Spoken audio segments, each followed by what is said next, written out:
Chapter 1601. Charlie was seated in Trevor's car, making his way to the Sun residence.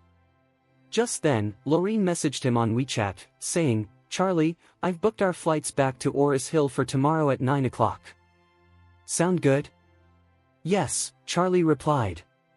"How much is the ticket?" "I'll transfer you the money." Lorine responded with a hint of annoyance, "It's just a plane ticket.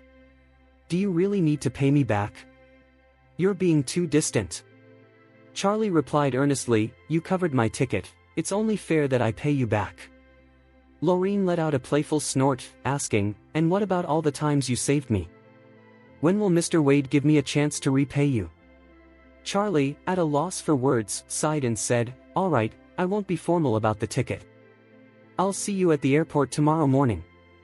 Lorine added, "Make sure you get to the airport before 8 o'clock. Don't oversleep." Charlie assured her, "Don't worry, I'll be there on time." After hanging up, Trevor, who was sitting beside him, asked anxiously, "Mr. Wade, are you really going back to Orus Hill tomorrow?" "Yes," Charlie confirmed. Trevor inquired further, "When will you return?" "I'm not sure yet," Charlie replied. Trevor felt a chill run down his spine. He had hoped that if Charlie stayed in Eastcliff, he could visit his uncle's house regularly to win him over. Maybe, with time, Trevor could be forgiven for his past mistakes and regain his former status. But now that Charlie was leaving Eastcliff the following day, Trevor realized he wouldn't have a chance to mend things. What the hell was he going to do? If Charlie didn't come back for 3 to 5 years, how the fuck would Trevor manage during that time? Charlie, sensing Trevor's worry, remarked casually, "Even if I'm not in Eastcliff, you can still impress your uncle's family. If they're pleased with your performance, I might consider reinstating you sooner." Trevor let out a sigh of relief and quickly responded, "Mr. Wade, don't worry. I'll put in the effort." Upon returning to the Sun house, Charlie found that Orin had already left for the Sun group. Having recovered from a serious illness, Orin was in excellent health and fully focused on his work, striving to strengthen his control over the Sun group. Aside from the household staff, Charlie spotted Stephanie lounging on the sofa, engrossed in a novel. The villa was warm and cozy due to the heated flooring, maintaining a comfortable temperature of around 28 degrees Celsius, making it feel like summer indoors despite the cold outside. Stephanie was dressed in a lace nightdress, her long, slender legs crossed and exposed to the air. Her figure was undeniably the most stunning among all the women Charlie had encountered, even surpassing the martial arts-trained Aurora. Stephanie's body proportions were exceptional, embodying the ideal perfect body that many female stars aspire to achieve. A perfect body is defined as a woman's height being 9 times the length of her head. A woman with this ratio possesses an incredibly perfect physique, making it exceedingly rare to find such perfect proportions in real life. It's truly exceptional to come across one. Chapter 1602. When Charlie returned, Stephanie stood up with a bright smile, took a few quick steps towards him, and exclaimed, "Charlie, why are you back so early? I thought you wouldn't return until later this evening." As Charlie felt her hands gripping his arm tightly, a flicker of disappointment crossed his mind, but he quickly brushed it aside. "It was just a birthday celebration, and I left as soon as it wrapped up," he replied. Curious, Charlie then asked, "Are your parents around?" "No," Stephanie replied softly. "My dad is at the group, and my mom is attending a charity dinner. They have charity auctions and wine parties tonight, so I'll be dining alone." Charlie nodded in understanding. He was aware that Angie, Stephanie's mother, was a prominent celebrity in Eastcliff. With her husband's recent high-profile return, she too had to make her mark to support him. After a moment, Stephanie hesitantly asked, "Brother Charlie, are you really leaving tomorrow?" "Yes, I will be leaving tomorrow," Charlie confirmed. Stephanie's expression turned a bit wistful. After a brief pause, she remembered something and said, "Charlie, would you come out with me for a little adventure? But you're a big star. If we go out, won't the paparazzi follow you?" Charlie inquired. With a playful grin, Stephanie replied, "Just like when I picked you up at the airport, we can disguise ourselves." She continued, "I want to take you to Millennia Square, the place we used to visit as kids. Do you remember it?" "Millennia Square?" Charlie frowned, the name feeling both strange and familiar. Stephanie explained, it's where we often begged our parents to take us when we were little. There were lots of small vendors, shops, and so much delicious food. Millennia Square is right next to Heathbrook. Remember those winter days when we went ice skating at Heathbrook? Suddenly, Charlie's mind was flooded with memories from childhood. He could picture himself and Stephanie, led by their parents to Paddock Alley to enjoy candied haws and gliding over the ice at Heathbrook.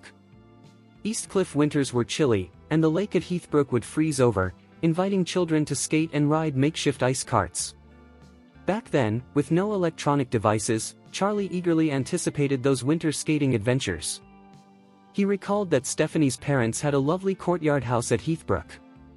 Whenever his parents took him there, they would first visit Stephanie's family and then enjoy a meal in their cozy courtyard. Reflecting on those memories, which had been dormant for over a decade, brought a rush of nostalgia over Charlie. He asked Stephanie, "Daisy, is your courtyard at the back beach still standing?" "Yes." Stephanie beamed. "It's a protected building, so it can't be torn down. My dad even spent a lot of money renovating it 2 years ago. If traffic in the city center wasn't so bad, we'd consider moving there permanently." Her excitement was contagious as she added, "Charlie, do you want to go there now?" Charlie felt a wave of enthusiasm wash over him, and without hesitation, he exclaimed, "Yes." Chapter 1603. Upon hearing Charlie's clear response, Stephanie couldn't contain her joy. She twirled around happily, dashed back to her room, and promptly slipped into a thick, long-down jacket. To shield herself from prying eyes, she also donned a cozy mask and a fluffy hat adorned with 2 adorable rabbit ears. In her hand, she carried a pair of stylish round-framed black-rimmed glasses. Once she put them on, she transformed into an irresistibly cute girl, radiating a charm that captivated all the men around her. Deep down, Stephanie embraced her own unique and playful identity. Her mind was uncomplicated, she had no romantic experiences, little familiarity with interacting with boys, and lacked the secretive thoughts that many girls her age often had. Charlie saw a hint of her childhood in her expression. Reflecting on the past, he recognized that Stephanie had been the sweet burden of his younger days. When I refer to her as a sweet burden, it's because, although I sometimes wished for a break from her constant presence, calling me Charlie like a devoted follower, there was a part of me that relished the way she surrounded me with her energy. Noticing Charlie's gaze linger on her, Stephanie felt her cheeks flush. With a shy voice, she asked, "Charlie, why are you looking at me like that?" Snapping back to reality, Charlie chuckled awkwardly and replied, "I was just lost in thought, reminiscing about our childhood." Stephanie's heart swelled with happiness as she lowered her gaze and softly urged, "Let's hurry." To keep Stephanie's identity under wraps, Charlie drove their old, humble Volvo from the villa area straight into the heart of the city. Heathbrook, located in the center of Eastcliff, is renowned as one of the most vibrant areas in the city. Remarkably, this place has managed to retain its charm without excessive development. The old courtyard houses are well preserved, making it a must-visit spot to experience the true essence of Eastcliff. After more than half an hour on the road, Stephanie navigated into a narrow alley near Heathbrook. In this slightly tight space, it was hard to tell whether each household was that of a modest family or a more affluent one. In Eastcliff, courtyard residents fall into 2 distinct categories. First, there are those who live in dilapidated bungalows, lacking even basic amenities like private toilets, necessitating trips to public restrooms, even in the biting winter cold. Then, there are the wealthier individuals. To reside in a courtyard house, one must have sufficient means to ensure the home is comfortable and well maintained. Courtyard houses are mainly single-story structures, and the outside often provides no clues about the interiors. It's only upon entering that one discovers the stark contrasts. Some courtyards are cluttered with briquettes, bicycles, and jars of kimchi, making navigation a challenge. These spaces often feature hastily constructed shanties and can pose various safety hazards. Conversely, some courtyards appear unremarkable from the street but reveal magnificent interiors once you step inside. This description fits Stephanie's courtyard house perfectly. While others may have cramped and chaotic spaces, the Sun residence stands out with its grandeur and timeless elegance. Inside, the walls are adorned with pristine white marble, and 9 impressive dragons of varying poses grace the space. Chapter 1604. Here stands the 9-dragon wall, a remarkable feature found exclusively in ancient royal buildings. It exemplifies the highest standards of craftsmanship. A similar 9-dragon wall can be found in the Forbidden City. While it might seem fitting in modern times, in the past, such high-caliber artifacts were reserved solely for the emperor. If anyone from the royal family discovered someone using these treasures, it would be considered treason, often punishable by death. This courtyard boasts 4 entrances and exits, and at its heart lies a miniature version of the East Cliff Garden, complete with rockeries, pavilions, small bridges, and flowing water. With only a handful of loyal servants from the Sun family in the courtyard, Stephanie felt at ease. She removed her mask, took Charlie's arm, and said, "Charlie, do you remember this yard? We used to play hide and seek here when we were kids." Charlie nodded and replied, "I remember, but it feels different from how I recall it." Stephanie smiled, saying, "This place has been refurbished. There are some changes compared to how it used to be." She then pointed to the frozen pond and explained, "There have always been many beautiful koi here. Some have been cared for by the Sun family for over 30 years, and some are still the same ones you saw before. However, it's cold now, so the koi are kept in the next wing and will be released when spring arrives. Would you like to go see them?" Surprised, Charlie asked, "How long do koi live?" Stephanie replied with a smile, "Koi can live for about 25 to 30 years. If they are well cared for, they might live even longer." She then added seriously, "Look, there are several kinds of pets. If raised properly, they can outlive us. Koi, tortoises, parrots, macaws, and sunflower parrots can live to be 60 or 70 years old." As she finished speaking, Stephanie pulled Charlie along, saying, "Come on, I'll take you to see them and see if you recognize any." Stephanie led Charlie to a wing adjacent to the courtyard. This wing is spacious, with more than half of the area transformed into a temperature-controlled fish pond, where numerous large koi swim gracefully. Excitedly, Stephanie pointed to one particular koi, nearly a meter long, saying, "Do you remember this one? You named it Dax, after the character in Doraemon." Charlie smiled and nodded, "I remember. In my childhood memories, it felt like he was the biggest." Stephanie confirmed, "It's a Taisho 3-color koi. My dad mentioned that purchasing it cost as much as a 3-bedroom apartment in the East Cliff 3rd Ring Road." Charlie was taken aback. While surprised, he wasn't entirely shocked. Koi can indeed be very expensive. Recently, the eldest daughter of the Firth family spent over $10 million on a single koi, a fact Charlie had come across. Thus, the true value of prized koi cannot be compared to that of ordinary ornamental fish. At that moment, Stephanie crouched at the edge of the pond, calling out to the large koi, which swam over to her. She reached out to touch it, and to her delight, it didn't swim away. As she gently petted the koi, she said, "Dax, look. Charlie has come to see you. Do you remember him? He still remembers you."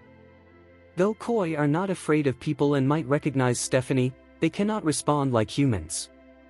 Stephanie continued talking to the koi, then looked up at Charlie and said, "My dad said Dax is 30 years old this year. If cared for properly, he could live for another 40 years. We used to play with him when we were young. Charlie, when we have a baby, our child can play with him too." Chapter 1605. Though Charlie remained silent in response to Stephanie's words, his childhood recollections began to surface in his mind, subtly drawing him closer to her. An imaginary scenario unfolded in his thoughts. What if his parents were still alive, and he had never moved to Orus Hill? Would he be married to Stephanie now? Perhaps the person tending the koi pond today was not the same individual who walked alongside Stephanie. Maybe, just maybe, it was his parents and Stephanie's parents instead. He could envision a couple of lively children playing around him and Stephanie, eagerly asking their parents for stories and memories about the koi. Interestingly, Charlie's thoughts weren't mere flights of fancy. He understood his father's nature. Bruce, the second master of the Wade family, was a man of his word. If he were still alive and had voiced any objections to Charlie marrying Stephanie, he would likely have faced dire consequences. Moreover, many of Eastcliff's affluent young heirs married early due to prearranged partnerships, often celebrating their weddings as soon as they reached the legal age. In such a scenario, Charlie could have tied the knot with Stephanie at 22. Fast forward to the present, he might have been happily married to her for 4 years now. If things had gone smoothly, they could have even welcomed 2 children by now. Noticing Charlie's distant gaze, Stephanie gently asked, "Charlie, what's on your mind?" With a bittersweet smile, Charlie replied, "I was thinking about my parents." Stephanie sighed softly in response, "I just remembered Uncle Wade and Aunt Wade as well. I was reflecting on how, if they hadn't faced their troubles back then, we might have already been married and had kids by now. If they were here today, it could have been a gathering of 3 generations." Charlie was taken aback, surprised that Stephanie shared his thoughts. He couldn't help but feel a wave of sorrow. Stephanie had accepted her engagement since childhood, and for her, the goal of finding and marrying him had been a lifelong aspiration. If she were to be lost to him in the future, how would he face Orin and Angie? How would he reconcile with the promises made to their parents? Unaware of Charlie's inner turmoil, Stephanie gently took his hand and said, "I'm sorry, Charlie. I shouldn't have brought up Uncle Wade and Aunt Wade, as it might have made you sad." Charlie shook his head, offering a smile as he said, "It's all right. After all these years, it's not so much sadness anymore, it's more about regret." Stephanie held on to Charlie's hand tightly, pulling him up with a smile. "Come on, Charlie. Let's go out and have some fun." Charlie nodded, shaking off his gloomy thoughts, and together they wandered through the courtyard before heading to Heathbrook. As they walked, Stephanie refused to let go of his hand, and Charlie didn't mind, noting her enthusiasm. Despite the chilly weather, for the true Eastcliff residents, this was the perfect season to enjoy skating at Heathbrook. Consequently, the area was bustling with activity, filled with men, women, and children delighting in the icy festivities.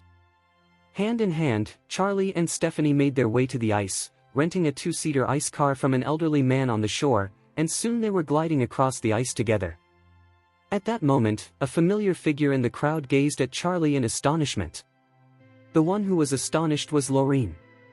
Lorine, also a native of Eastcliff, was preparing to leave for Orus Hill the next day.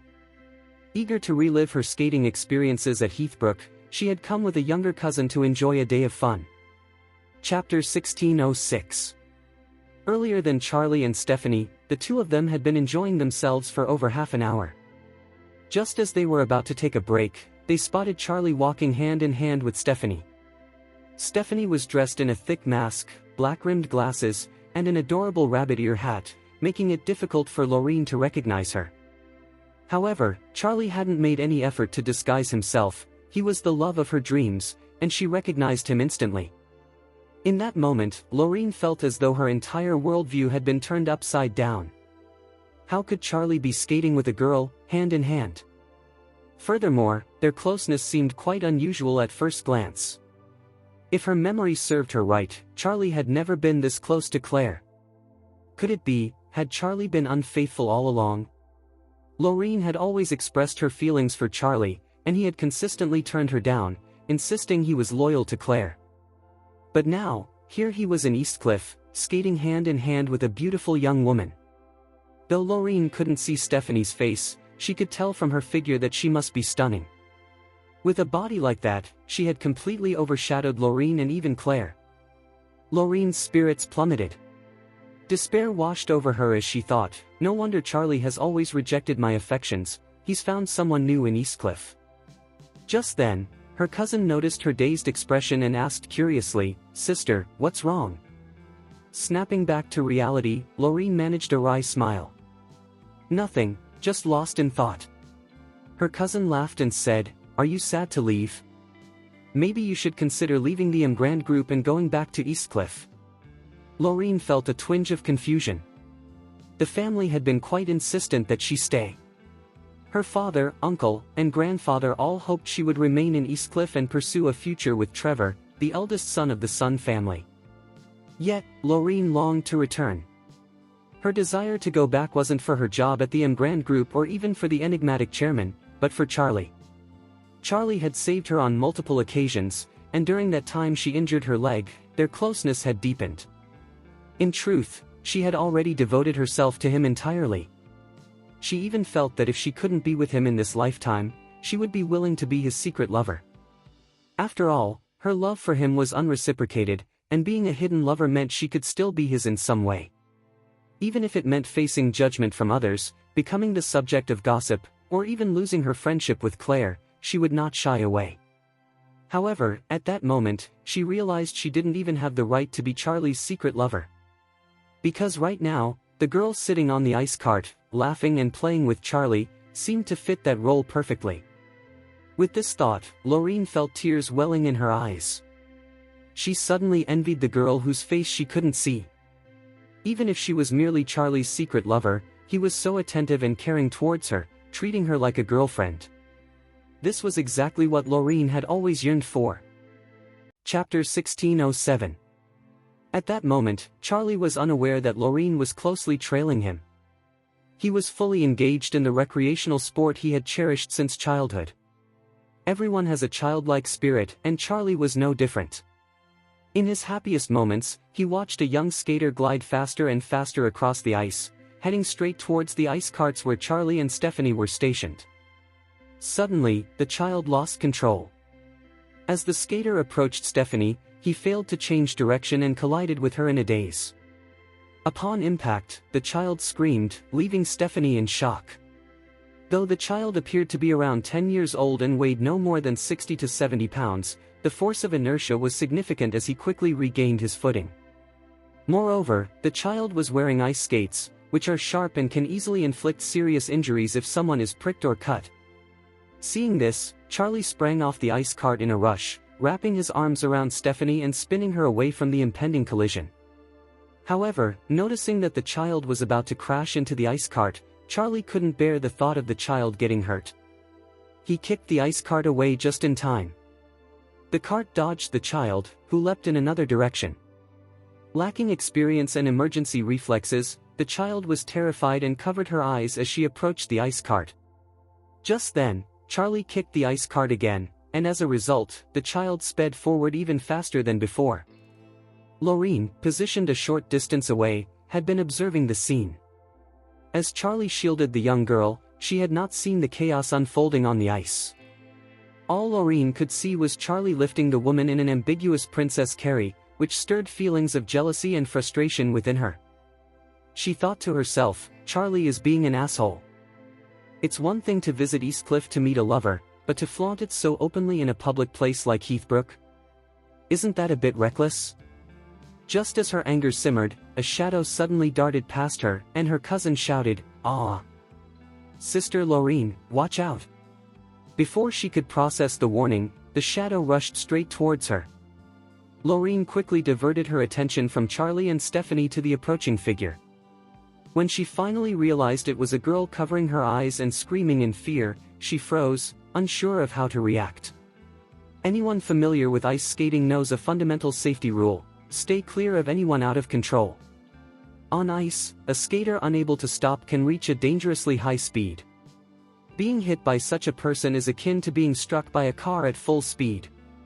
Ice skates and snowboards are hard and sharp, capable of causing severe injuries. In that moment, Lorine was at a loss for what to do, mentally bracing herself for a hard impact from the child. As the child's ice skate neared her, she instinctively closed her eyes and screamed. However, after a tense moment, the anticipated collision never occurred. Chapter 1608. In a moment of urgency, Charlie gently set Stephanie down and raced after the little girl who was spiraling out of control. Just as she was about to collide with Lorine, he instinctively wrapped his arms around her. Lorine blinked in surprise, realizing that Charlie had intervened just in time to save the wild little girl from a mishap. A mix of happiness and frustration filled her. On one hand, she felt joy knowing that Charlie always seemed to appear like a knight in shining armor during critical moments, shielding her from harm.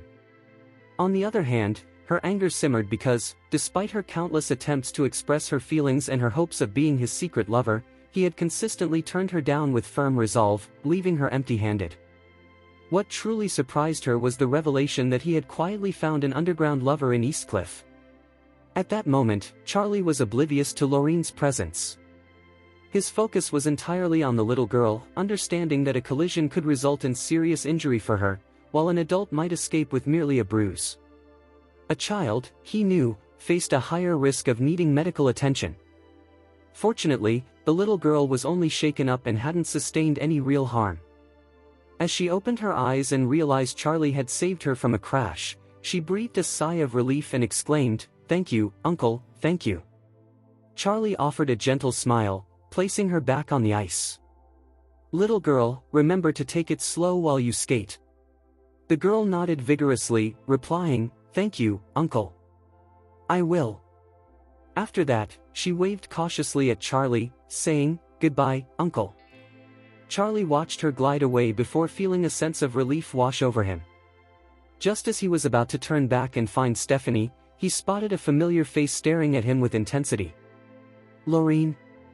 What are you doing here?" he asked in surprise. Lorine scrunched her nose playfully and retorted, "Heathbrook isn't yours, so why can't I be here?" Charlie was unaware of Lorine's irritation at that moment. Noticing her somewhat feisty demeanor, he chuckled, "I didn't mean it that way. I just find it surprising to bump into you here in such a big place like Eastcliff." Lorine rolled her eyes and replied, "As the saying goes, there's no such thing as a secret that can't be uncovered. I've been coming to Heathbrook every winter for skating.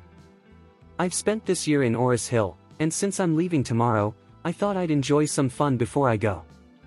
I didn't expect to run into you." As she spoke, Lorine glanced over at Stephanie approaching and added, "If I hadn't come, I wouldn't have known you have a little lover in Eastcliff." Charlie quickly realized that Lorine had misunderstood his relationship with Stephanie. "Lorine, you've got it all wrong. I don't have a lover. Please don't say things like that." Lorine smirked, "Come on, we're adults here. Are you really worried that I'll tell Claire?" Charlie replied earnestly, "Lorine, you truly have the wrong idea." Just then, Stephanie arrived and noticed Charlie talking to a stunning woman. She took Charlie's arm affectionately and asked, "Charlie, is this lady your friend?" Charlie nodded, "She's my college classmate." Upon hearing that, Stephanie looked around, realizing it was just Lorine and her sister nearby. Out of courtesy, she took off her mask and smiled as she extended her hand to Lorine. "Hello, I'm Stephanie's son." Chapter 1609. Stephanie decided to remove her mask, recognizing the woman standing before her as Charlie's college classmate. Regardless of whether she had been a friend or a fiancée to Charlie over the past 20 years, Stephanie felt it was important to show her respect when they met. With that thought in mind, she took off the mask.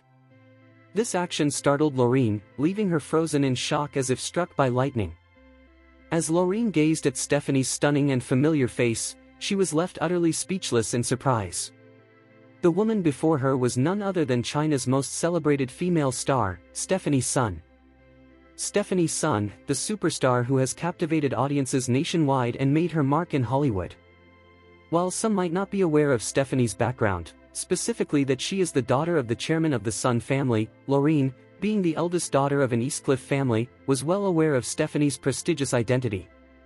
At that moment, Lorine felt as though her entire worldview had been turned upside down. How could Charlie possibly be with someone as extraordinary as Stephanie? To make matters even more astonishing, they had just gone ice skating together, hand in hand, in a clearly intimate manner. And Charlie had given her a Princess Carrie just moments ago. Holy shit! The disparity between the two was truly immense. Stephanie was undoubtedly the most exceptional woman in Eastcliff. Though her family background may not be the absolute top tier, it ranks just below the Wade and Banks families. However, when it comes to looks, poise, talent, and popularity, Stephanie surpasses the daughters of both the Wade and Banks families. In summary, no one from the Wade or Banks families can hold a candle to Stephanie. In fact, Stephanie stands out not just in Eastcliff but across the entire nation.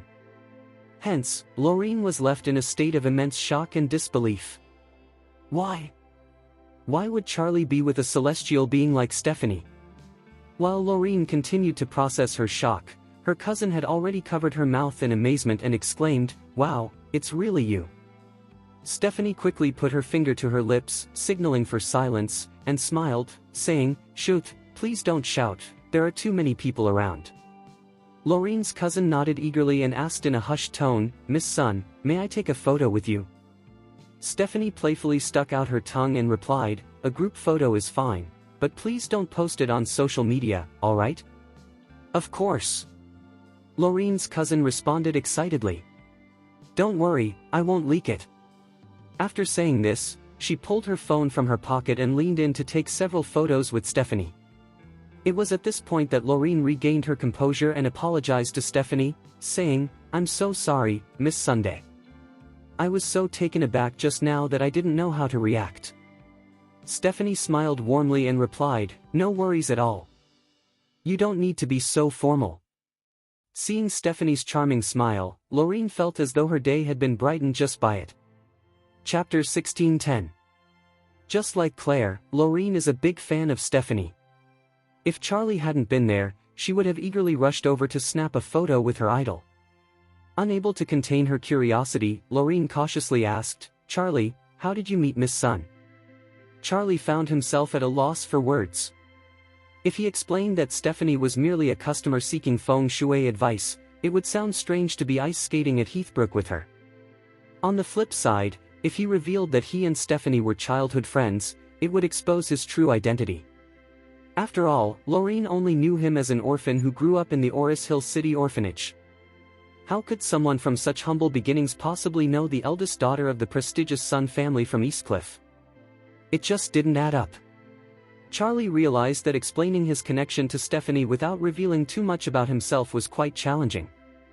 Just then, Stephanie chimed in with a warm smile, "Charlie and I have known each other since we were very young." Lorine was taken aback.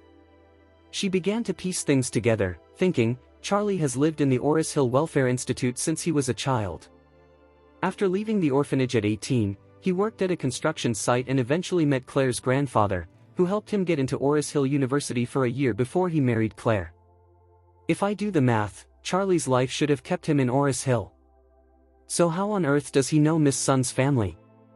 Their backgrounds are worlds apart. Could it be that Charlie has a secret life I don't know about? This seems to be the only explanation. Intrigued, Lorine couldn't help but ask, "Miss Sun, how did you and Charlie become childhood friends? Didn't Charlie grow up in Orus Hill?" Stephanie instinctively wanted to share the truth, but Charlie quickly interjected, "This is a long story." Lorine looked at Charlie, eager for his next words. Charlie understood that Stephanie's comment had challenged Lorine's understanding of him, and she wouldn't let it go easily. If he didn't provide a satisfying answer now, she would likely dig deeper in the future, possibly even discussing it with Claire. With that in mind, Charlie explained, "When I was younger, Miss Sun's parents visited the Orus Hill Welfare Institute. They made a generous donation and organized a charity event where I was one of the beneficiaries.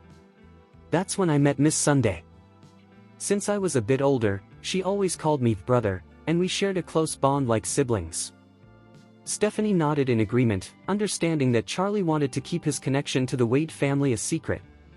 "Yes, so brother Charlie and I have known each other for a long time," she confirmed. Lorine's expression shifted to one of understanding. It was common for wealthy individuals to engage in charitable acts, so Charlie's story made sense. With Stephanie supporting his explanation, Lorine no longer had any doubts. She playfully scolded Charlie, "Charlie, you know such a big star like Miss Sun, and you've never mentioned it?" Charlie smiled, "You don't really know me. I've never been one to brag. There's no need for me to talk about knowing Miss Sunday. Besides, in everyone's eyes, I'm just a nobody. If I mentioned it, no one would believe me anyway, and it would just give them a reason to laugh. So why should I invite ridicule?" Chapter 16:11. Initially, Lorine thought that Charlie's way of speaking was just barely acceptable, but there was always a nagging feeling that something wasn't quite right. However, Charlie's tendency to make fun of himself quickly dispelled any lingering doubts Lorine had. She recalled how, during his school days, Charlie was often looked down upon, even bullied by classmates who came from similar backgrounds. Yet, he seemed unfazed by it all, never engaging in arguments or fights. It was as if he lived in his own world, untouched by the opinions of others. Given Charlie's nature, it seemed unlikely that he would discuss Stephanie with anyone, and even if he did, who would believe him? This thought made Lorine admire him a little more.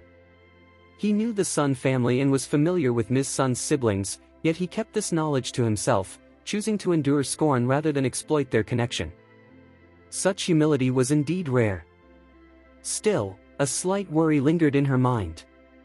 Earlier, she had noticed the close interaction between Charlie and Stephanie, which left her feeling that something unusual was brewing between them. Curious, she cautiously asked Charlie, "How did you reconnect with Miss Sun?" Charlie smiled and replied, "Are you familiar with Nova Dias?" "Yes," Lorine nodded. "Isn't that the incredibly popular gastric medicine that works wonders?" "Oh, and I think Miss Sun is its spokesperson." Charlie continued, "Do you know that Oracle Nova Dias, the manufacturer, is based in Orus Hill?" Lorine nodded again. "Yes, I'm aware."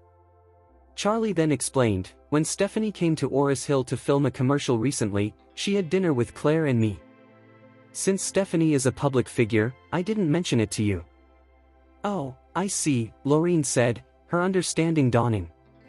She then asked, "Did Claire know that you and Stephanie were acquainted back then?" Charlie shook his head. "Actually, I didn't tell Claire the whole truth at that time. Stephanie was focused on her work, and I didn't want my past with her to become public knowledge, as it might complicate things for her. So, I kept it to myself. Honestly, if I hadn't run into you today, I wouldn't have shared this." Lorine nodded thoughtfully, and feeling a twinge of sympathy for Charlie, she said, "Charlie, you don't always have to downplay yourself. You're really impressive, few can compare to you."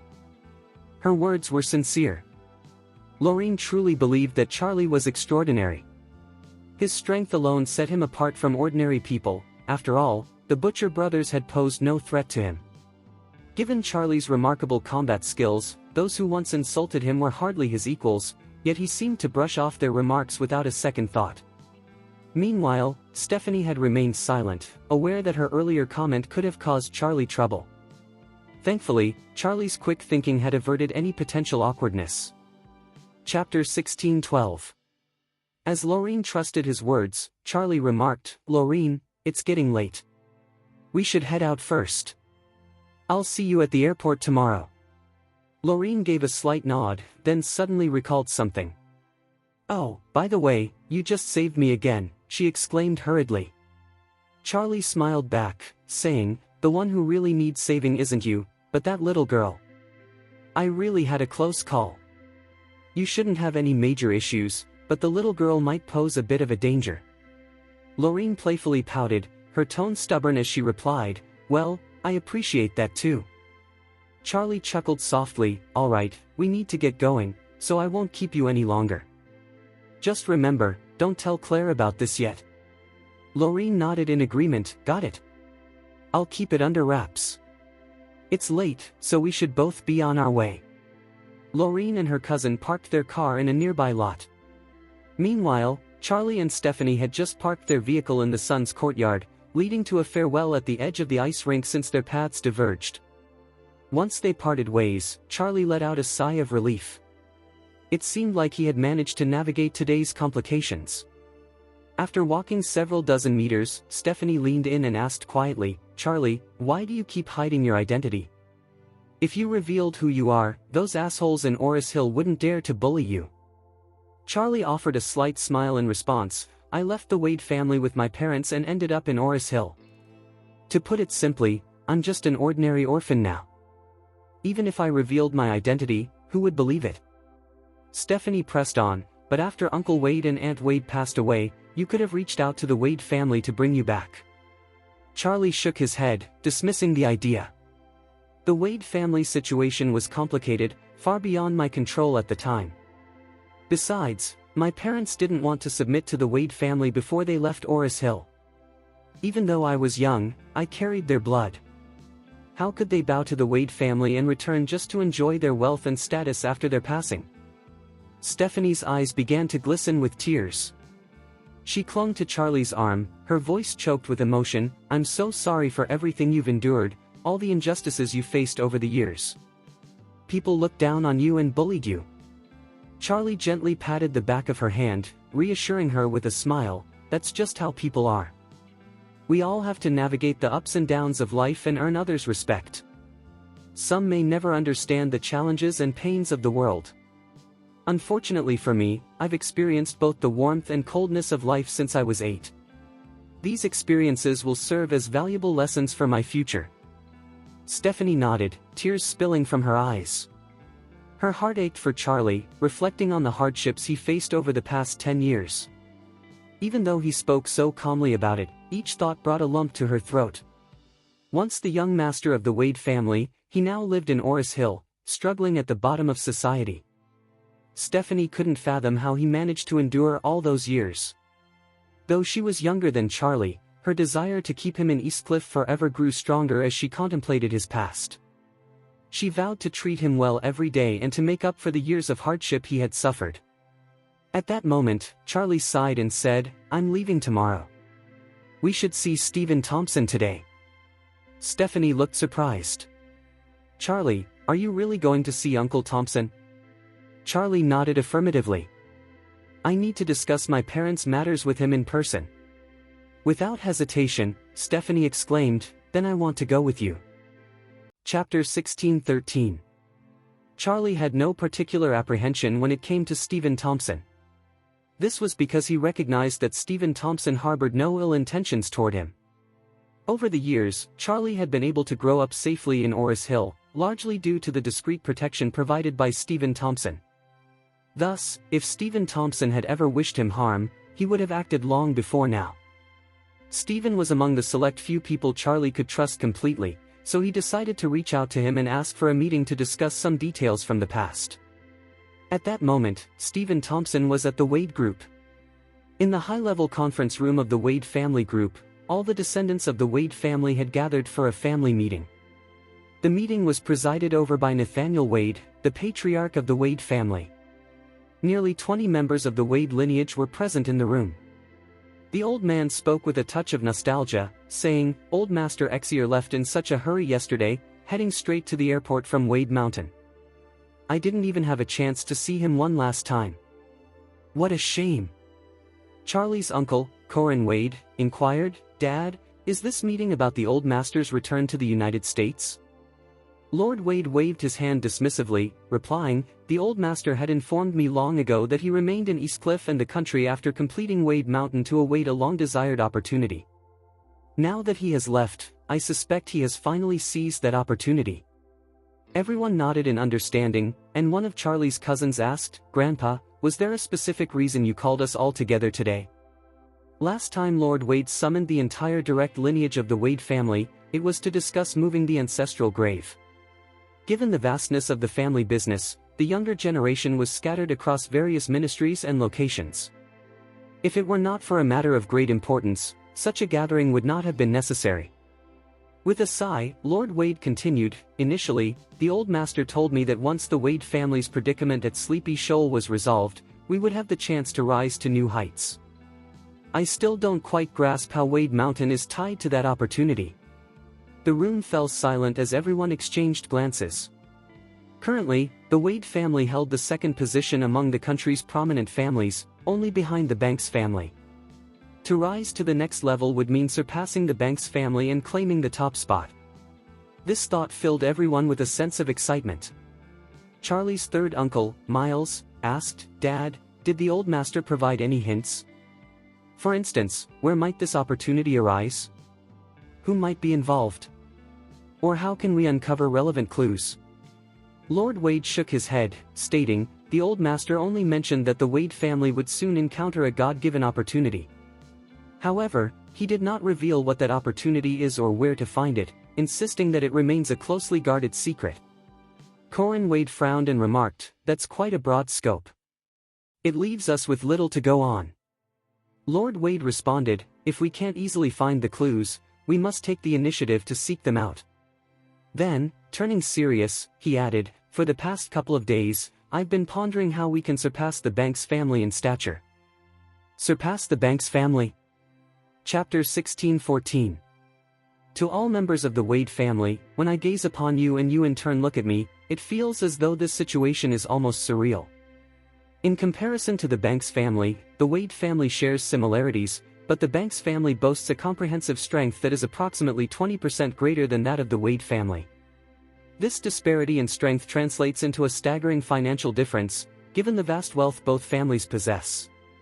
For the Wade family to outpace the Banks family, it would need to boost its assets by at least a few $100 billion. As the Banks family is larger and develops at a quicker pace, the gap between them and the Wade family continues to widen. Attempting to catch up with the Banks family amidst these circumstances feels not only challenging but almost like a fantasy. Lord Wade let out a sigh as silence fell over the room. 20 years ago, when Bruce was still with us, under his guidance, the Wade family was on the brink of surpassing the Banks family. At that time, Bruce devised a strategy aimed at national dominance. The prominent families in Eastcliff believed that the Wade family was destined to eclipse the Banks family and rise to the top of the country. After a brief pause, Lord Wade continued, his eyes filled with empathy. However, since Bruce's departure, it seems that none of you have matched his caliber. Upon hearing this, Orin Wade, the eldest son, felt a surge of frustration and retorted, "Dad, that's quite dull to say. We're constantly reminded that we're not as capable as Bruce, but you were the one who drove Bruce and his family away. If you hadn't done that, perhaps the Wade family would have already achieved its goal of national dominance." William pointed an accusatory finger at Orin, ready to reprimand him, but stopped himself. With a heavy sigh, he addressed everyone, "What transpired back then is in the past. Let's concentrate on the present." Orin pressed on, "Do you have any suggestions for how we might bridge the gap between us and the Banks family?" Lord Wade pondered for a moment before responding, "The Banks family is characterized by its strong male lineage. Father Banks has 5 sons and 13 grandchildren, but only 2 granddaughters. One is 22 years old and of marriageable age, while the other is still a minor. These granddaughters are treasured like jewels by the Banks family. A marriage between a Wade family grandchild and one of the Banks granddaughters could significantly benefit us." Cynthia Wade, Charlie's aunt, interjected, "Dad, the Banks granddaughter is highly favored in their family.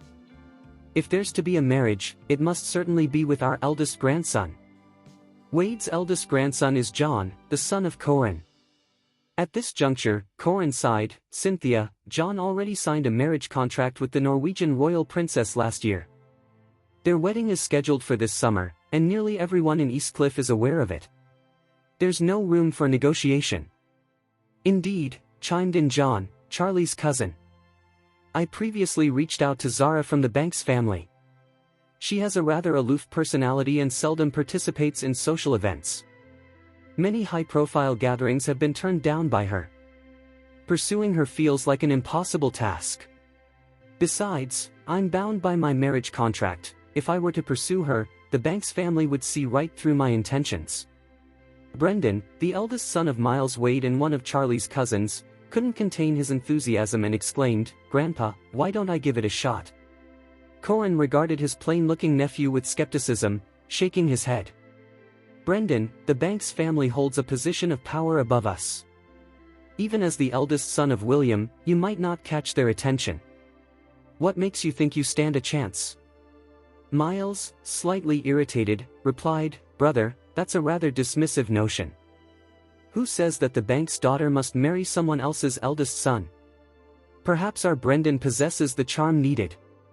With a chuckle, Orin responded, "The third child, if you're so confident, let Brendan try.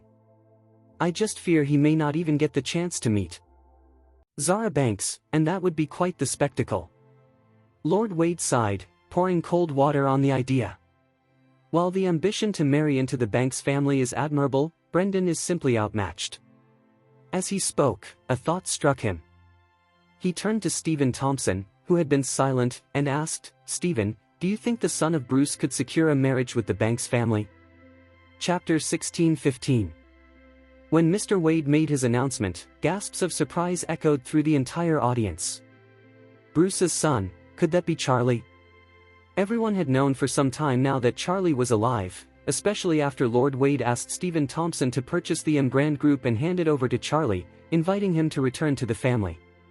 Except for the elderly patriarch, the rest of the family felt uneasy about Charlie's potential return, harboring strong feelings of resentment. They feared he might come back to Eastcliff and challenge them for control over the Wade family's wealth and influence. Fortunately, Charlie turned down Stephen Thompson's offer and chose not to return to the Wade household, allowing everyone to breathe easier and lower their defenses. Nonetheless, the fact that the grandfather had gifted Charlie the Grand Group, worth hundreds of billions, created significant discontent among the family members. The Wade family's assets are valued at over $1 trillion, but with a large number of heirs, the wealth gets divided. Charlie's grandfather had 4 sons and 2 daughters. Except for the second son, Bruce, who passed away at a young age, the other 3 sons had 7 grandsons and 6 granddaughters. Although the 2 daughters were married, they held significant roles in the Wade family's financial empire. Consequently, even with an equal distribution, it was nearly impossible for each person to receive a share close to $100 billion, given the number of heirs. Thus, Charlie receiving the Grand Group exclusively stirred up considerable envy among many family members. At that time, numerous relatives united in opposition, vocally protesting their father's unusual decision. However, the patriarch stood firm, justifying his choice by stating that the Wade family owed a great deal to Bruce's family.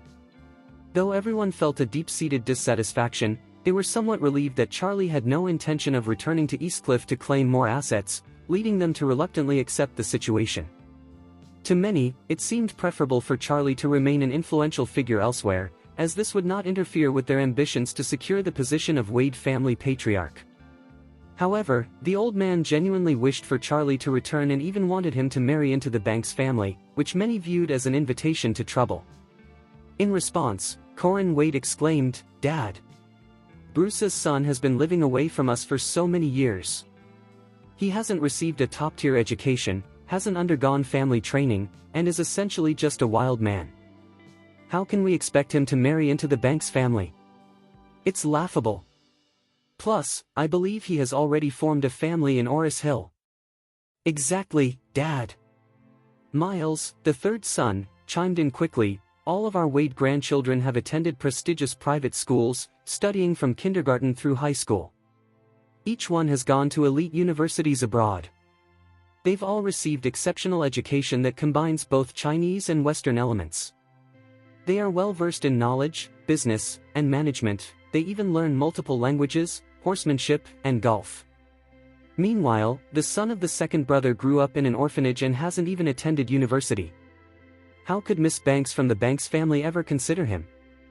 Others nodded in agreement, echoing his sentiments. At that moment, Stephen Thompson spoke up, "Master Charlie did attend university, though not for a full 4 years. I've had some interactions with him, and I believe he possesses the same grace and courage as the late second master, Bruce. He truly stands out among his peers." John interjected sharply, "Thompson, this isn't your place to speak. Look around you, everyone here is a Wade. You're just a domestic servant with a foreign surname. What right do you have to voice your opinions?" Stephen Thompson replied calmly, "While I may not bear the Wade surname, my life was given to me by the second master. I have pledged my loyalty to the Wade family, and I speak with a clear conscience." Brendan coldly retorted, "Do you think we don't see through you? Your loyalty lies not with the Wade family but with my second uncle. You've gone to great lengths to conceal Charlie's whereabouts and have manipulated Grandpa into acquiring the Grand Group for him. Now, do you hope to persuade Grandpa to bring him back to Eastcliff? Your selfish motives are clear. You want to help Charlie vie for the position of Wade family patriarch, don't you?" The atmosphere shifted dramatically at Brendan's words, and everyone's expressions turned tense. Chapter 16:16. Even Lord Wade was momentarily taken aback. Stephen Thompson spoke up, his voice icy, "I never intended for Master Charlie to return. I'm merely stating the facts. Today, Master Charlie stands on par with Bruce Wade, who once wielded immense power in Eastcliff. Regarding the marriage proposal, it was the Master's idea, not mine. Moreover, there's no need to feel anxious here. Master Charlie has no desire to return. From what I know of him, even if I were to kneel and beg, he still wouldn't come back, let alone leave his wife for a marriage with the Banks family." As the crowd absorbed this, a wave of relief washed over them. "He won't come back? That's even better." Lord Wade's eyes narrowed slightly. After a moment of contemplation, he stated firmly, "Honestly, if Charlie were to return, I can't say he wouldn't have a chance at marrying Zara Banks." "How could that be?" Corin Wade exclaimed, almost incredulously. "The Banks family has high standards, and even John, with his esteemed status, may struggle. Charlie is just a commoner who has been away for many years. Why would the Banks family even consider him?" Lord Wade fixed Corin with a cold stare, a grin creeping onto his face. Corin felt a shiver run down his spine under the old man's gaze, as if his thoughts were being laid bare. Deep down, Lord Wade understood that Corin's disparaging remarks about Charlie stemmed from fear that Charlie might actually return and, worse, that he might accept a marriage proposal from the Banks family. Out of fear, Corin belittled Charlie. Though it appeared logical, it was merely a facade to mask his inner unease. The others present shared a similar sentiment, dismissing Charlie on the grounds that he had grown up in humble circumstances and was unworthy of Miss Banks' family. Miles sneered, "Dad, while Charlie is my second brother's son, he's been nothing but a punching bag for young people all these years. How can someone like him compete with a noble lady like Zara?" Seeing the others in agreement, Elder Wade scoffed and said, "Do you all realize that back in the day, Zara's mother, the eldest daughter-in-law of the Banks family, was willing to go to great lengths for Bruce? She pursued him for years, and if he had just nodded, she would have been the second daughter-in-law of the Wade family. Even now, she mourns at Bruce's grave every year. Do you grasp what that kind of devotion means for the Wades?" His words sent shockwaves through the room. At that moment, Corin Wade recalled those past events. Back then, Bruce was a dominant figure in Eastcliff, and countless wealthy daughters dreamed of marrying him, even if it meant being just his lover. This included Zara's mother, the eldest daughter of the Banks. Back then, many men, including Bruce's own elder brother, were envious of him. If Elder Wade suggested that Zara's mother had genuine feelings for Bruce, then perhaps there was a real possibility for a connection between Charlie and Zara. Chapter 16-17. As the Wade family each grappled with their own concerns, they pondered how to persuade the old man to abandon his latest idea. With enthusiasm, the old man struck the table and proclaimed, "If Charlie agrees to this, I believe the chances of success are very high." Cynthia Wade quickly interjected, "Dad, Charlie is already married. Do you really think the Banks family would consider marrying their precious eldest granddaughter to a married man? Even if Charlie were divorced, it would still be a second marriage." Lord Wade replied dismissively, "If the allure is strong enough, who the hell cares if it's a third marriage? Do you know how many wealthy daughters were willing to marry Bruce back in Eastcliff? They were happy to accept, and that's the kind of charm Bruce has." Corin Wade chimed in with a serious tone, "Dad, times have changed. Today's youth value their independence, they wouldn't want to compromise themselves." Lord Wade shot back coldly, "Whether you believe it or not, it's not about us. It's about the reality of the situation. How can I know unless I give it a try?" He then turned to Stephen Thompson and instructed, "Stephen, make your way to Orus Hill right away, and discuss this with Charlie." Stephen Thompson responded earnestly, "Master, I don't believe Master Charlie will agree." "What did you say?" Lord Wade frowned and gestured toward the other heirs of the Wade family, asking, "Don't they want Charlie to return?" "What about you?" Thompson quickly clarified, "Master, I'm eager for young Master Wade's return to the family. However, based on my understanding of Charlie, it's highly unlikely he would consent to marry into the Banks family. He is very devoted to his current wife. Let's not forget that he and Miss Sun are already engaged. That's a commitment made by his parents and a matchmaker. Charlie values that. Miss Stephanie's son wouldn't even consider Zara from the Banks family. Damn." In that moment, everyone recalled a significant detail they had overlooked for years. From a young age, Charlie had been engaged to Miss Daisy's son, who has now become the famous star, Stephanie. Suddenly, a spark of realization lit up Lord Wade's eyes. "Oh! How could I have been so blind? The opportunity to rise to greatness that the old master mentioned, it's all about Charlie." The others exchanged puzzled glances, wondering why he had made this sudden revelation. With a sigh, Lord Wade continued, "While the Sun family is not as powerful as the Banks family, they still hold significant assets. Orin owns 25.5% of the Sun Group's shares. Not to mention his other assets, which collectively could reach $1 trillion. Plus, he has only one daughter, meaning everything he has will eventually belong to her, and consequently, to his son-in-law. A wave of jealousy washed over everyone. Could it be true? Charlie had been away for all these years, yet he still held a marriage contract with the Sun family? How utterly enviable. In a burst of excitement, the old man stood up and declared to Stephen Thompson, "Stephen, I have a task for you. I don't care how you do it, but within 6 months, Charlie must divorce the woman in Orus Hill and return to the family." Stephen Thompson nodded resolutely, "Master, I will give it my all." The other members of the Wade family felt a mix of annoyance and concern. Given the current situation, it seemed the old man was determined to bring Charlie back. Moreover, should Charlie return, he could potentially become the son-in-law of both the Sun family and the Banks family. At that point, he would truly become a pivotal figure in the Wade family, capable of bridging gaps and bringing stability. Chapter 16-18. This situation is simply unacceptable for the other cousins. Suddenly, everyone began to frantically brainstorm countermeasures.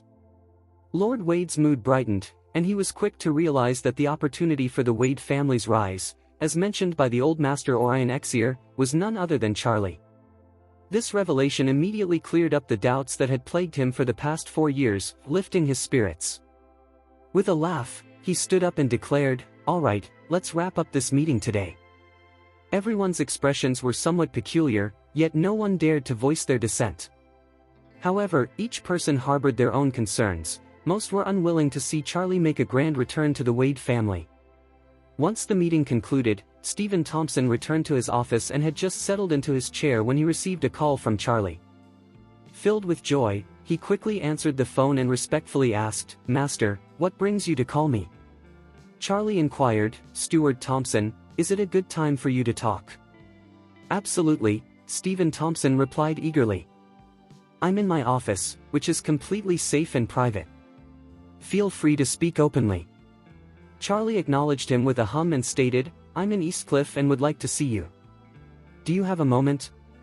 Surprised, Stephen Thompson asked, "Master, you're in Eastcliff. When did that happen?" Charlie explained, "I arrived 2 days ago to handle some matters and plan to return tomorrow. I wanted to meet you before I leave." Without hesitation, Stephen Thompson replied, "That's perfectly fine, young master. Please meet me at the Sweetwater Tea House in Hillcrest Guildhall. It's our next property." "Sounds good, I'll head over now," Charlie responded. "Let's set off immediately," Stephen Thompson urged. Hillcrest Guildhall, a structure from the Quintong dynasty, was originally a place for local students to gather while preparing for exams in Eastcliff. It has since evolved into a popular venue for the residents of Eastcliff to enjoy music and tea. Stephen Thompson had invested in a tea house located within Hillcrest Guildhall. This tea house, with its charming antique decor, served as a favorite spot for him to relax or entertain friends on any given day. Given Stephen Thompson's esteemed position as the chief steward of the Wade family, he is regarded as a leading figure in Eastcliff. Even the patriarchs of other prominent families show him respect, which helps his tea house thrive, attracting many distinguished guests. When Charlie arrived at Hillcrest Guildhall, Stephen Thompson was already there, eagerly awaiting him. He personally greeted Charlie at the entrance, but was taken aback to see Charlie accompanied by a woman wearing a mask. Having spent years cultivating relationships in Eastcliff, Stephen Thompson had a keen eye for detail and quickly recognized that the masked woman was none other than Miss Stephanie Sun. Overjoyed, Stephen Thompson exclaimed, "Master and Miss Sun, what a pleasant surprise to see you both together." Stephanie smiled and replied, "Uncle Thompson, even in disguise, I can't hide from you." Stephen Thompson chuckled, saying, "Miss Sun possesses such an exceptional presence that a mask can hardly conceal it." He then added, "Young master, Miss Sun, it's not ideal to converse here. Please follow me to the backyard." Chapter 16-19. Sweetwater Tea House features 3 distinct sections, the front yard, the middle yard, and the backyard, all showcasing charming antique wooden architecture. Inside, there's a stage where patrons often enjoy cross-talk or performances of Peking opera. The front and middle yards are open to the public, allowing tea house members to enjoy their time there. In contrast, the backyard is a private area belonging to Stephen Thompson, shrouded in confidentiality. Stephen Thompson graciously welcomed Charlie and Stephanie into his exclusive living room in the backyard. Upon their arrival, Stephen Thompson quickly sent away all service staff, personally ushering Charlie and Stephanie to the sofa. He then prepared a pot of tea using his exquisite Jianzhu tea set just for them. After serving them fragrant cups of tea, Stephen Thompson could hardly contain his excitement. He exclaimed, "Master, I truly didn't expect to see you in Eastcliff, and accompanied by Miss Sun at that." In truth, Stephen had long hoped for Charlie's return, especially with Stephanie by his side. Having spent many years in Eastcliff, Stephen was well acquainted with the dynamics of the Wade family and other influential families. With his extensive understanding of Eastcliff's family landscape, Stephen concluded that Charlie's best path would be to divorce his current wife, leave the small city of Orus Hill, and embrace his identity as the young master in Eastcliff, ultimately marrying Stephanie openly. To Stephen, there was no one more suitable for Charlie than Stephanie. They were a perfect match. This belief was rooted not only in the marriage contract between Charlie and Stephanie but also in the honorable reputation of Orin, emphasizing their family's commitment to love and righteousness. Moreover, the Sun family is exceptionally powerful and has only one daughter. If Charlie were to marry Stephanie, he would effectively gain half of the Sun family's influence. In such a scenario, Charlie would not only be the second young master of the Wade family but also the son-in-law of Uncle Orin, placing him in an unmatched position in Eastcliff. Thus, witnessing Charlie and Stephanie together filled Stephen with joy. At that moment, Charlie spoke calmly, "I came to Eastcliff primarily to check on Uncle Orin. I heard he had been unwell recently, so I wanted to see him." Stephen was taken aback and exclaimed, "Master, Chairman's son has suddenly recovered from his serious illness and looks much younger on television. Did you have a hand in this?" Stephen held Charlie in high regard. Although he was not privy to all the details, he was aware of Charlie's esteemed reputation in Orus Hill, recognizing that the second young master possessed extraordinary talents. In response to Stephen's inquiry, Charlie smiled gently, nodding as he explained, "I happened to acquire a remarkable medicine, and I rushed over to bring it to Uncle Orin. Thankfully, it worked wonders." Stephen trembled with emotion, declaring, "Master, the effects of your medicine are nothing short of miraculous.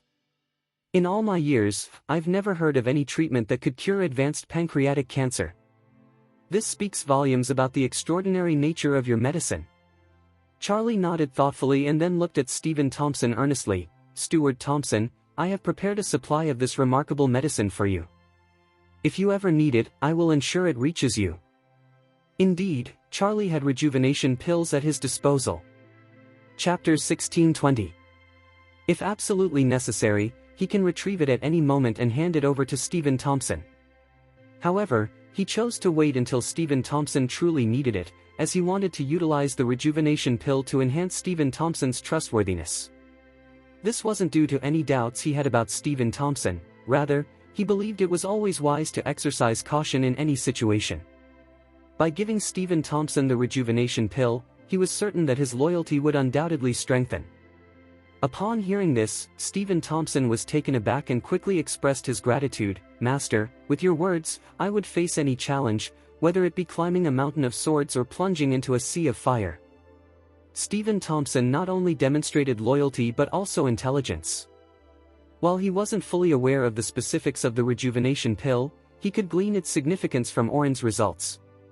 First and foremost, the miraculous medicine Charlie mentioned must be a cure-all, capable of treating even the most dire conditions like advanced pancreatic cancer, a disease notorious for its nearly 100% fatality rate.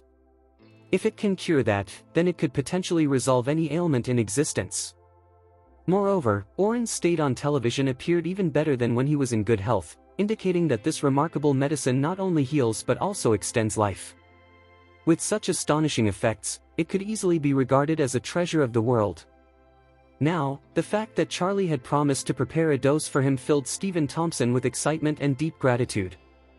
Charlie nodded slightly and inquired, Steward Thompson, I came to see you today to discuss the details surrounding my parents' forced departure and the murder.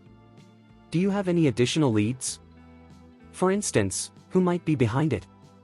After a brief pause, Stephen Thompson replied, "Master, initially, your father clearly offended the Rothschild family, a powerful entity in the West for many years, but he actually antagonized the entire Eastcliff family as well." Charlie frowned and pressed for clarification. What could have led my father to offend the entire Eastcliff family? With a sigh, Stephen Thompson explained, "In the past, your father was instrumental in leading the Wade family into transnational finance and trade during the opening of the market economy. At that time, many prominent families in China were largely unaware of overseas financial markets, relying instead on traditional physical trade, exporting domestic goods and importing foreign products. This foundational trade has been a part of our heritage since the Ming and Qing dynasties, with Shanghai port being a bustling trading hub for centuries." He continued with a tone of nostalgia. "However, by the time your father came of age, the foreign trade practices of domestic entrepreneurs were still rudimentary, while European and American markets had advanced into sophisticated multinational finance, with expertise in stocks, futures, oil, gold, private equity, hedge funds, and venture capital. During that period, Asian nations were primarily reliant on manual labor to generate income abroad. Meanwhile, when they managed to accumulate a small amount of capital, hedge funds would flood into Asia, wreaking havoc with massive amounts of hot money. This financial turmoil often led to the exploitation of labor in Asian nations for years, even decades, resulting in financial crises, stock market crashes, and property market collapses. At that time, the Rothschild family targeted the wealth of major families in China. While many were defenseless against their onslaught, your father rose to the occasion, rallying the entire Eastcliff family to unite against the Rothschilds. The Wade family's efforts ultimately forced the Rothschilds to retreat in shame, making them wary of returning to China for a decade." Listening intently, Charlie furrowed his brow and responded, "Based on what you've shared, shouldn't the Eastcliff families be grateful to my father? Why then did he end up offending them?" Chapter 1621. Upon hearing Charlie's question, Stephen gave a bitter smile and replied somberly, "Master, many people in this world lack gratitude. They tend to rely on others only when they need assistance and will enjoy the benefits that come with it. Once those needs are met, they quickly turn their backs and even complain that others have overshadowed them." With deep emotion, Stephen continued, "You may not know this, but during that time, your father was leading them alongside Ross. When the Rothschild family was at their most aggressive, these same people were excessively flattering, even forming the Eastcliff Business Alliance and electing your father as its first chairman." Charlie clenched his fists, his face flushed with rage as he thundered, "These bastards are beyond outrageous." Stephen sighed, "Ah, Master, it's best to look forward and not dwell on the past. In every prominent family in Eastcliff, this kind of behavior is rampant. Back then, your father was hailed as a hero for opposing the Rothschilds, only to become the target of envy and slander from those he once helped. Your father was simply too exceptional." As he spoke, Stephen paused briefly before adding, "The saying goes, the wood is beautiful in the forest, but the wind will destroy it. This holds true for your father. His brilliance made him a target for the entire Eastcliff community." Stephen's tone grew more intense as he continued, "Seeing him become a target for public criticism, the Rothschilds seized the opportunity to make a comeback. They cunningly declared that they had personal grievances with your father and the Wade family, allowing the other aristocratic families to sit back and watch the chaos unfold." Stephen's voice brimmed with anger as he recounted, "The old man realized the Wade family was about to become the sole target of the Rothschilds, with many families in Eastcliff ready to stab your father in the back. In a desperate move, he expelled your father from the Wade family and publicly denounced any association, forcing your father to take you and your mother away from Eastcliff to Orus Hill." Charlie's expression darkened as he gritted his teeth, stating, "This was a betrayal by the entire Eastcliff family against the Wade family, and ultimately, the Wade family chose to betray my father, pushing him out as a scapegoat. Our family of three bore the brunt of the Rothschilds' wrath." Stephen nodded slowly, his eyes glistening with emotion. "That is indeed how it happened." With a steely gaze, Charlie declared coldly, "They are nothing but a group of scoundrels who cross bridges only to burn them. I swear by my name, Charlie, that every last one of them will pay for their actions." Concerned, Stephen quickly interjected, "Master, please don't act impulsively." Back then, aside from the Sun family, all other families participated in the betrayal. From the prosperous Banks family to smaller families barely worth 10 billion, they all turned against your father. You must avoid making them your enemies. Charlie replied with determination, "I am not one to shy away from conflict. These individuals, including the Wade family, are all accomplices in the betrayal of my parents. I will not let them off the hook easily." After saying this, he turned to Stephen and added seriously, "Steward Thompson, you need not worry too much. I am not reckless. When I am low on strength, I won't directly confront the major families of Eastcliff. Instead, I will conserve my energy and strike when they least expect it." Stephen let out a light sigh and nodded, "Master, it's not just about avenging the second master and the second wife. I have long anticipated this day. If you need anything, I will go through fire and water for you." Charlie nodded in response, "Steward Thompson, if I require your assistance, I will certainly let you know." Chapter 1622. With urgency, Stephen exclaimed, "Master, I have a minor suggestion that I hope you would consider." Charlie replied, "Please, go ahead." "Master," Stephen continued, "I believe Eastcliff should let those who have wronged your father face the consequences. First, you must firmly establish control over the Wade family. After that, you can devise a comprehensive plan to dismantle these families one by one." Charlie inquired, "If I have control over the Wade family, which family do you believe I should take down first?" "The Banks family." Without a moment's hesitation, Stephen asserted, "The Banks family is the most powerful. Eliminating them equates to achieving half of your goal. Furthermore, it was the Banks family that orchestrated the group against your father. They were the leaders of the anti-Wade alliance that was formed in secrecy." "An anti-Wade alliance?" Charlie scoffed, "Very well. An alliance against the Wades. I will not let the Banks family go unchallenged.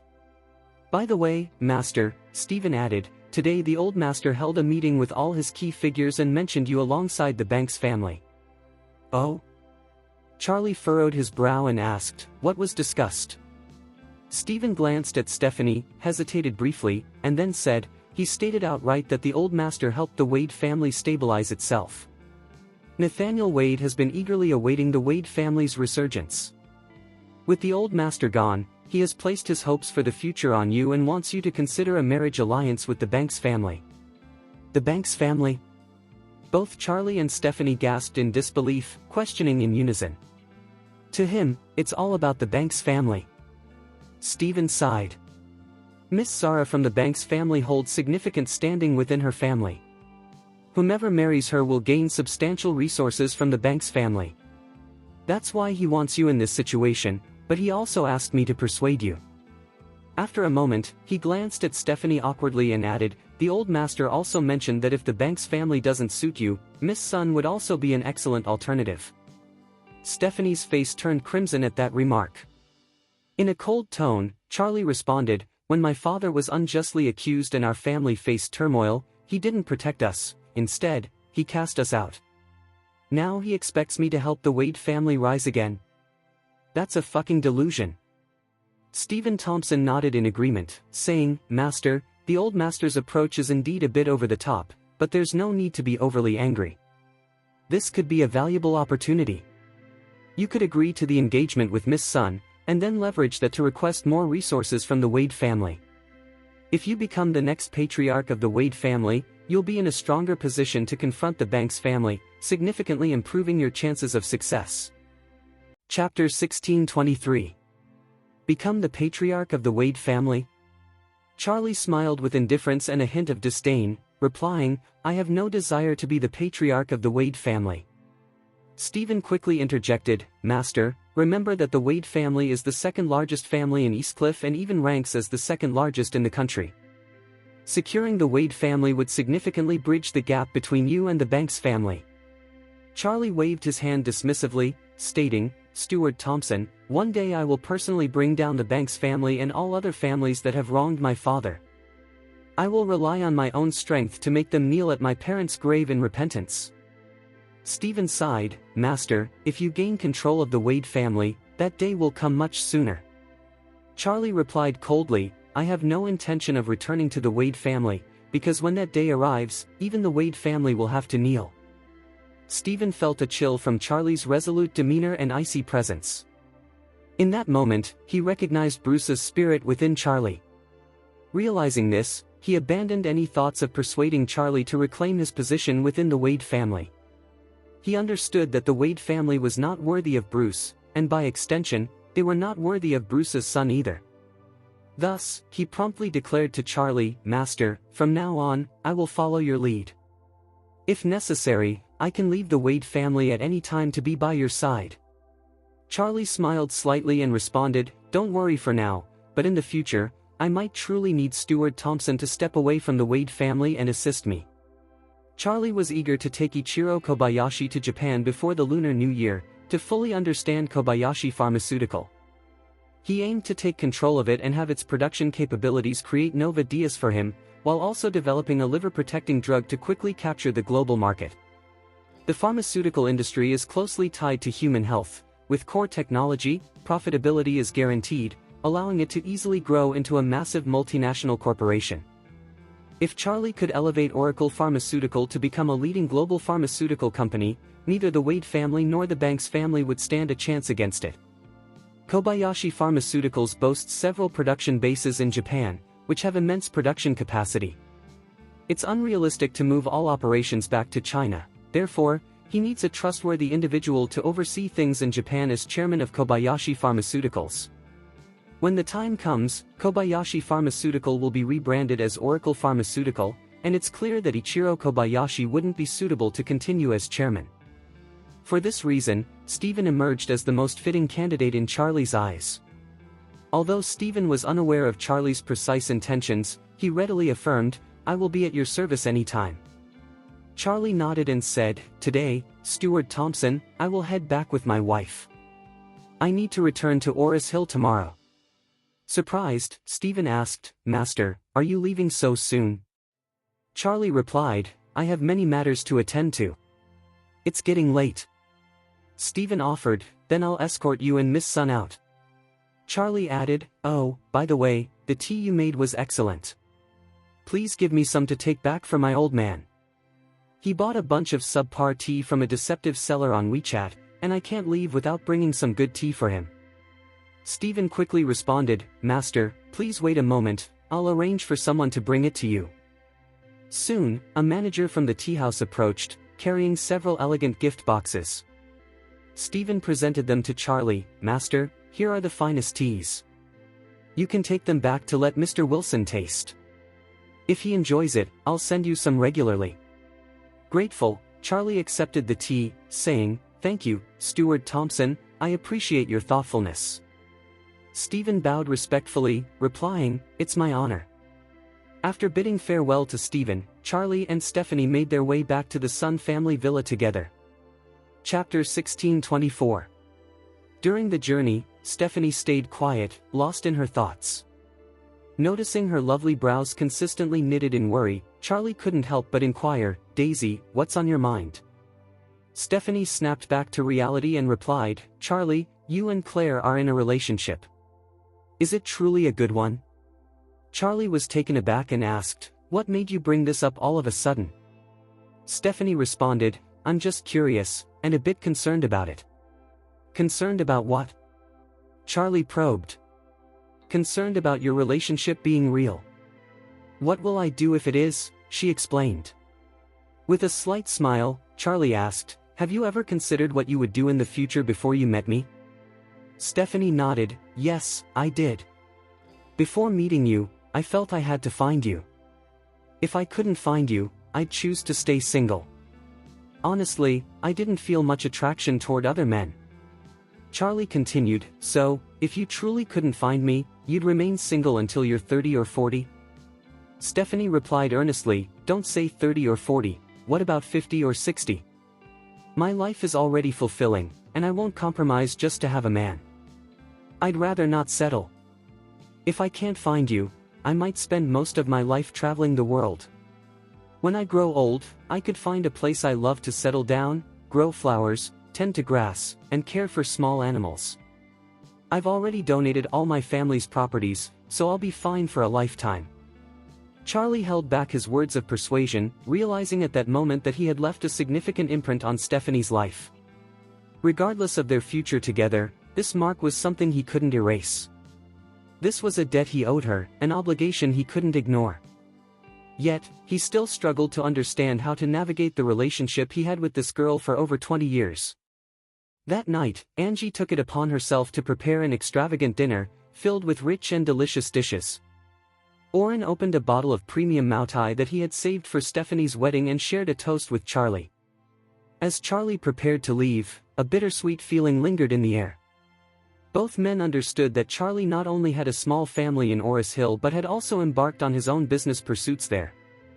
Charlie had visited the Grand Group, offered by the Wade family, only a handful of times and had never taken any funds from them. He hadn't spent much of the $10 billion given by the Wade family. Most of his wealth was earned through his own efforts or through Kobayashi Pharmaceutical. Today, Oracle Pharmaceutical had gained immense recognition across China, and Oracle Nova Diaz had quickly become renowned both domestically and internationally for its impressive medicinal benefits. After experiencing this remarkable stomach remedy, many foreigners were eager to purchase it and take it back home to share with their loved ones. This surge in interest further boosted the popularity of Oracle Nova Diaz. Currently, demand for Nova Diaz exceeded supply, with distributors nationwide holding large sums of cash, hoping to acquire more.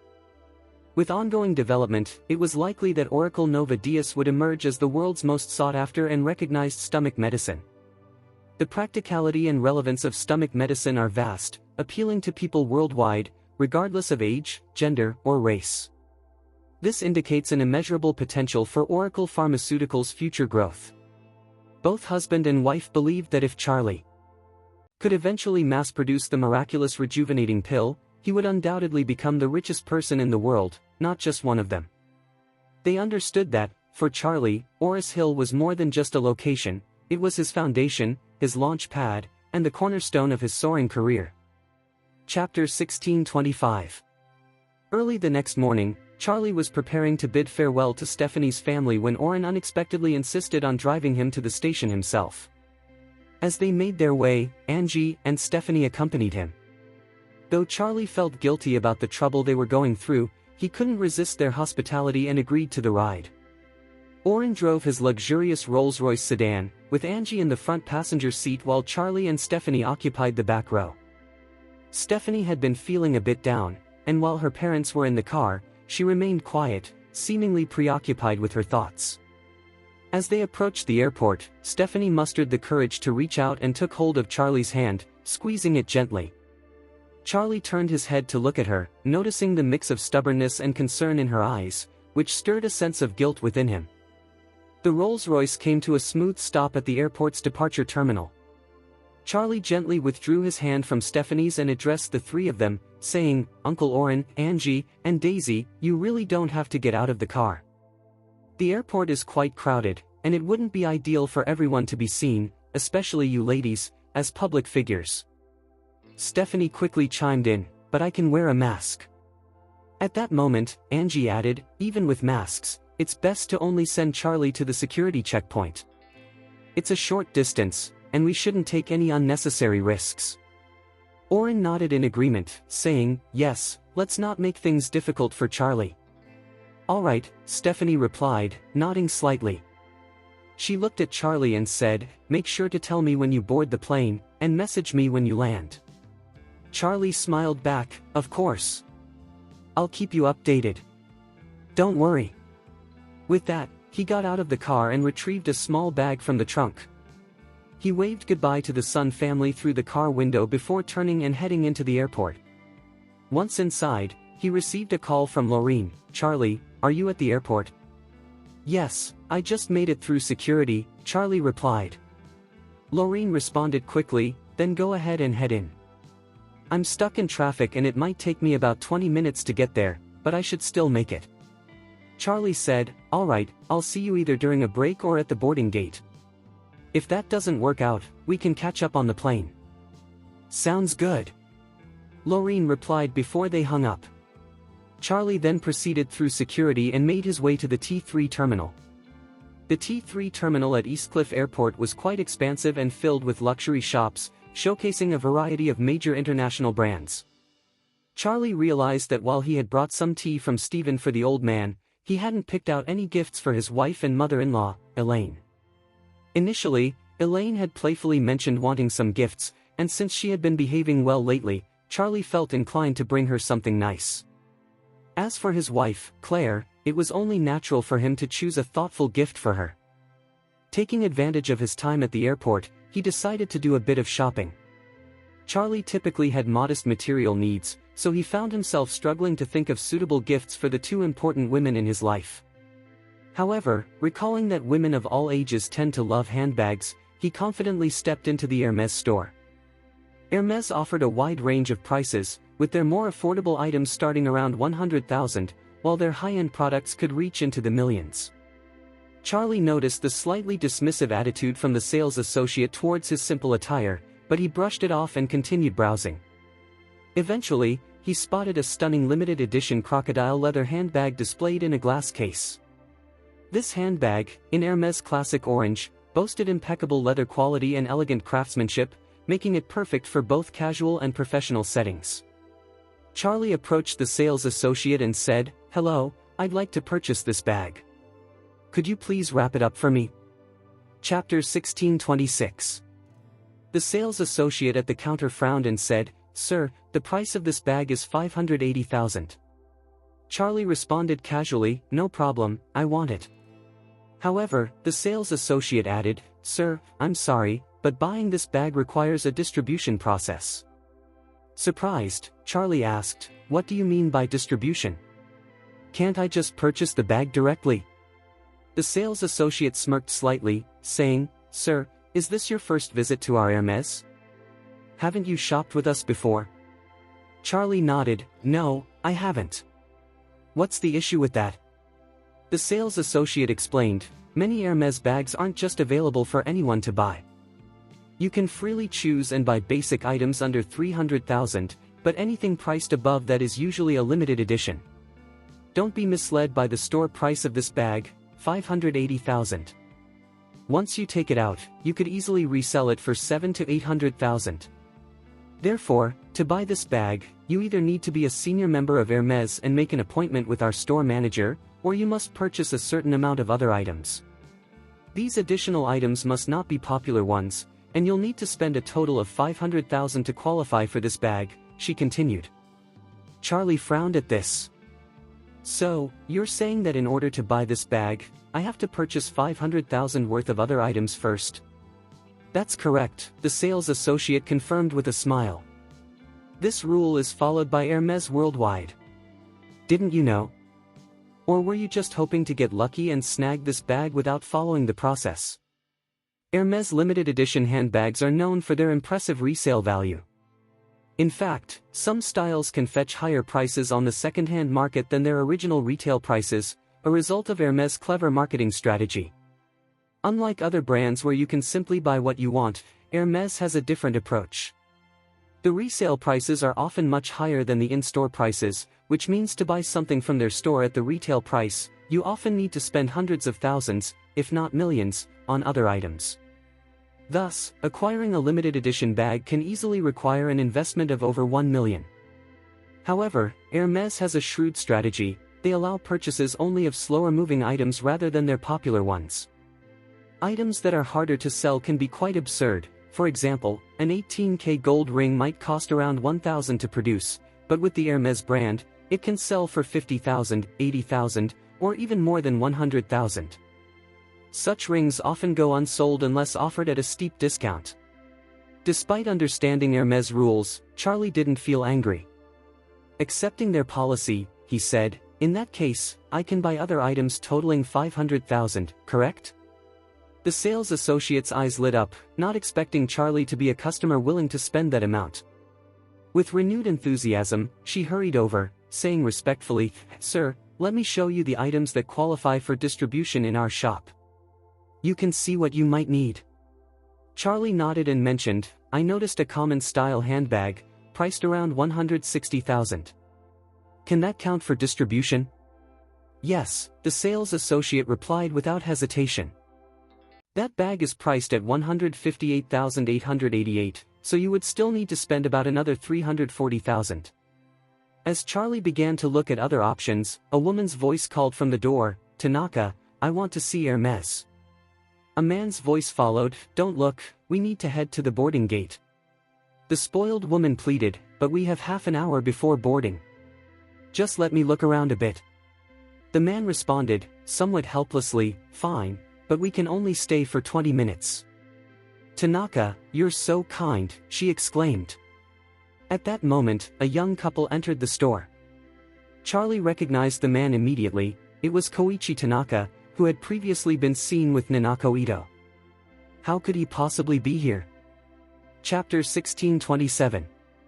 At this moment, Koichi Tanaka was completely captivated by the stylish and somewhat flirtatious woman beside him. He didn't notice Charlie in the store. Since both he and his companion spoke Chinese, Charlie guessed that Tanaka's female friend must be Chinese as well. After entering the shop, the woman took Tanaka's arm and began to browse the merchandise. Almost immediately, she pointed to the limited edition Hermes handbag that Charlie had already selected for his wife, and playfully exclaimed, Koichi, I want this bag. Tanaka, feeling a bit embarrassed, replied, my dear, we came to Eastcliff to consult a renowned doctor for the eldest lady, not to shop. We haven't found the doctor yet, and I'm uncertain how to explain this when we return. If you really want to buy something, let's wait until we're back in Japan, and I'll take you to Tokyo. The woman pouted and insisted, I don't want to wait until Tokyo, I want this bag. You have to believe in fate when it comes to buying a bag. If you find one that you love, you must seize the moment, or it might slip away forever. With a hint of frustration, Tanaka replied, I'm under a lot of pressure here. Bringing you along was already against the rules, and if you make a big scene shopping, it will be tough for me to explain things to the president. The woman retorted, I used to live in Eastcliff before moving to Japan. If your president asks, just tell him I wanted to revisit my hometown and bought the bag for myself. Then, she took Tanaka's arm and begged, Koichi, I really love this bag. Please buy it for me, okay? I'm begging you. After a moment of hesitation, Tanaka conceded, alright, but you must promise me not to boast about this bag or tell anyone that I bought it here in Eastcliff, understood? The woman beamed with happiness, replying, I promise. She then waved at the sales associate beside Charlie, saying, excuse me, I want this bag. Please help me get it. The sales associate responded apologetically, I'm sorry, miss, but this bag has already been purchased. The gentleman has decided, and he is currently picking up his items. As she spoke, she made a respectful gesture towards Charlie. Charlie didn't even glance back at them, he focused on the counter in front of him, saying to the sales associate, please bring me 2 scarves for 30,000 each and a men's belt for 20,000. The sales associate nodded respectfully and quickly gathered his items. This frustrated the woman, who exclaimed, hey!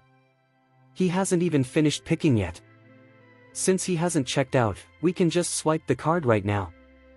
She turned to Tanaka and urged, Koichi, take out your card. Tanaka awkwardly replied, since he's already reserved it, let's just look for something else.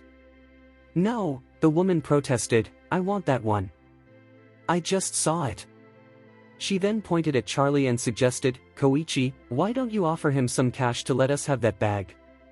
Tanaka, unable to resist her charms any longer, turned to Charlie and said, Sir, my girlfriend has her heart set on this bag.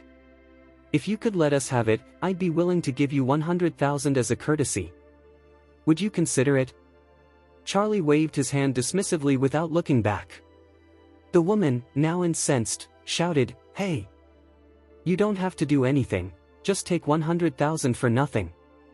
Where do you find deals like that? You haven't even said yes, and you're already asking for a king's ransom. Charlie ignored her outburst and continued speaking to the sales associate, please bring me that women's wallet for 58. Hey! The woman was taken aback by Charlie's disregard and shouted, my boyfriend is a senior assistant to the Ito family in Japan. He's a trusted confidant of Ito Yuhiko, the head of the Ito family. If you offend him, you'll regret it. Chapter 1628. Charlie overheard the conversation and scoffed, "A Japanese family thinks they can show off on my Chinese turf? Just so you know, even if Ito Takehiko stood right in front of me and tried to act tough, I'd still take him down. He'd be begging on his knees for mercy. You bastard." Koichi Tanaka, who initially felt a bit guilty towards Charlie because of his girlfriend's rudeness, suddenly erupted with anger. He admonished sharply, "How dare you disrespect Mr. Ito? Have you lost your mind?" Charlie smirked, turned to face Koichi Tanaka, and retorted coldly, "Tanaka, is it? Long time no see." The moment Tanaka laid eyes on Charlie, he looked as if he had seen a ghost. He vividly recalled how Charlie had effortlessly destroyed Yamamoto Kazuki's reputation with a single move. Without a doubt, Charlie was the most formidable person he had ever encountered, and he never expected to run into this intimidating figure at the Hermes store in Eastcliff Airport. His legs turned to jelly, and he knelt on the ground, shuffling a few steps closer to Charlie, uttering in a mix of respect and fear, "Mr. Wade, I had no idea it was you. I sincerely apologize." Koichi Tanaka was understandably terrified of Charlie. Previously, the renowned Japanese master Yamamoto Kazuki had dared to challenge Charlie, only to be left crippled and utterly subdued. There was no way Tanaka would defy him. If Charlie decided to take offense, Tanaka knew he might find himself back in Japan, utterly defeated. The woman, oblivious to the unfolding situation, was taken aback by Koichi's sudden kneeling and apology. She quickly reached out to pull Koichi up, shouting angrily, "Koichi, have you lost your mind? You're Mr. Ito, one of the brightest young talents with a limitless future. How can you bow to a stranger?" In a fit of rage, Tanaka yanked the woman down to the ground and barked, "How dare you disrespect Mr. Wade? Apologize to him right now." The woman, suddenly pulled to her knees, winced in pain and exclaimed, "Koichi, what are you doing?" Tanaka raised his hand and slapped her, growling, "Stop your nonsense and apologize immediately." Stunned by the slap, the woman was taken aback, but seeing Koichi's intense fear, she reluctantly stammered, "Sir, I'm sorry, it's my fault." Charlie, uninterested in their antics, remarked coldly, "You two better remember this, I don't care how you behave in Japan. While you're in China, keep a low profile. As the saying goes, a dragon can't crush a snake in its own river, just what do you think you are?" Koichi Tanaka quickly nodded, pleading, "Mr. Wade, I understand my mistake. From now on, I'll keep a low profile, and I'll make sure this foolish woman does too. Please, don't hold it against us." Charlie waved his hand dismissively, "Get out of my sight." Hearing those words, Tanaka felt an immense wave of relief wash over him. He hurriedly expressed his gratitude, "Thank you, Mr. Wade. We're leaving right now." With that, he sprang to his feet and dashed for the exit. Just then, Charlie remembered something and called out, "Wait a moment." Tanaka froze in shock, nervously asking, "Mr. Wade, what else do you need?" Charlie replied nonchalantly, "I have a question for you, and I expect an honest answer." "Absolutely." Tanaka nodded vigorously, "You can count on me to tell you everything." Charlie's voice turned icy as he inquired, "How is your eldest lady doing these days?" Chapter 1629. Miss Ito. Upon hearing Charlie's inquiry, Tanaka's expression darkened, and he let out a slight sigh.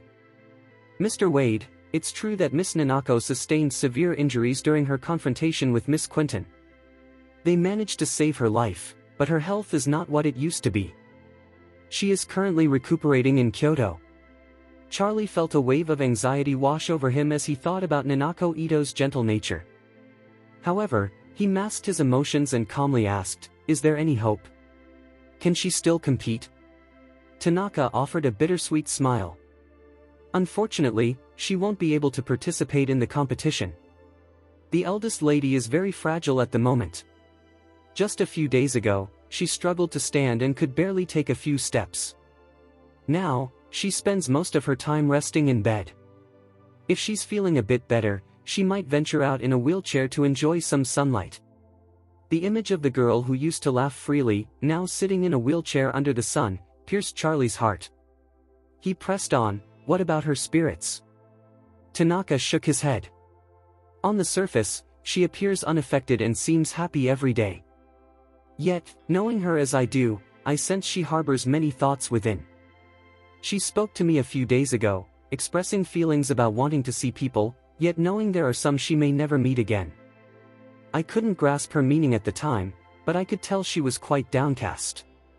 Charlie sighed. She shouldn't have played that game.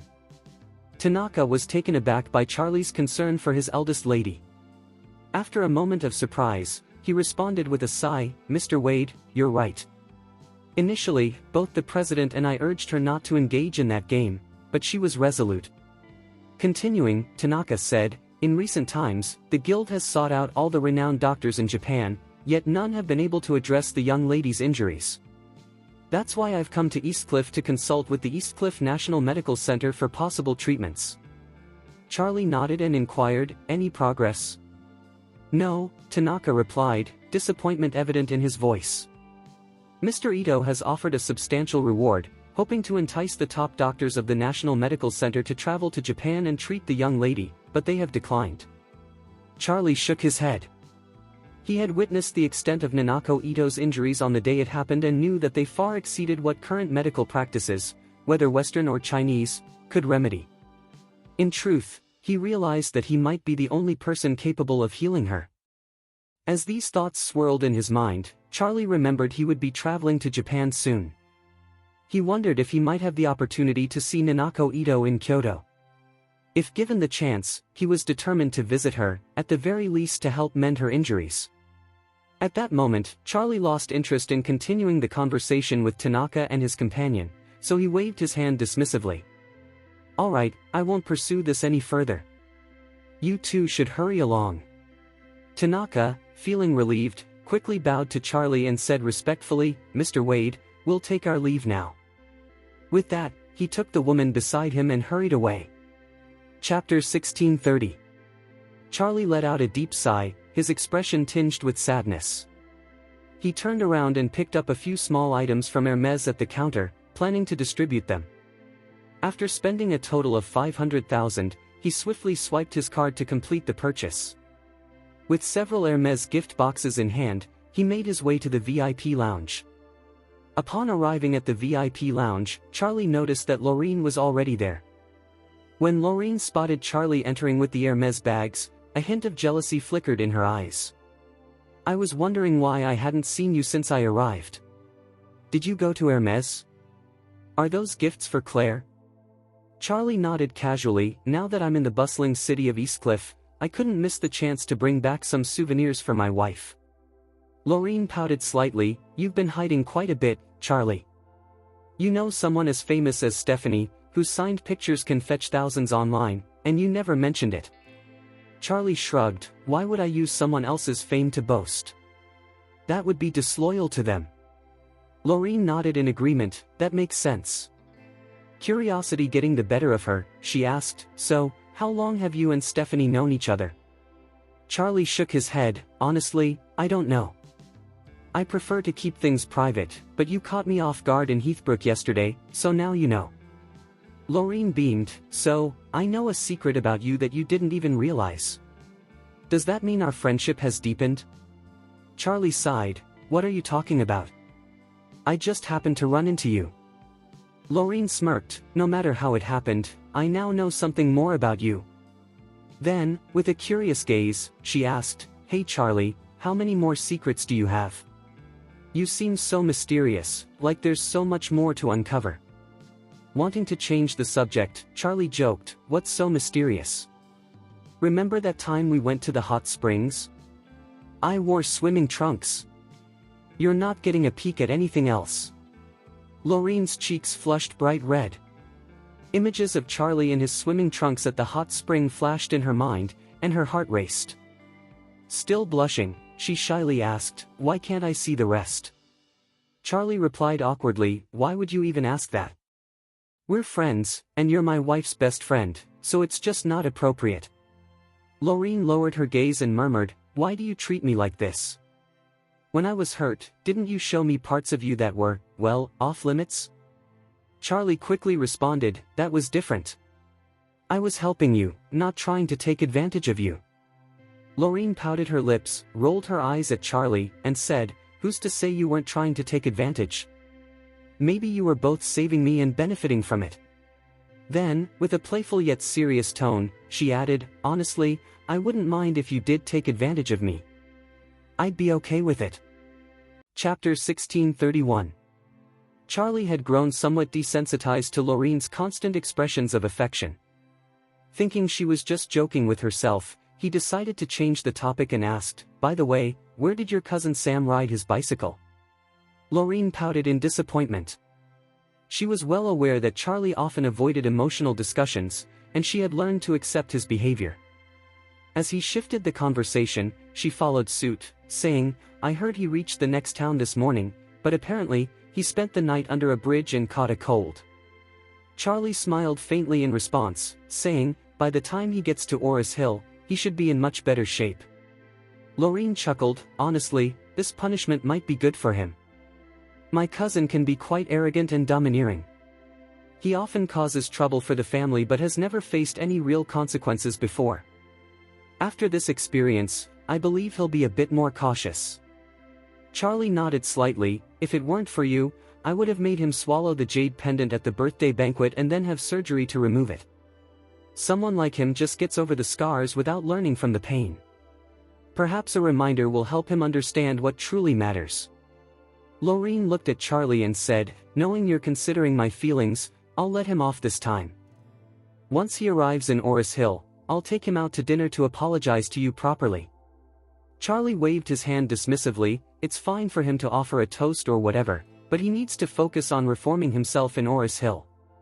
If he behaves well, he might get to go home early. If not, the deadline can always be extended. Lorine pursed her lips, you shouldn't be so strict.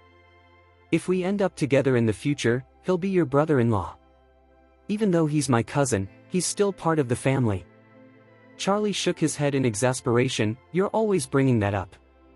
Hee hee. Lorine smiled, what can I say? I like you. Just know that I'm always here, so if you ever figure things out, feel free to reach out. Charlie chose to ignore her comment and glanced up at the large screen, saying, hey, it looks like they've started boarding first class and business class passengers. Let's go. Lorine nodded and began packing her things, casually asking, did you tell Claire that we're coming back together today? Charlie replied, I let her know on WeChat last night. Lorine teased, you weren't feeling jealous at all, right? Why would I be jealous? Charlie responded. She knew I was attending your grandma's birthday banquet, so I told her you wanted to return and that you booked the ticket for me. Lorine smiled and nodded, did you tell Claire about the fan worth tens of millions that you gave my grandma? No, Charlie replied. Don't mention that to Claire. She doesn't know about my connection with Chairman Sunday. I understand, Lorine said earnestly. Don't worry, I won't say a word to her. Feeling relieved, Charlie and Lorine proceeded to board the plane through the VIP gate. Seated next to each other in first class, Lorine opted for the window seat while Charlie took the one beside her. Once on board, Charlie received a call from Claire, who asked cheerfully, husband, are you on the plane? Yes, just boarded. We'll be taking off in about 20 minutes, Charlie responded. Claire continued, Lorine is with you, right? Yes, Charlie confirmed. She's sitting next to me. Claire then said, make sure to take care of her. Charlie replied, a bit helplessly, I'm not the one flying the plane. The flight attendants will handle everyone's food and drinks. What more can I do? Lorine leaned closer to the phone, grinning as she said, you could always hug me if the plane hits turbulence, just to make sure I don't get thrown around. Assuming Lorine was joking, Claire laughed and said, just buckle your seatbelt. What if Charlie can't get to you in time? Chapter 1632. Lorine beamed with excitement, I know. Claire returned the smile and replied, it just so happens that I have a free day today. I'll drive to the airport shortly to pick you up. Great! Lorine exclaimed, grinning, then my wonderful girl is in for a bit of a workout. Claire chuckled and said, why are you being so formal with me? Remember, I'm not just picking you up, I'm also collecting Charlie from our house. Lorine responded, "Ah, so you're picking up Charlie from your family, right?" Claire confirmed with a smile, "Yes." All right, Lorine said with a hint of resignation, "As long as you can pick me up along the way, I'm already quite happy." Claire said, "I won't keep you any longer. I'll see you at the airport soon." After a 2-hour flight, the airplane touched down smoothly at Orus Hill Airport. Charlie and Lorine exited the airport and spotted Claire waiting for them. Charlie felt a wave of longing as he saw Claire after a few days apart. She looked elegant in a long, fitted coat, exuding a remarkable charm. Claire had also missed Charlie terribly over these days. During their marriage, they had never been away from each other for such an extended time. While daily life together felt normal, the absence left a noticeable void and a deep yearning in their hearts. As Charlie emerged from the terminal, Claire quickly moved forward and wrapped her arms around him in a gentle embrace. After holding Charlie for a few moments, she turned and hugged Lorine as well. Lorine was taken aback by Claire's boldness in embracing Charlie. It struck her that her best friend's feelings towards Charlie seemed to have subtly shifted. However, she couldn't quite pinpoint the exact changes. Charlie was surprised that Claire would hug him in front of Lorine. It made him think that perhaps his wife's feelings for him had progressed, which was encouraging. After the warm hugs, Claire noticed the numerous Hermès shopping bags Charlie was carrying and gasped, "Charlie, why did you buy so many Hermès items?" Charlie grinned and replied, "I picked up some gifts for you and your parents." Claire quickly responded, "Oh, but why go for such an expensive brand? Local specialties would have been just fine." Charlie smiled and said, "Since I'm earning well, it's only right to treat my family a bit." Claire insisted, "You know you're going to spoil your mother. If you buy her such pricey gifts now, her expectations will just keep rising." Charlie chuckled softly, "This time, I mostly got a limited edition bag for you. The gifts for my mother were all regular styles meant for everyday use." Claire sighed, "But still, that's a lot of money you're spending." Charlie reassured her, "Stop worrying about money all the time. Earning it is easy. Let's head home and we can discuss it there." Chapter 1633. As Charlie left the airport, he was behind the wheel of Claire's BMW, first taking Lorine back to the Shangri-La Hotel.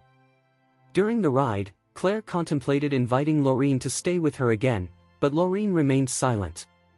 While moving to Thompson first would bring Lorine closer to Charlie, she was also apprehensive about being around Elaine and Jacob.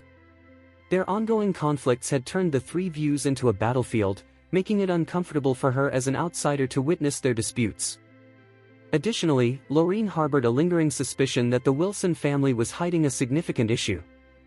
This issue revolved around Jacob's first love, Matilda. Elaine was unaware of Matilda's past involvement with Jacob, which could lead to her being upset with him. If she found out, it would likely spark a confrontation at home.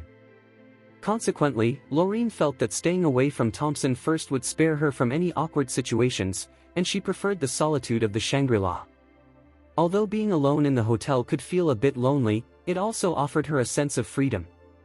Even if she left a mess in her room upon waking, it would be tidied up by the time she returned. Thus, she firmly stated her decision not to move to Thompson first. After dropping Lorine off, Charlie and Claire headed home together. Claire, expressing her concern, asked, "Charlie, have you assessed the feng shui for Miss Sun's house?" "I have," Charlie replied with a smile. "The whole family is very pleased and gave it 5 stars. Claire felt relieved and remarked, "If they're satisfied, we can rest easy about the payment." She then inquired, "With all the Hermès purchases, didn't you spend a lot of money?" Charlie answered honestly, "It totaled around 1 million. 1 million? Claire exclaimed, feeling dizzy.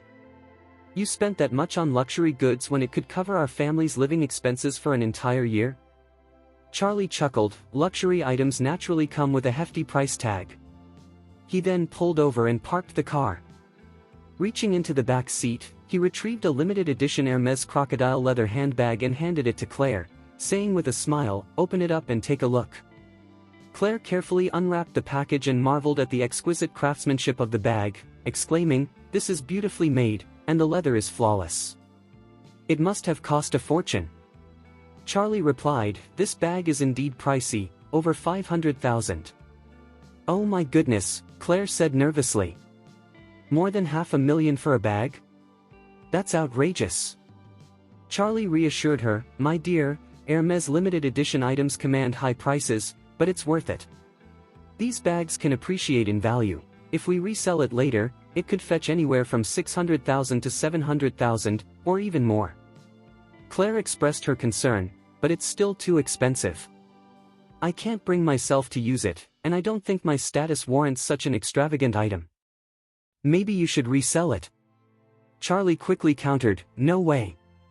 How could I sell a gift I chose just for you? He added, my wife, you should use this bag with confidence. If it gets worn out, we'll buy you a new one.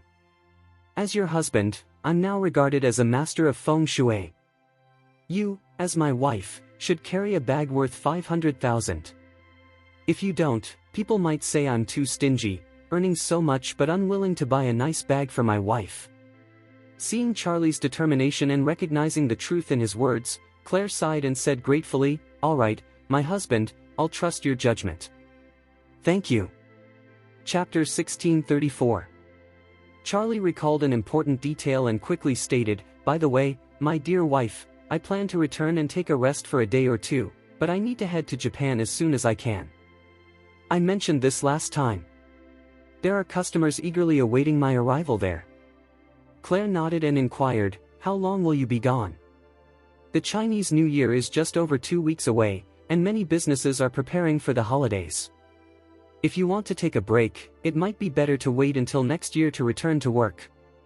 Charlie smiled and replied, I've made commitments, so I can't leave them hanging at this moment. But don't worry, I should be back in just a few days. Japan isn't far, the flight from Orus Hill only takes a bit over 2 hours. All right, Claire said softly. Just make sure to take care of yourself while you're in Japan. If you're not familiar with the place, try to avoid any conflicts to prevent being taken advantage of by the locals. Understood. Charlie replied with a smile. You don't need to worry about me, I won't let anyone bully me. Claire looked at him knowingly and said, I know you can handle yourself, but remember, it's important to conduct business peacefully. Charlie nodded, assuring her, don't worry, my love. I'll be cautious. Back at Thompson first. As soon as the car pulled into the villa's yard, Elaine, who had recently removed her plaster cast, rushed out with excitement. She was aware that Claire had gone to the airport to pick up Charlie, so she had eagerly awaited his return. The main reason for her anticipation was that Charlie had promised to bring her a gift from Eastcliff. After receiving an extravagant set of high-end caviar skincare products from Charlie on his last visit, Elaine had come to view him as a luxurious son-in-law. She eagerly speculated that he would have something equally valuable for her this time, and she could hardly contain her excitement. Upon seeing Charlie emerge from the car, Elaine rushed to greet him, beaming. Oh my wonderful son-in-law, I've missed you so much these past few days. Charlie felt a bit awkward with Elaine's compliments. Although she had shown significant improvement in her behavior lately, this was the first time she expressed such overly flattering sentiments. Elaine continued, you have no idea how much I've worried about you. Being away for so long, I was concerned you might struggle with eating or sleeping. I couldn't stop thinking about you. Charlie smiled and replied, thank you for your concern, Mom. I've been doing just fine these past few days. That's a relief. Elaine said, visibly calming down as she hurriedly peered into the car. Since Charlie had driven back, it was clear he couldn't have brought large gifts, so she looked to see if there were any surprises hidden in the car. At that moment, Jacob came out as well, holding a simple string of red sandalwood beads, and greeted Charlie with a smile. Oh, Charlie, you're back. How did everything go in Eastcliff? Charlie replied with a slight smile, Dad, everything went smoothly for me. Jacob nodded approvingly. That's great to hear. Elaine caught a glimpse of some gift boxes in the back seat of the car, but the tinted windows prevented her from seeing clearly. She quickly asked, oh, my son-in-law, what do you have in the back? Is it a gift for us? Charlie nodded with a smile. Yes, I've brought some gifts for both you and Dad. Oh! Elaine exclaimed, her face lighting up. You truly are the best son-in-law. You always think of me. Come on, show me what you've got. Chapter 1635. Noticing the excitement lighting up Elaine's face, Charlie couldn't help but smile. He opened the rear door and retrieved a collection of Hermes gift boxes from the back seat. As Elaine laid eyes on the stack of Hermes boxes, her eyes widened in disbelief, sparkling with joy. She couldn't contain her excitement and exclaimed, "Oh my goodness, it's Hermes. An Hermes bag is incredibly pricey. Charlie might not really splurge on that for me, but even an Hermes scarf costs tens of thousands of dollars." With glee, she rushed forward, covering her mouth in astonishment. "Oh wow. It's Hermes. My dear son-in-law, you are so generous. What have you picked up from Hermes for your mother?" Charlie selected a few boxes of varying sizes and handed them to Elaine, saying, "Mom, this larger one is an Hermes bag. It suits your style perfectly. Do you like it?" When Elaine realized it was a bag, she jumped up in sheer excitement. "Oh my goodness. It's truly a bag. My wonderful son-in-law. You are so generous with your mom."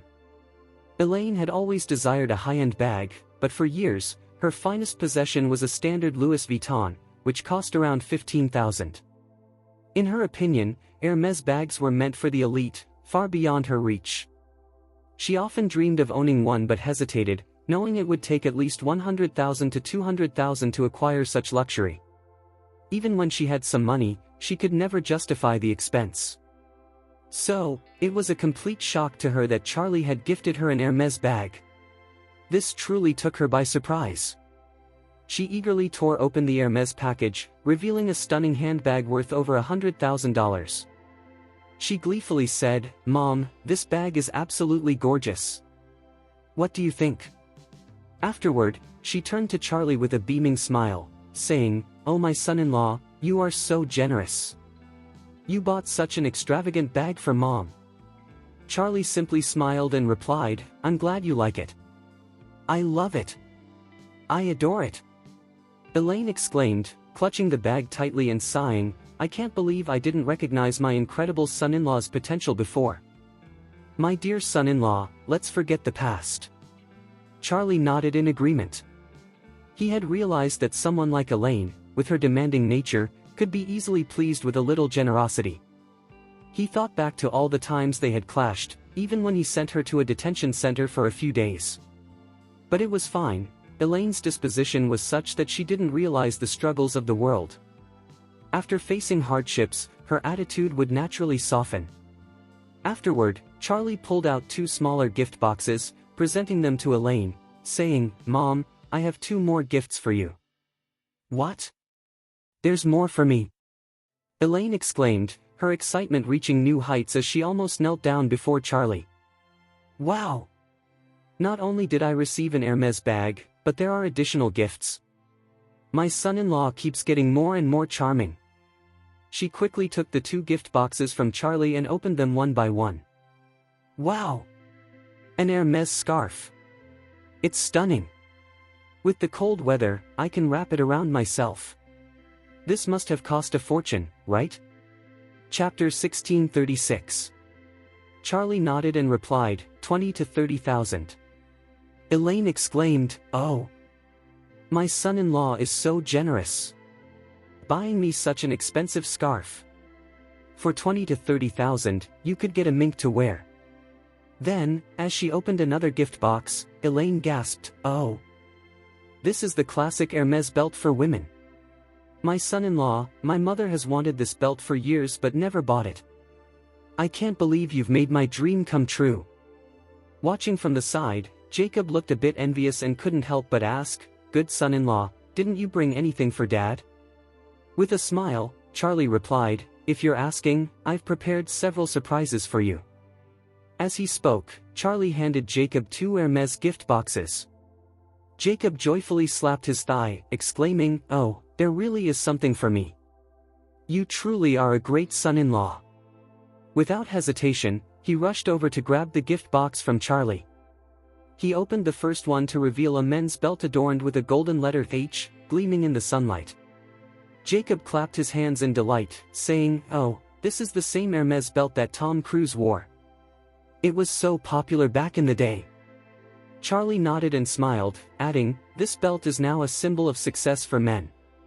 Jacob sighed, "Oh, the Wilsons are also successful people. We live in a Thompson First mansion, drive a BMW 5 Series, sport an Hermes belt, and if I add a large gold chain and a gold watch, we'll fit right in with the high society crowd." Claire chimed in, exasperated, "Dad, what middle-aged person do you see flaunting a big gold chain at the market? That's more of a young person's accessory." Jacob chuckled, "I was just joking." He then winked at Charlie and said, "Good son-in-law, when can I expect a gold watch? I've had my eye on a Rolex lately, that watch looks fantastic." Charlie suddenly recalled, "Hey, wasn't it Matilda who gave Jacob a Rolex before? It was worth $300,000 to $400,000, but he never wore it because he was worried Elaine would get jealous. Now he's bringing up Rolex again. I bet he wants me to agree to his little request so he can wear the one Matilda gave him without any fuss." Charlie thought to himself, "This old man is clever. He wants to wear a gift from his first love without raising eyebrows, so he's setting the stage for it." With that in mind, Charlie decided to help out. "Don't worry, Dad, I've got a Rolex wrapped up for you." Upon hearing this, Jacob was overjoyed and rushed to grab Charlie's hand, saying with feeling, "Good son-in-law, you truly understand me." He continued to wink at Charlie, his face beaming with gratitude. Elaine, however, was not pleased. She scolded, "Jacob, you're really shameless. You want to flaunt a Rolex, even with your unimpressive appearance? Don't spend my son-in-law's money on that." Then she quickly turned to Charlie with a smile, saying, "Good son-in-law, you know I don't have a decent watch yet. How about you surprise me with one?" Chapter 1637. When Jacob received a Rolex from Matilda and showcased it to Charlie while they were in the car, Claire found herself sitting in the back row. She quickly realized that Dad had asked Charlie to request a Rolex as well. It was more of a formality, as the true intention was to create a chance for Jacob to wear the Rolex Matilda had gifted him. At that moment, Claire felt a twinge of discomfort. However, she decided to overlook it, considering the tumultuous history between her parents and the many wrongs she had endured over the years. To her surprise, Claire's mother decided to join in on the excitement, expressing her desire for Charlie to buy her a Rolex too. Claire quickly interjected, saying to Elaine, "Mom, Rolexes are typically worn by men. They wouldn't suit you. If you really want a nice watch, I can get you a feminine Tissot." Elaine responded with disdain, "Don't try to fool me. That brand is cheap, I bought one for a few $1,000s, and the lower-end ones don't even cost $3,000. They can't compare to a Rolex. I don't want it." Charlie, trying to smooth things over, said, "Mom, I bought a lot of items in Eastcliff this time. I got a gold watch for both you and Dad. However, our family's finances might take a hit. I happen to know someone who sells imitation watches. They look exactly like the real ones and are quite affordable. How about I get you and Dad a replica for now?" At this point, Elaine was no longer the critical figure she once was in Charlie's eyes. With Charlie treating her better, she was more reasonable. Realizing Charlie had already splurged on Hermes items for himself, Elaine quickly said, "Oh, good son-in-law, I was only joking. I know it's tough for you to earn money, so let's just buy a fake for your dad. I really don't need anything." She quickly added, "Hey, if you land a big feng shui job in the future and make a lot of money, don't forget about your mother." Charlie smiled and assured her, "No problem. I won't forget you when I start making money." Turning to Jacob, he winked and suggested, "Dad, why not let my friend find you a replica Rolex? Most people won't be able to tell the difference." Jacob, unaware of Charlie's underlying motives, simply thought it was a good excuse for him to wear the watch Matilda had given. Elaine believed it would be a fake, which made it even better. So, Jacob eagerly nodded and said with a smile, "Oh, a fake is fine. I just want to wear it anyway, the real one would be a waste." Charlie took advantage of the moment, saying, "Then it's settled. I'll call him soon to find a high-quality replica. Jacob responded with enthusiasm, great, great. Charlie then presented Jacob with some tea that Stephen Thompson had given him, saying, Dad, this is some excellent tea I sourced for you. Please avoid buying tea from WeChat without checking next time. Jacob smiled and replied, my tea isn't bad. It tastes wonderful when I drink it. Charlie encouraged him, then try this and see how it compares. Jacob agreed, okay, I'll give it a try later. At that moment, Charlie pulled out the remaining Hermès gift boxes and said to Claire, my wife, these are all for you. Take your time unpacking them when we get home. Claire was taken aback, exclaiming, wait, why are there more gifts for me? I already received a bag. Charlie nodded with a smile, the rest are just some small accessories, like scarves, wallets, and belts. Chapter 1638. Claire expressed her gratitude, saying, thank you, dear husband, but please don't spend so much money on me in the future. Charlie understood that such an extravagant gift was hard for her to accept, so he smiled reassuringly and replied, all right, I get it. Next time, I'll choose something that's more budget-friendly. Once back in the room, Elaine quickly placed the Hermès bag Charlie had gifted her in the living room. As she organized the gifts and discarded the packing boxes, she pulled out her mobile phone and snapped numerous photos from various angles. Afterward, she picked 9 photos that she liked best and promptly shared them on her social media with the caption, my wonderful son-in-law visited Eastcliff for work and returned with a bunch of Hermès gifts. I'm overjoyed. In the comments section, likes and remarks poured in rapidly. Observing the envious comments from many women, Elaine couldn't help but feel exhilarated. She felt a swell of pride, how amazing. I'm living in a grand villa now and carrying Hermès bags, truly a fabulous lady. Once I get my porcelain front teeth done, I'll be stepping out in style with my Hermès bag, scarf and belt. Meanwhile, Jacob settled onto the sofa and quickly retrieved the tea leaves that Charlie had given him, eager to brew a pot and see how they compared to what he usually bought on WeChat. As soon as he opened the tea leaves from Stephen Thompson, a refreshing aroma wafted through the air. Jacob felt a rush of excitement. He had never encountered such fragrant tea before. Even unbrewed, the aroma lingered and invigorated the senses. Examining the tea leaves, he noted their perfect and uniform appearance. There were no discrepancies in size or color, and no bits of debris or small flowers. It was evident that each piece had been meticulously selected. He brought a handful of tea leaves to his nose for a gentle sniff, then compared it to the tea he had bought from the WeChat vendor, and he suddenly felt a stark contrast.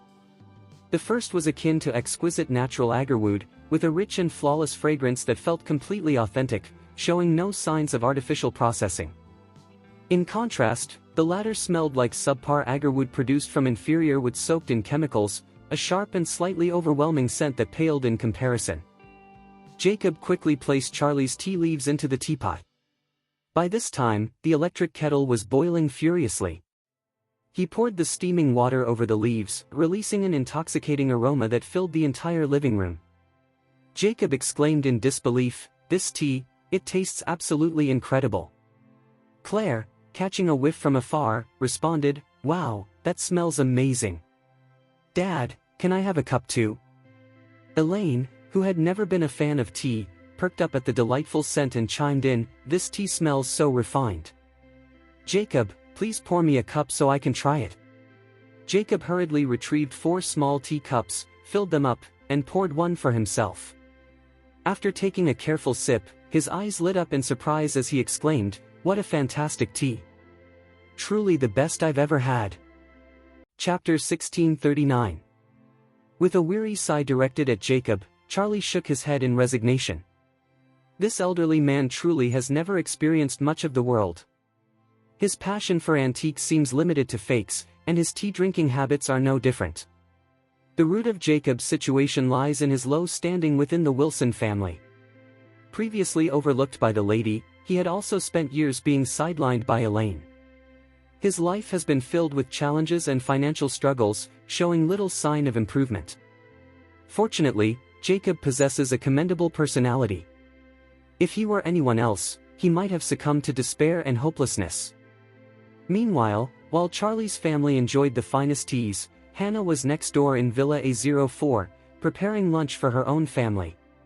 Due to a previous relationship with the black coal kiln supervisor, which left Christopher infected, Hannah found herself increasingly marginalized within the family. However, with Donald's support, the Wilson family was cautious not to take any drastic actions against her. Initially, Hannah tried to win over Lady Wilson and Christopher through various gestures, hoping for their forgiveness. She even went as far as preparing an elaborate abalone dinner for Christopher and purchasing expensive king crabs to help him regain his health. Despite her past mistakes, her intentions were genuine. Unfortunately, Hannah soon realized that her efforts were met with indifference, leading her to adopt a more resigned attitude. Recently, after Donald invested in the Wilson Group, the business was revitalized.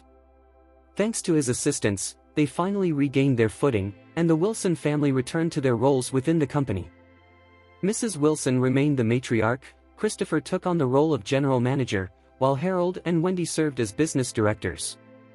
The four of them now commuted together to work every day, which only deepened Hannah's feelings of alienation. At this point, Hannah's role in the household had devolved into that of a caretaker, as she handled laundry and cooking for the family daily. Having just finished preparing a meal, she took off her apron and collapsed onto the sofa, feeling exhausted as she scrolled through her phone. As she aimlessly browsed her social media feed, she stumbled upon a post from Elaine. Spotting Elaine flaunting a collection of Hermes bags only added to Hannah's frustration. This Elaine is such a show-off. Who cares about a few Hermes bags, she muttered to herself, irritation bubbling up. After venting her frustrations, she couldn't shake off the feeling of discontent. Elaine has a supportive son-in-law like Charlie, while I have, what do I even have? A husband? He yells at me, belittles me, and threatens divorce. If it weren't for Mr. Webb, this old bastard would have kicked me out long ago. And the lady? She's anything but helpful. If Donald hadn't kept her in check, I'm sure she would have tried to do me in. My son. He's useless, good at bragging but incapable of anything meaningful. I can't depend on him for anything. As for Wendy, I wish she were still with Gerald White.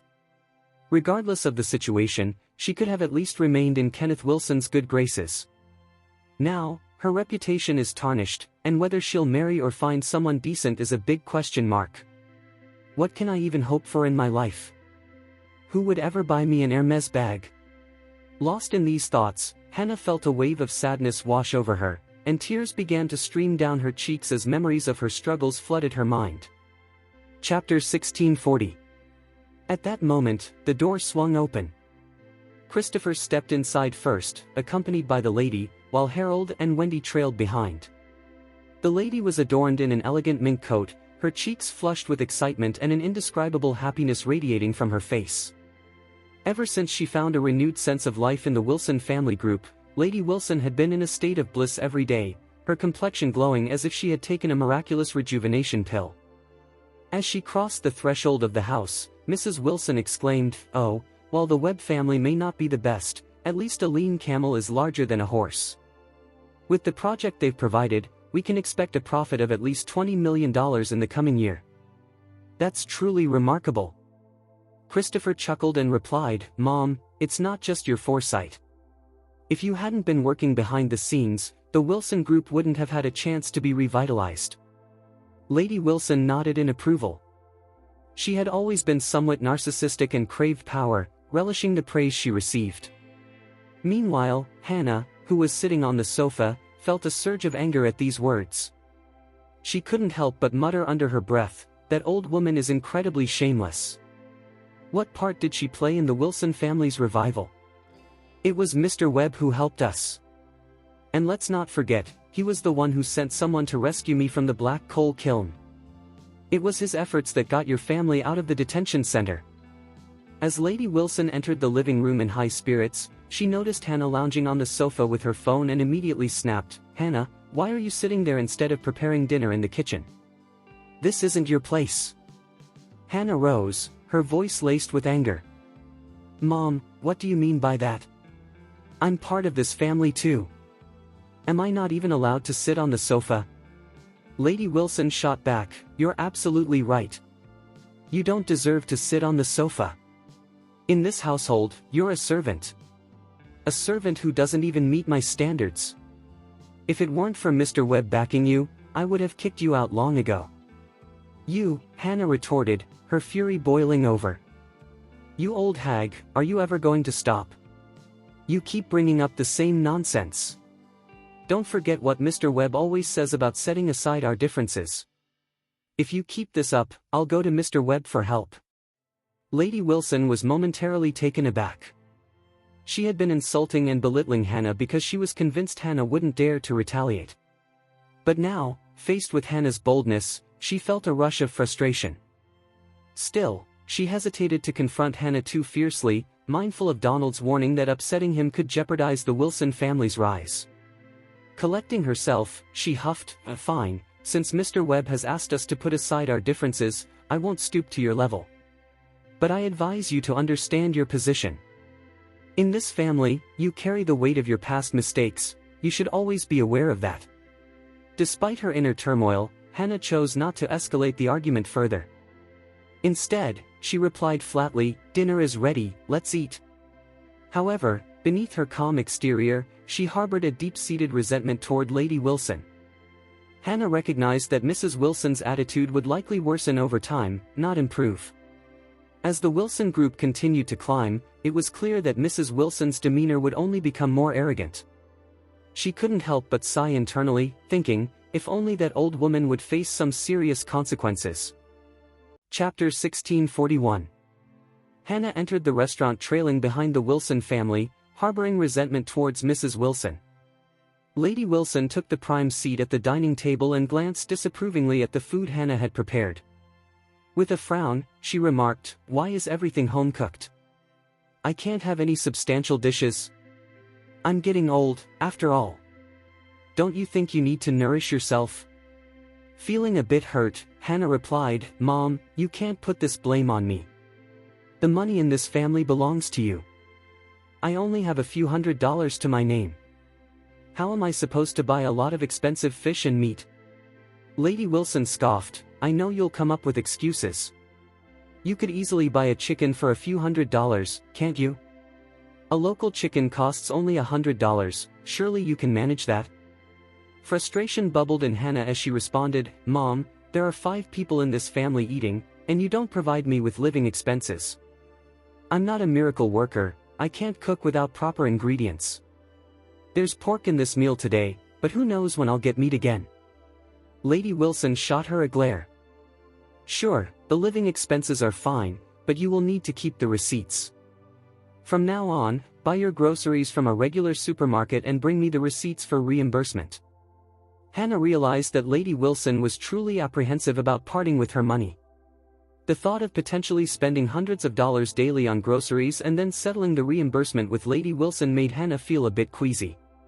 However, she hid her discomfort and replied smoothly, "All right, since it's not too much trouble for you, let's settle the accounts daily from now on." With a sarcastic smile, Lady Wilson replied, "I don't mind, I'm more than capable." Hannah chose not to engage further and simply picked up her bowl, taking a few bites. Wendy, sitting beside her, scrolled through her phone while eating. She then turned to Mrs. Wilson and asked, "Grandma, can I request an image allowance from you?" Lady Wilson raised an eyebrow, "What image allowance?" Wendy, trying to be polite, explained, "Grandma, as the commercial director of the Wilson Group, I handle external relations. When I'm out representing our company, my appearance must align with our branding. This means I need to invest in my clothing, cosmetics, and skincare products." Lady Wilson rolled her eyes and said, "Stop beating around the bush. Just tell me what you want."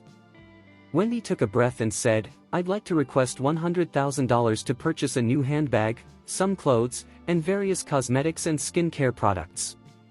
$100,000? Lady Wilson exclaimed, snorting in disbelief. "Do you honestly think our family's money grows on trees?" Wendy replied, her voice tinged with frustration, "But Grandma, Mr. Webb gifted us tens of millions. Our company's accounts are quite healthy, $100,000 is insignificant for us." Lady Wilson, her anger rising, retorted, "That's exactly the problem. If you keep thinking that $100,000 or even $200,000 is nothing, we risk losing the Wilson Group. We must seize this chance to rise from the ashes and avoid repeating past mistakes.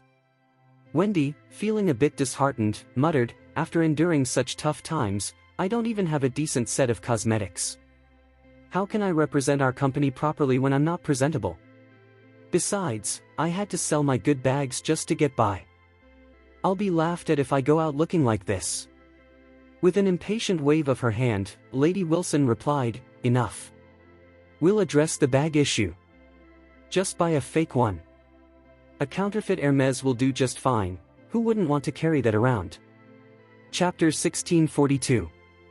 What's going on? Wendy stammered, her anxiety evident. How can I admit that I'm the commercial director of the Wilson Group? I was caught carrying a fake Hermes bag while out. What a disaster it would be if anyone found out. Lady Wilson scoffed, you're missing the point. In today's world, if you hold a prestigious position, carrying a counterfeit bag is just a minor detail, it won't matter to others. But if you come from a humble background, the truth is you'll still be seen as fake. The Wilson Group is currently undergoing its phoenix moment, rising from the ashes. To the outside world, you, as the commercial director, are perceived as a valuable asset. Even with a fake bag, no one will believe it's not genuine. Wendy felt defeated. Grandma, even if you don't recognize it, as the commercial director of the Wilson Group and your granddaughter, isn't asking for $100,000 reasonable?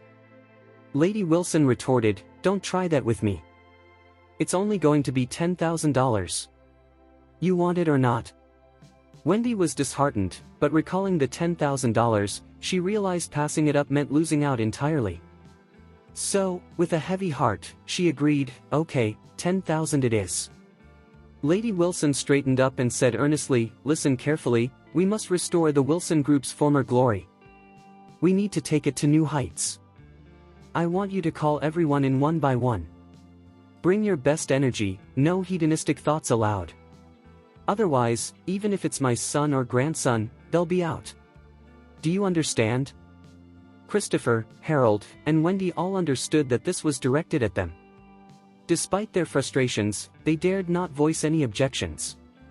They could only nod in resignation and say together, we understand. Satisfied, Lady Wilson waved her hand, all right, let's eat. I have to head to the company this afternoon to keep working. With no other option, everyone lowered their heads and ate quietly. At that moment, Wendy scrolled through her WeChat moments and suddenly saw a post from Elaine that made her face turn red with anger. A wave of unease washed over her, Elaine's flaunting her collection of Hermes bags. I wanted to buy one, but Grandma wouldn't let me and insisted I get a fake. If I end up with a fake Hermes and run into Elaine, what would I do? Her anger intensified as she pondered why such expensive items were necessary. I'm young and beautiful, why can't I be as good as Elaine, she thought, feeling more aggrieved. Grandma! Look! Even Elaine is using real Hermes bags, why can't I have just one real bag? Lady Wilson snatched the phone from Wendy, glanced at it, and said furiously, that bitch Elaine. She's always up to something. Christopher took the phone next and noticed a picture of Elaine posing with her bag. He remarked coldly, that annoying girl seems to have just gotten her leg out of a cast. I can't wait to confront her. Harold, his teeth clenched in frustration at the thought of Elaine, quickly chimed in, Dad, didn't you say you wanted to punish her? When will you do it? I've wanted to teach that bitch a lesson for ages. Don't worry, Christopher replied with a snort. She's been stuck at home with her leg in a cast, so we've had to hold off. But now that her cast is off, she'll be stumbling around soon enough. When the time comes, we'll make our move, and she'll get what's coming to her. Chapter 1643. Christopher still harbors a strong dislike for Elaine. The reason behind his animosity? Elaine has left more than 20 green hats hanging on her terrace without putting them away. To make matters worse, she has gone online and bought even more, bringing the total to over 30 hats now. Each day, as Christopher moves in and out of the villa and passes by Charlie's house, he is greeted by the sight of those fluttering green hats. Each glance fills him with anger. Moreover, memories of Elaine's past mockery only deepen his resentment towards her. Christopher often fantasizes about finding the perfect opportunity to confront Elaine. He even considers how to add some inconvenience to Charlie's household to keep Donald satisfied. Unfortunately, since Elaine has been recovering with a plaster on her leg, he hasn't had the chance to act. Now that Elaine's plaster has come off, it's only a matter of time before her spirited nature drives her outside again. Once she's out and about, Christopher will finally have his chance. When Mrs. Wilson caught wind of Christopher's plan against Elaine, she expressed her interest. With a cold tone, she remarked, "That infuriating Elaine bounces around like she owns the place. After her stint in the detention center, I think it's time we give her a taste of her own medicine, maybe break her legs to quench this hatred." Wendy eagerly chimed in, "Grandma, let's find a way to break her legs this time." "Absolutely, Grandma," Harold exclaimed, his excitement palpable. "I've never liked the sight of her." Mrs. Wilson turned to Christopher and said, "Elaine has been nothing but insulting to you and humiliating the entire Wilson family. You really need to devise a plan to teach that bitch a lesson." Christopher nodded vigorously, replying, "Mom, don't worry. I will make sure that insufferable woman pays." After enjoying lunch at home, Charlie called Don Albert to come and pick him up so they could head to the kennel. He has plans to travel to Japan tomorrow to swiftly wrap up all matters concerning Kobayashi Pharmaceutical. Securing Kobayashi Pharmaceutical will heavily rely on the assistance of brothers Ichiro Kobayashi and Jiro Kobayashi. While riding in Don Albert's car, Charlie inquired, "How have Ichiro and Jiro Kobayashi been performing at the kennel lately?" Don Albert chuckled in response, "Master Wade, the two brothers have been doing well. They've been working hard and keeping a low profile, almost like quails. However, when they do cross paths, it's like two dogs with a grudge, they can't resist getting into it. I've had to separate them into different areas to prevent any confrontations." Charlie nodded, well aware of the deep-seated animosity between Ichiro and Jiro Kobayashi. Ichiro, in particular, has every reason to despise Charlie. He was scammed and lost his father to poisoning, which Charlie orchestrated. To add insult to injury, Jiro has made his brother's life even more difficult by placing a bounty on his head for the crime of poisoning their father. It's safe to say that Ichiro will hold a grudge against Jiro until his dying day. Conversely, Jiro harbors his own hatred for Ichiro, as Charlie had previously made it clear that only one of the brothers could return to Japan with him, while the other would be left to work at the kennel for life. Charlie has shown a preference for taking Ichiro home, which has led Jiro to hope for his brother's misfortune. Ideally, he wishes for Ichiro to face a sudden death, which would leave him as the sole candidate to accompany Charlie back to Japan. Chapter 1644. After returning to Japan with Charlie, he is required to give Charlie 90% of the shares.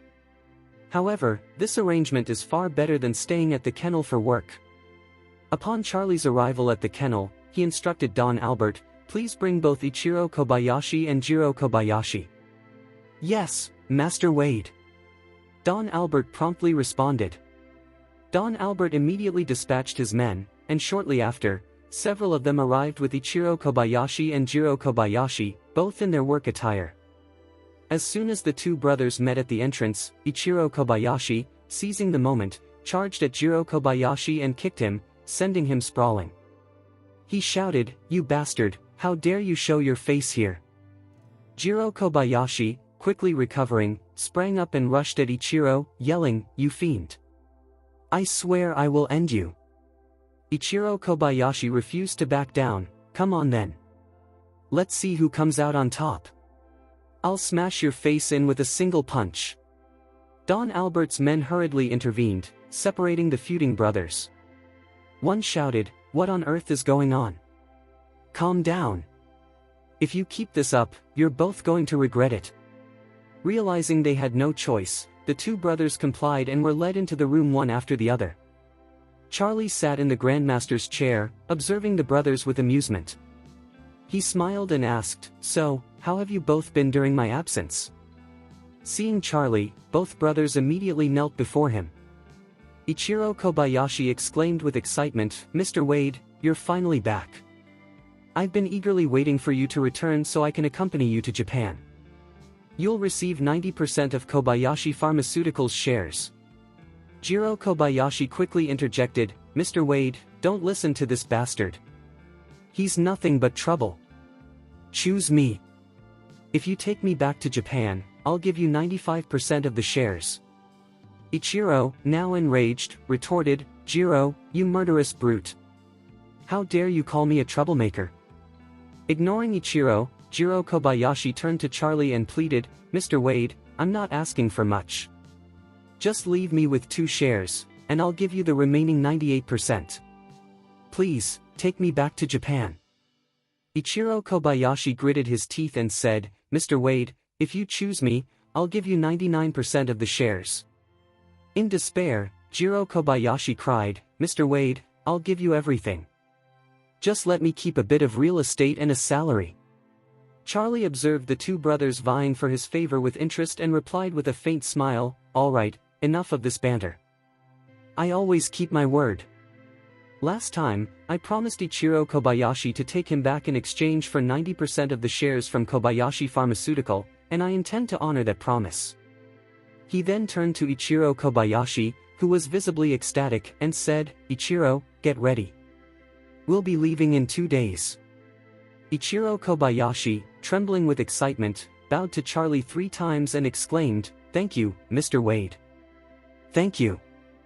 Meanwhile, Jiro Kobayashi, almost in tears, pleaded, Mr. Wade, please take me with you. I'm willing to do anything you need. Charlie replied coolly, Jiro, you can stay here. You'll have food, drink, and a place to live. No need to worry about anything. If your brother misbehaves, I'll simply send him back in your place. Jiro Kobayashi felt a wave of despair wash over him. Would he be stuck here forever? On the other hand, Ichiro Kobayashi appeared reinvigorated and eagerly asked Charlie, Mr. Wade, when are we leaving? Charlie waved his hand and replied, tomorrow. Chapter 1645.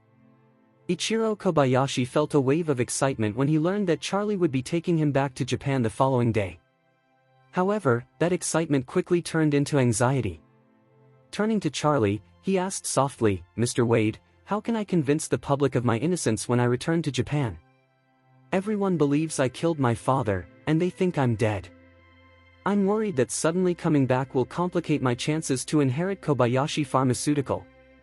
Charlie smiled reassuringly and replied, isn't that a minor issue? He then gestured to Don Albert, saying, Don Albert, please arrange for a video camera to record a confession from Jiro Kobayashi, admitting that he poisoned and killed his father.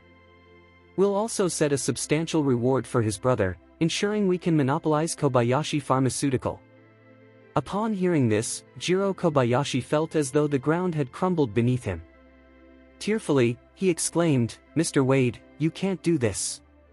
Didn't you say that if my elder brother misbehaves, I could take his place? If I'm forced to plead guilty now, how can I return in the future? Charlie responded coldly, what are you worried about? You two will record the confession together later. If your brother is in charge, then you are too. If you're in charge, then let your brother take the lead. Isn't that a perfect solution?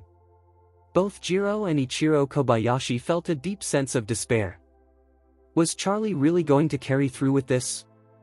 Yet they understood that their lives were entirely in Charlie's hands. Opposing him could lead to dire consequences. Reluctantly, they nodded in agreement, and the team Don Albert had arranged took them to an adjacent empty room to film the video. Meanwhile, Charlie contacted Matilda's son, Paul. He wasted no time and asked, Paul, do you have any availability in the coming days? Paul quickly replied, Mr. Wade, how can I assist you? Charlie explained, I wanted to know if you'd accompany me to Japan to address the transfer of Kobayashi Pharmaceuticals shares and complete the necessary legal procedures. Absolutely. Paul responded enthusiastically. What's the exact departure time? I can make arrangements to join you. Tomorrow works for me. Let's leave early and return early, Charlie replied with a smile. Sounds good, Paul said. I'll handle the ticket booking. Who are you traveling with? Charlie casually mentioned, no need for tickets, I'll reach out to Isaac Cameron to arrange a private jet. Understood. Paul confirmed. After hanging up, Charlie called Isaac Cameron again. The Wade family operates a large business, and in Orus Hill, there's a private jet that Isaac Cameron uses regularly. When Isaac learned of Charlie's trip to Japan, he promptly organized the crew to apply for the necessary route and departure time. Additionally, he suggested, "Master, since you're unfamiliar with Japan, I could accompany you. I have connections with several Japanese companies and families, which might be helpful in case you need assistance." Since returning from defeating the 8 great heavenly kings in Golem Mountain, Isaac Cameron had become completely devoted to Charlie, considering him his only master.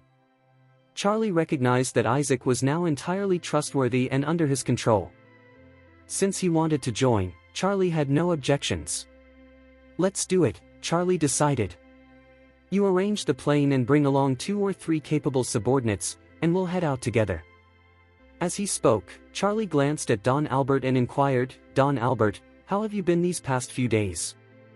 If all is well, join me in Japan." Chapter 1646. Don Albert responded promptly, saying, "Absolutely, Master Wade. Don Albert is ready to follow your orders." Charlie smiled with approval and turned to Isaac Cameron. "Isaac, we have Don Albert on our side, along with Paul from Smith Law Firm and Ichiro Kobayashi from the Kobayashi family. Please ensure the crew is prepared." "Understood, Master. I'll take care of the arrangements." At that moment, brothers Ichiro Kobayashi and Jiro Kobayashi recorded their respective videos one after the other. Later, Don Albert's men escorted the two back to the group. Charlie looked at Ichiro Kobayashi and said calmly, "Ichiro Kobayashi, take it easy today. Tomorrow, Don Albert will accompany you to the airport. However, let me give you a word of caution, be careful during your travels. Don't assume that Japan is your home turf. If you dare to act out of line, I assure you, I will not hesitate to deal with you." Ichiro Kobayashi nodded vigorously, "Mr. Wade, rest assured, I will comply completely." Charlie acknowledged him with a sound, then turned his attention to Jiro Kobayashi. "Jiro Kobayashi, you will remain here. Don Albert's men will ensure you are well fed and comfortable. When you're not working, you can take some time to pray, hope for your elder brother's misfortune, for that might give you a chance to return to Japan." Upon hearing this, Ichiro Kobayashi quickly interjected, "Mr. Wade, you need not worry about me. I will not create any issues. Jiro, you will never have the opportunity to escape this place." Jiro Kobayashi seethed with anger. However, with Ichiro Kobayashi now favored by Charlie, Jiro had no choice but to accept his role as the backup. What does it mean to be a backup? As long as the primary tires are functioning well, no leaks and no punctures, the backup tire remains unused. This thought deepened Jiro's resentment towards his elder brother. If not for the crowd around them, he would have relished the chance to confront him directly. Noticing the escalating tension between the brothers, Charlie felt a sense of satisfaction. This was precisely the dynamic he desired, one that would keep them in check and deter them from acting against him, ensuring they remained compliant and under his control. With this strategy in mind, Charlie stood up and addressed Don Albert, "Starting tomorrow, we need to enhance security at the kennel. We must keep a close watch on Jiro Kobayashi, and he is not permitted to go on any business trips." Don Albert nodded without hesitation, "Master Wade, you can count on me. We have over 20 guards here, plus a pack of fierce purebred hounds. One bite from those dogs will take care of Jiro Kobayashi. Tomorrow, I'll bring in 10 more men to turn this place into a fortress, no business trips will happen." Charlie grinned, "Great, I appreciate your initiative. Just remember, if he misbehaves and you have to use the dogs, make sure they don't kill him. Keeping him alive is essential." Don Albert chuckled, glancing at Jiro Kobayashi, "If this son of a bitch thinks about running, I'll have my snow mastiff take a chunk out of him first." Chapter 1647. Kobayashi Pharmaceutical operates multiple production facilities throughout Japan. Its headquarters is situated in Tokyo, and in addition to the capital, the company has production lines in key cities such as Yokohama, Osaka, and Nagoya. Notably, Kobayashi Pharmaceutical recently made a significant investment to establish the largest biopharmaceutical production base in Asia, located in Osaka. During this visit to Japan, Charlie aimed to finalize the share transfer agreement with Kobayashi Pharmaceutical and complete the transfer itself. He brought along Liam from Weaver's Pharmaceuticals to inspect the various production bases. Liam currently serves as the general manager of Oracle Pharmaceutical and is responsible for its operations. Once Charlie takes over Kobayashi Pharmaceutical, Liam will temporarily oversee the entire production line. Looking ahead, if circumstances allow, Stephen Thompson may take charge of Kobayashi Pharmaceutical, enabling Liam to focus on expanding Oracle Pharmaceutical's presence in China. To facilitate this trip, Charlie and Isaac Cameron developed an itinerary. They plan to fly from Orus Hill to Tokyo the following morning. Isaac will coordinate with his contacts in Tokyo to ensure local support and arrange for a team to accompany them during their stay. After concluding their business in Tokyo, they will drive west to Yokohama, which is conveniently located less than 100 kilometers away. From Yokohama, they will continue to Nagoya and then on to Osaka. Once the inspections in Osaka are complete, they can fly directly back to Orus Hill. The decision to travel by car rather than by plane comes from Japan's relatively small land area, where cities are in close proximity.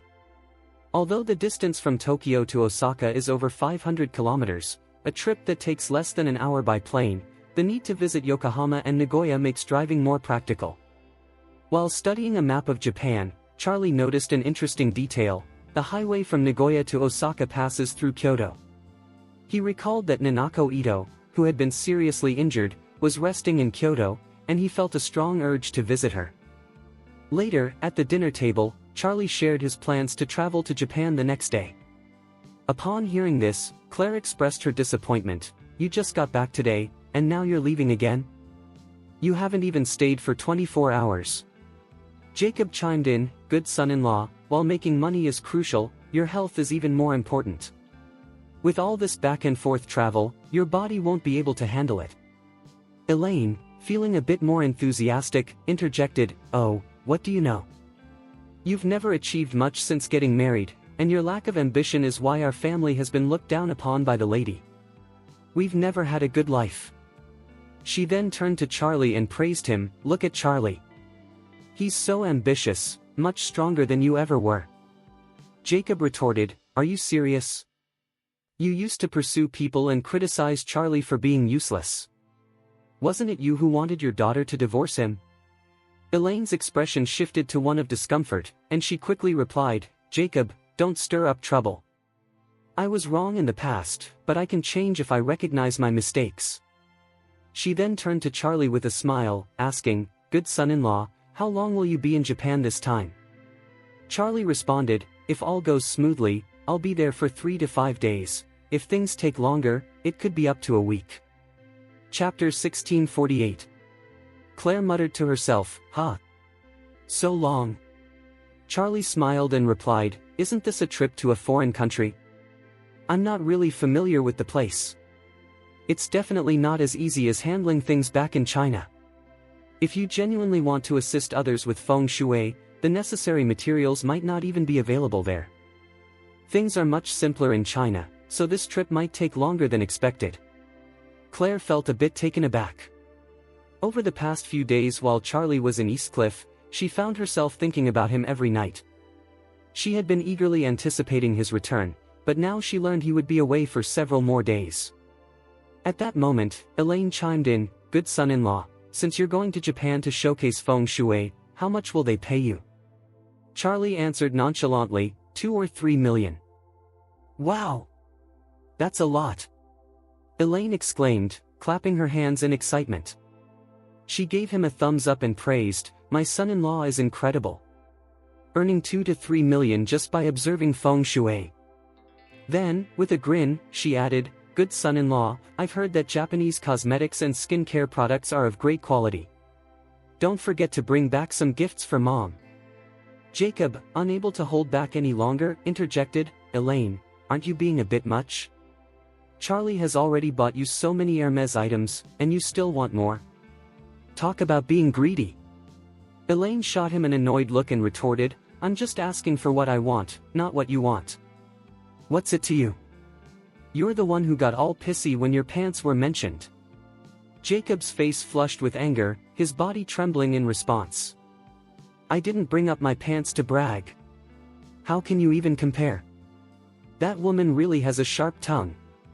I just want to give her a piece of my mind, he thought to himself, but he knew if he confronted Elaine, it would only lead to more trouble. So, he turned to Claire and complained, Claire, look at your mother. Seriously, she can't say anything without being rude. What kind of behavior is this? Claire could no longer remain silent. Mom, can't you be a bit more civil? All right, Elaine waved dismissively. I'll be a bit more civil, but I won't lower myself to the level of this old thing. Charlie, watching the exchange, shook his head and chuckled. He had long grown accustomed to their playful arguments. If they didn't bicker at least once a day, something would be off. After dinner, Charlie and Claire headed upstairs to their bedroom. As usual, the couple took turns showering before settling into bed. Since Charlie's promotion to first level before the fight, things had not progressed further with Claire. However, he wasn't particularly anxious about it, especially with all that had been happening lately and the presence of other women on his mind. With a trip to Japan tomorrow, thoughts of Ninako Ito, especially how she looked when injured in the ring, filled his mind. He couldn't quite grasp why he couldn't forget about the Japanese woman. Perhaps it was her intriguing duality, gentle yet resilient? Lost in his thoughts, Charlie suddenly noticed Claire shifting beside him. Initially thinking she was merely turning over, he was surprised to find her lifting a corner of the quilt and snuggling into his side of the bed. Chapter 1649. Claire nestled into Charlie's bed, wrapping her arms gently around his waist. In that moment, an overwhelming sense of safety enveloped her. Though they had been together for quite some time, this was the first occasion she held Charlie like this. While she felt secure, a flutter of anxiety still raced in her heart. Charlie, lost in his thoughts, was taken by surprise at Claire's gesture. When he turned to face her, Claire was equally startled. Her cheeks flushed a deep crimson as she stammered, "Husband, you're still awake." Charlie, flustered, replied, "I was asleep but woke up." Then, he curiously asked, "Wife, what brings you to my bed?" Claire hesitated, her words tumbling out awkwardly, I just. After a moment of floundering, she gathered her courage and confessed, "I don't want you to go out again, so I wanted to hug you to sleep, okay?" Charlie felt a rush of warmth in his chest at her admission. He wrapped his arms around her and whispered tenderly, "Silly girl, I'll be back in just a few days." "Yeah," Claire smiled, leaning into his embrace. "I've realized that holding you like this makes me feel really safe." Charlie chuckled, "So, does this mean we're leveling up? How about we share a bed from now on?" Claire's face turned a shade deeper as she replied softly, "It's not impossible to level up, but for now, just one step at a time." Following his usual pattern, Charlie felt the urge to ask Claire when they might reach the next stage in their relationship. He was eager to know when they could start a family, especially since even Elaine had been encouraging them to have a baby soon. Perhaps if he played his cards right, they could take that step together. Yet, Charlie couldn't shake the lingering image of Ninako Ito from his mind, which left him feeling uneasy. This sensation was like a thorn in his heart, quickly bringing him back to a more composed state. He gently held Claire and reassured her, "It's all right, you'll move to the next level, and we can sleep together." Claire was taken aback by his response. She had anticipated that Charlie would pursue her more aggressively. However, his calm acceptance caught her off guard, leaving her heart fluttering. Over time, her feelings for Charlie had deepened, and she had come to rely on him. But as an inexperienced girl, she felt hesitant and anxious about crossing that boundary in their relationship. If Charlie had been more assertive, she might have given in without hesitation. Yet, his unexpected tranquility left her puzzled. She wanted to ask Charlie why he was so indifferent today. Did he not feel the same way about her? However, the weight of those words felt too heavy to voice, so she buried her thoughts deep inside. Before long, Charlie's steady breathing lulled Claire. With a sigh, she slowly drifted off to sleep, carrying a touch of wistfulness in her heart. Chapter 1650. Charlie rose early the following morning, having tossed and turned throughout the night. Every time he closed his eyes, thoughts of Ninako Ito flooded his mind. Recently, there had been several women in Charlie's life. From Jasmine and Aurora to Zyla, Lisa, Lorine, and Stephanie, although each had stirred his heart in some way, none evoked the same feelings of distress that Ninako Ito did. Charlie felt a deep sense of guilt towards Stephanie, who had waited for him and spent years finding herself. However, given her background as a cherished member of a prominent family, she was well loved by her parents and had blossomed into an internationally acclaimed star, adored by many. Even without Charlie, her life was undoubtedly vibrant, fulfilling, and joyful. In contrast, Ninako's situation was different. Although she too came from a wealthy family and was surrounded by love, she had suffered immensely in her confrontation with Aurora. The severe injuries she sustained had dealt her a dual blow, physically and emotionally, one that no ordinary girl should have to endure. Charlie could imagine that, despite being out of immediate danger, she must have been haunted by her injuries, enduring constant pain. She had not been able to participate in the game, yet she had gone to great lengths to earn his admiration.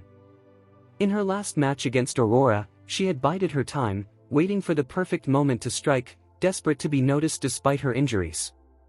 Charlie was acutely aware that her suffering was, in part, due to him. This realization deepened his distress over her condition. He reflected on the fact that, as a married man, he shouldn't harbor such feelings for another woman, especially not for a Japanese woman. Yet, he found it impossible to control those emotions. After washing up, Charlie quietly slipped out of the bedroom, ensuring not to disturb Claire, who was still asleep. Meanwhile, Isaac Cameron and his team were waiting at the entrance of Thompson First. Upon seeing that Jacob and Elaine were still asleep, Charlie left a note and hurried out of the house. At the entrance of Thompson First, several Rolls-Royce cars were lined up.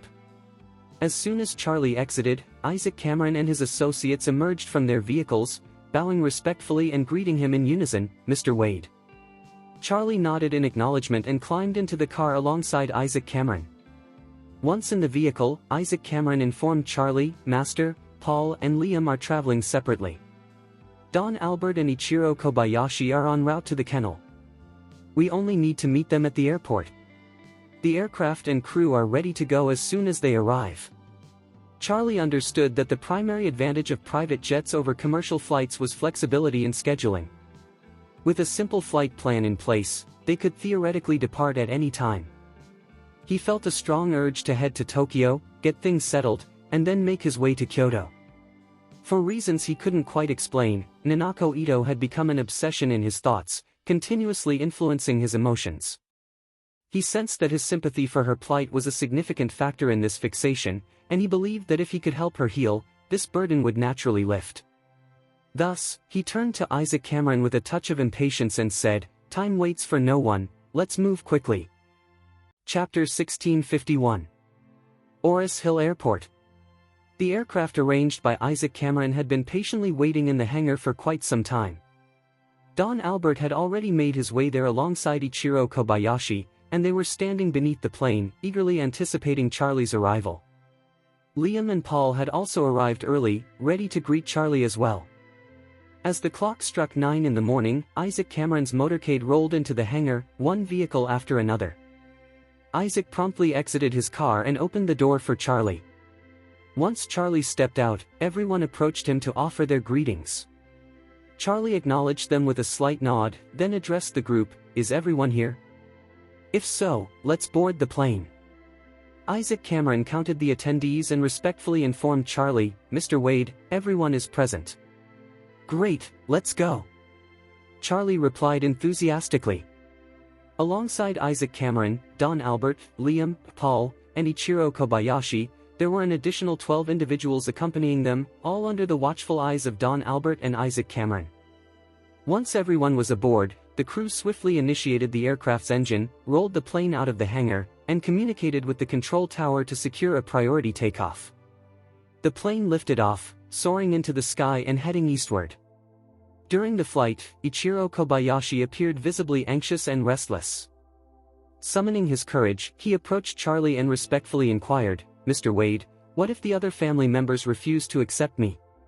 What if they view me as my father's murderer and deny me my inheritance of Kobayashi Pharmaceutical?" Charlie responded calmly, I possess a video of Jiro Kobayashi's confession, which I will present to them at the appropriate time. Ichiro pressed further, asking, but what if they still refuse to believe it? With a hint of disdain, Charlie replied, if they doubt the evidence, we can follow the legal route. If they claim you killed your father, they must provide tangible proof. If they can't, it establishes that you are not the murderer. What can they do then? Charlie continued, moreover, your brother has vanished, making you the sole heir to your father's estate. If your family members oppose you, they could be ousted from Kobayashi Pharmaceutical, forced to fend for themselves. Ichiro, feeling a bit more confident, responded, Mr. Wade, I must mention that on the board of Kobayashi Pharmaceuticals, my uncles and family elders hold significant positions. While they may not have substantial shares, they still benefit from dividends, and their influence is considerable. If they unite against me, it could be quite challenging. Charlie remained unfazed, stating, those are manageable issues. We can present them with two options. The first is to cooperate fully. If you comply, they will continue receiving their due dividends. However, if they resist, there's a second option, they'll face consequences. When that happens, they'll all be gone, and we can reconstruct the management team from scratch. Pointing to Liam, Charlie added, if necessary, I can delegate part of Oracle Pharmaceuticals' management team to oversee Kobayashi Pharmaceuticals. You can remain in Japan and enjoy a life of leisure without any worries. Ichiro understood that once he successfully transferred 90% of the shares to Charlie, his involvement with Kobayashi Pharmaceutical would effectively end. His path forward was clear: accept the dividends from Charlie and live a life akin to that of a carefree wealthy individual. Chapter 1652. As Ichiro Kobayashi pondered the situation, a sense of guilt began to creep into his heart. He realized that by proceeding this way, he would essentially be compromising the hard work of his father's life. There's an old saying in China about a cub being asked to sell their father's treasures, implying a sense of betrayal. Yet, Ichiro Kobayashi didn't see himself as a prodigal son. While he may not possess extraordinary talents, he certainly wasn't reckless. If he were truly wasteful, he wouldn't have traveled all the way to China for the Chinese Medicine Expo, nor would he be interested in Dr. Simmons's remarkable medicine. His ambition was to acquire the formula for the magical medicine, but he also dreamed of revitalizing Kobayashi Pharmaceutical, aiming for it to reach the pinnacle of success. After all, he had a family legacy to uphold. However, he couldn't ignore the fact that Kobayashi Pharmaceutical was on the brink of collapse under his management. Despite his melancholy, Ichiro started to consider that this situation might not be entirely negative. He was aware of the rising popularity of Oracle Nova Dias and recognized its potential. Given its powerful medicinal properties, it was destined to become a bestseller globally. As for Kobayashi Pharmaceutical, if it wasn't absorbed by Charlie, it would undoubtedly face a downward spiral. If Kobayashi Pharmaceutical focused on producing Nova Dias after the ownership change, it could generate immense wealth worldwide. At that point, his 10% stake might yield significant returns. With this thought, Ichiro Kobayashi felt a wave of relief wash over him. More than 2 hours later, Charlie's plane touched down at Tokyo Airport. After clearing immigration, the group exited the airport to find a team arranged by Isaac Cameron waiting for them. Isaac had arranged for a fleet of Rolls-Royces to transport them. In Japan, Rolls-Royces are even rarer than in China, primarily because most locals prefer affordable Japanese brands. Imported vehicles like Mercedes-Benz, BMW, and even Rolls-Royce are seldom seen on Japanese roads, making this collection of luxury cars particularly striking at the airport. Isaac personally opened the door of one of the Rolls-Royces for Charlie. After Charlie settled inside, Isaac got in on the opposite side and asked, "Master, where should we head first?" Charlie replied, "Let's go straight to the headquarters of Kobayashi Pharmaceutical." Isaac expressed his concerns, saying, "Master, I've looked into Kobayashi Pharmaceutical Company, Limited, and I must admit, their family dynamics are quite complex. If I bring Ichiro Kobayashi over hastily, it might be challenging to gain their trust." Charlie smiled and responded casually, "The more complicated it is, the quicker I need to cut through the chaos. I'm here to make a profit, not to forge friendships with them." Do you expect me to smooth over every issue within the Kobayashi family? Isaac continued to voice his worries. Master, Kobayashi Pharmaceutical is a massive group valued at over $100 billion. I'm concerned that other family members might see this as an opportunity to seize control. With Ichiro and Jiro out of the picture, they might already be plotting to divide the company among themselves. If we intervene, it could provoke significant resistance. Charlie remained calm. Legally, no one can prevent Ichiro Kobayashi from reclaiming Kobayashi Pharmaceutical. If other family members attempt to stir trouble, I'll use that chance to deal with the collateral relatives. Chapter 1653. Currently, Kobayashi Pharmaceutical's headquarters in Tokyo is gearing up for an urgent shareholders meeting. In an unexpected turn of events, Jiro Kobayashi, the chairman of Kobayashi Pharmaceutical Company, Limited, vanished shortly after his trip to China. This sudden disappearance left the entire Kobayashi Pharmaceutical Group without leadership. Initially, the shareholders of Kobayashi Pharmaceuticals were determined to locate Jiro Kobayashi and employed various methods in their search. Despite their considerable efforts, they were unable to uncover any information regarding his whereabouts. In light of this, they reached out to Ito Takehiko, the head of the Ito family. The shareholders contacted Ito Yuhiko, knowing his positive outlook on both Kobayashi Pharmaceuticals and Jiro Kobayashi. They were aware that Ito Yuhiko had aspirations of marrying Jiro Kobayashi to his daughter, Ninako Ito, and was interested in acquiring shares in the company. Ultimately, Jiro Kobayashi's trip to China was to pursue a relationship with Ninako Ito. However, while Ninako Ito returned, Jiro Kobayashi seemed to have completely vanished, leaving the Kobayashi family in a state of confusion. Ito Yuhiko was also quite concerned about the situation. His optimism for Jiro Kobayashi and Kobayashi Pharmaceutical made Jiro's disappearance particularly alarming, especially since he hoped Jiro would become his son-in-law. Moreover, the production capacity of Oracle Nova Dias is currently lacking, and it has not yet entered overseas markets. Consequently, local consumers in Japan remain unaware of this innovative medicine, continuing to regard Kobayashi Nironex as the leading stomach remedy.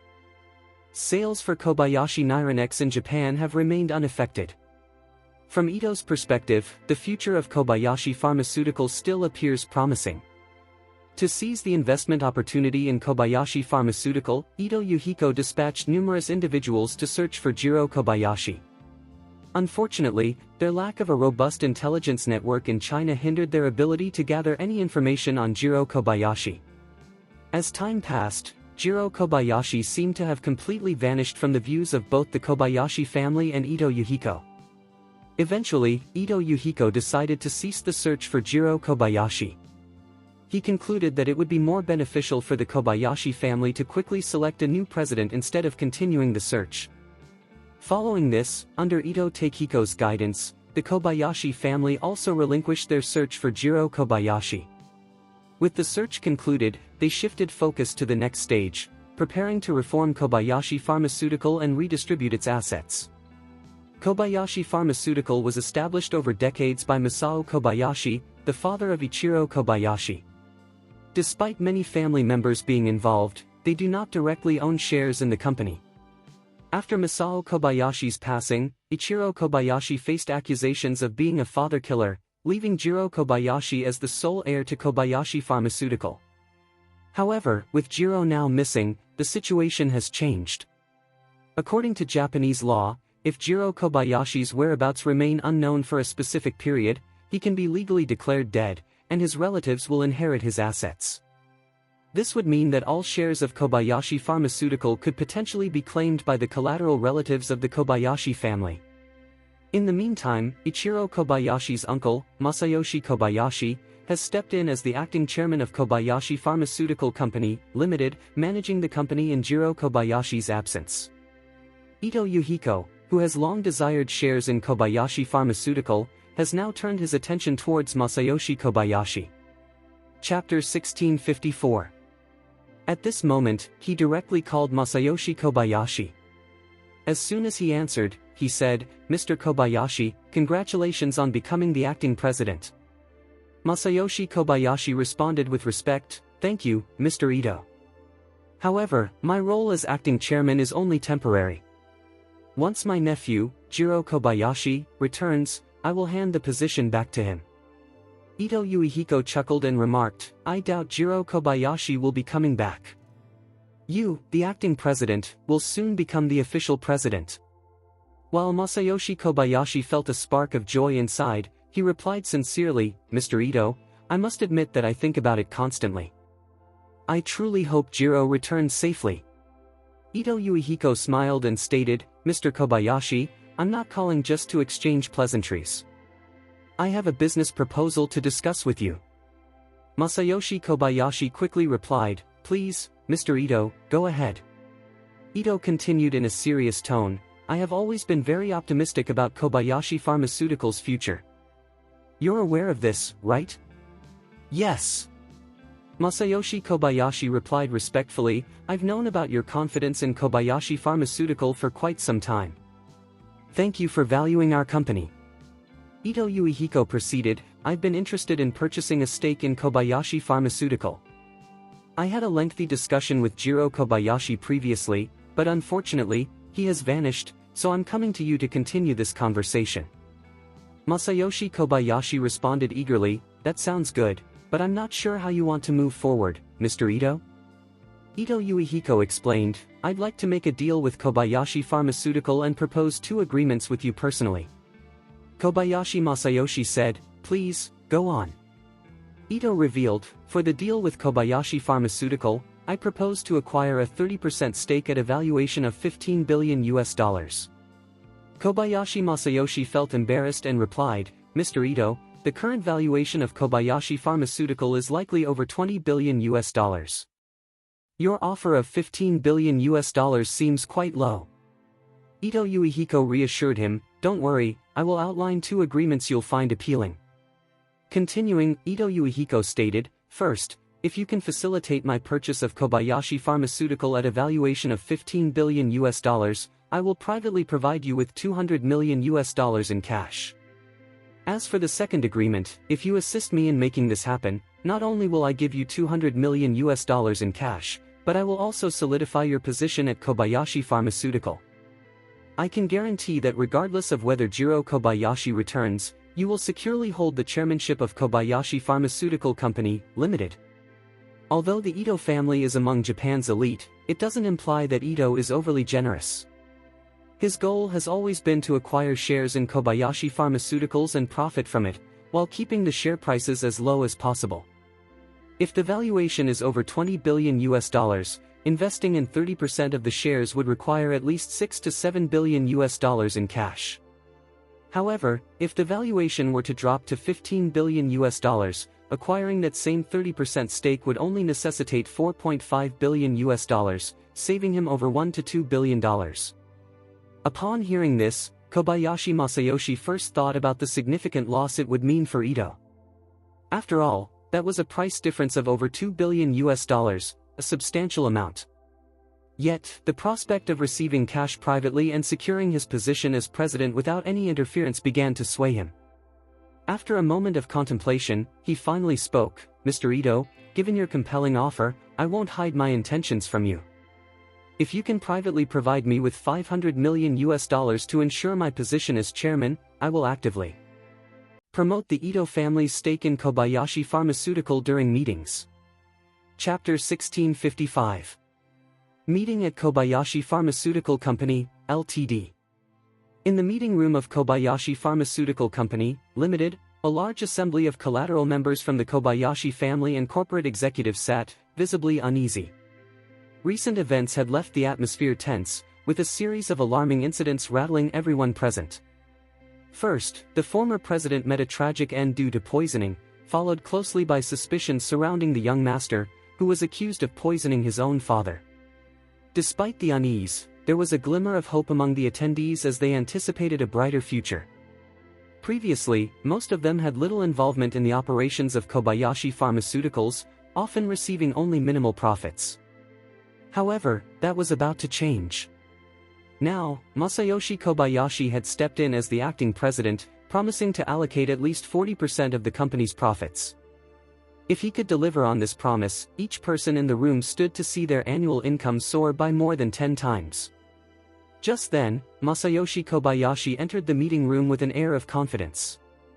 All eyes turned to him, and in that moment, he was seen as the source of potential wealth for everyone. Upon entering, Masayoshi walked straight to the head of the conference table, prompting everyone to rise in respect. It was then that someone, not identified, enthusiastically exclaimed, "Welcome, President." The room quickly echoed with a chorus of, "Welcome, President," as warm applause followed. Feeling gratified, Masayoshi smiled and remarked, "There's no need for such formalities. I'm still just the president of Kobayashi Pharmaceutical. If we make too much noise, outsiders might start to talk." The individual who had first praised him responded eagerly, "Mr. Kobayashi, in our eyes, you are the true president of Kobayashi Pharmaceutical." Masayoshi beamed with pride but quickly adopted a serious demeanor, saying, "I genuinely hope that Mr. Jiro Kobayashi can return to Kobayashi Pharmaceutical soon to take charge of the company's overall operations. Until then, I'm merely filling in for him." He gestured for everyone to take their seats. Once settled, he continued earnestly, "As you all know, Kobayashi Pharmaceutical is facing both internal and external challenges. Recently, I learned about a Chinese company called Oracle Pharmaceutical that has introduced a product named Nova Dias. This new medication is reportedly significantly more effective than our own Nyranex. However, due to their limited production capacity, it hasn't yet reached the Japanese market." One member of the group quickly interjected, "Sir, I must inform you that my son-in-law visited China last week and learned about this drug. He bought a box at a premium price, and after trying it yesterday, I must say it outperforms our Nyranex by a considerable margin." Kobayashi Masayoshi responded gravely, "If that's the case, Oracle Pharmaceutical could very well become our next major competitor." After a brief pause, he continued, "With their product proving to be more effective, if this trend continues, their production will ramp up while our sales will dwindle. If Nova Dias enters the global market, it could severely impact our revenue from Nyranex." The room fell silent, with expressions of shock and concern etched on everyone's faces. Chapter 1656. Kobayashi's Nyranex stands as the flagship offering from Kobayashi Pharmaceutical, driving the majority of its revenue and profits. If Nyranex is truly outperformed by Oracle's Nova Dias, it could deliver a severe blow to the vitality of Kobayashi Pharmaceutical. In light of this, someone approached Masayoshi Kobayashi with urgency, "Mr. Kobayashi, we can't simply sit back and wait for disaster. Do you have any viable solutions?" Masayoshi Kobayashi replied, "We do have a strategy to combat this situation. We need to significantly boost our investment in drug research and development and swiftly enhance our current products. If Nyranex can outperform Oracle in terms of efficacy, the market will still belong to us." The head of R&D interjected, "Sir, increasing our R&D investment will require a substantial budget. The company has already spent a considerable amount of money recently. Can we still manage this?" Masayoshi Kobayashi responded, "This is exactly what I'm addressing. Our current cash flow is not ideal. The investment in our production facility in Osaka has drained resources, compounded by previous unexpected losses. This leaves us with less than $50 million allocated for research and development. Thus, my proposal is to raise funds as soon as possible, aiming for at least $1 billion to upgrade our drug R&D laboratory." Upon hearing about the fundraising plan, everyone straightened up in their seats. One person asked, "Sir, do you have a suitable financing partner?" Masayoshi Kobayashi nodded and explained, "Previously, Chairman Jiro Kobayashi had been in discussions with Mr. Yuhiko Ito, the head of the Ito family, regarding financing. I believe everyone is aware of this." Everyone affirmed this. Jiro Kobayashi had long sought investment from Ito and even aspired to marry into the Ito family, which was evident by his sponsorship of Ninako Ito in the Sonda competition, something well known among Kobayashi Pharmaceutical circles. Furthermore, the team had been prepared for a potential alliance between Kobayashi Pharmaceutical and the Ito family. Unfortunately, Jiro Kobayashi's disappearance occurred before any formal agreements could be made. While many thought the partnership with the Ito family had ended, they were surprised to learn that Masayoshi Kobayashi was now rekindling this collaboration. Consequently, everyone became intrigued and eagerly inquired, "Sir, Can you share what kind of valuation the Ito family is proposing? Masayoshi Kobayashi cleared his throat and announced, Mr. Yuhiko Ito of the Ito family is prepared to invest $4.5 billion in Kobayashi Pharmaceutical at a valuation of $15 billion, which would represent 30% of Kobayashi's total shares post-investment. Valued at $15 billion? This revelation sparked a flurry of conversation among the attendees.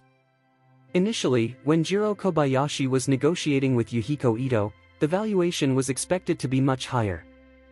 At that time, Jiro had indicated to everyone that they should anticipate a valuation of at least $20 billion. So why had it suddenly dropped so significantly? One individual raised a concern, Mr. Kobayashi, the Ito family's previous offer was much higher. Why has it decreased so dramatically? Another voice chimed in, exactly. A valuation of at least $22 billion seems reasonable. A $15 billion valuation feels like a ripoff. Kobayashi Masayoshi's expression turned a shade sour as he replied, you need to understand that we are facing challenges both internally and externally. It's not just about the president's mysterious disappearance. Oracle's Nova Diaz has already entered the Chinese market. If we don't act quickly to secure funds now, we risk being caught off guard by Oracle. Our performance could plummet, and frankly, if we wait too long, we may not even secure a $10 billion valuation. Chapter 1657. Indeed, what Kobayashi stated holds true. There exists a significant information gap between Yuhiko Ito and Kobayashi. At this moment, Yuhiko Ito believed that Kobayashi's business was unbeatable. To him, acquiring Kobayashi Pharmaceutical felt like seizing a golden opportunity.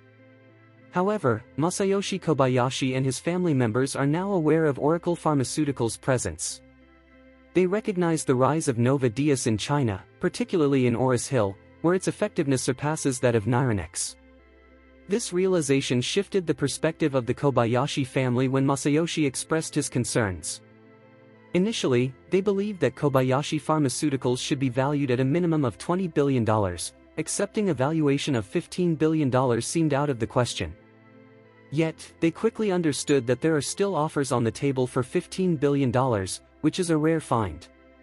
If Oracle Nova Diaz successfully makes its way eastward into Japan, it could severely diminish the valuation of Kobayashi Pharmaceutical. This led everyone to rally in support of Masayoshi Kobayashi's decision almost unanimously. Kobayashi felt a surge of excitement.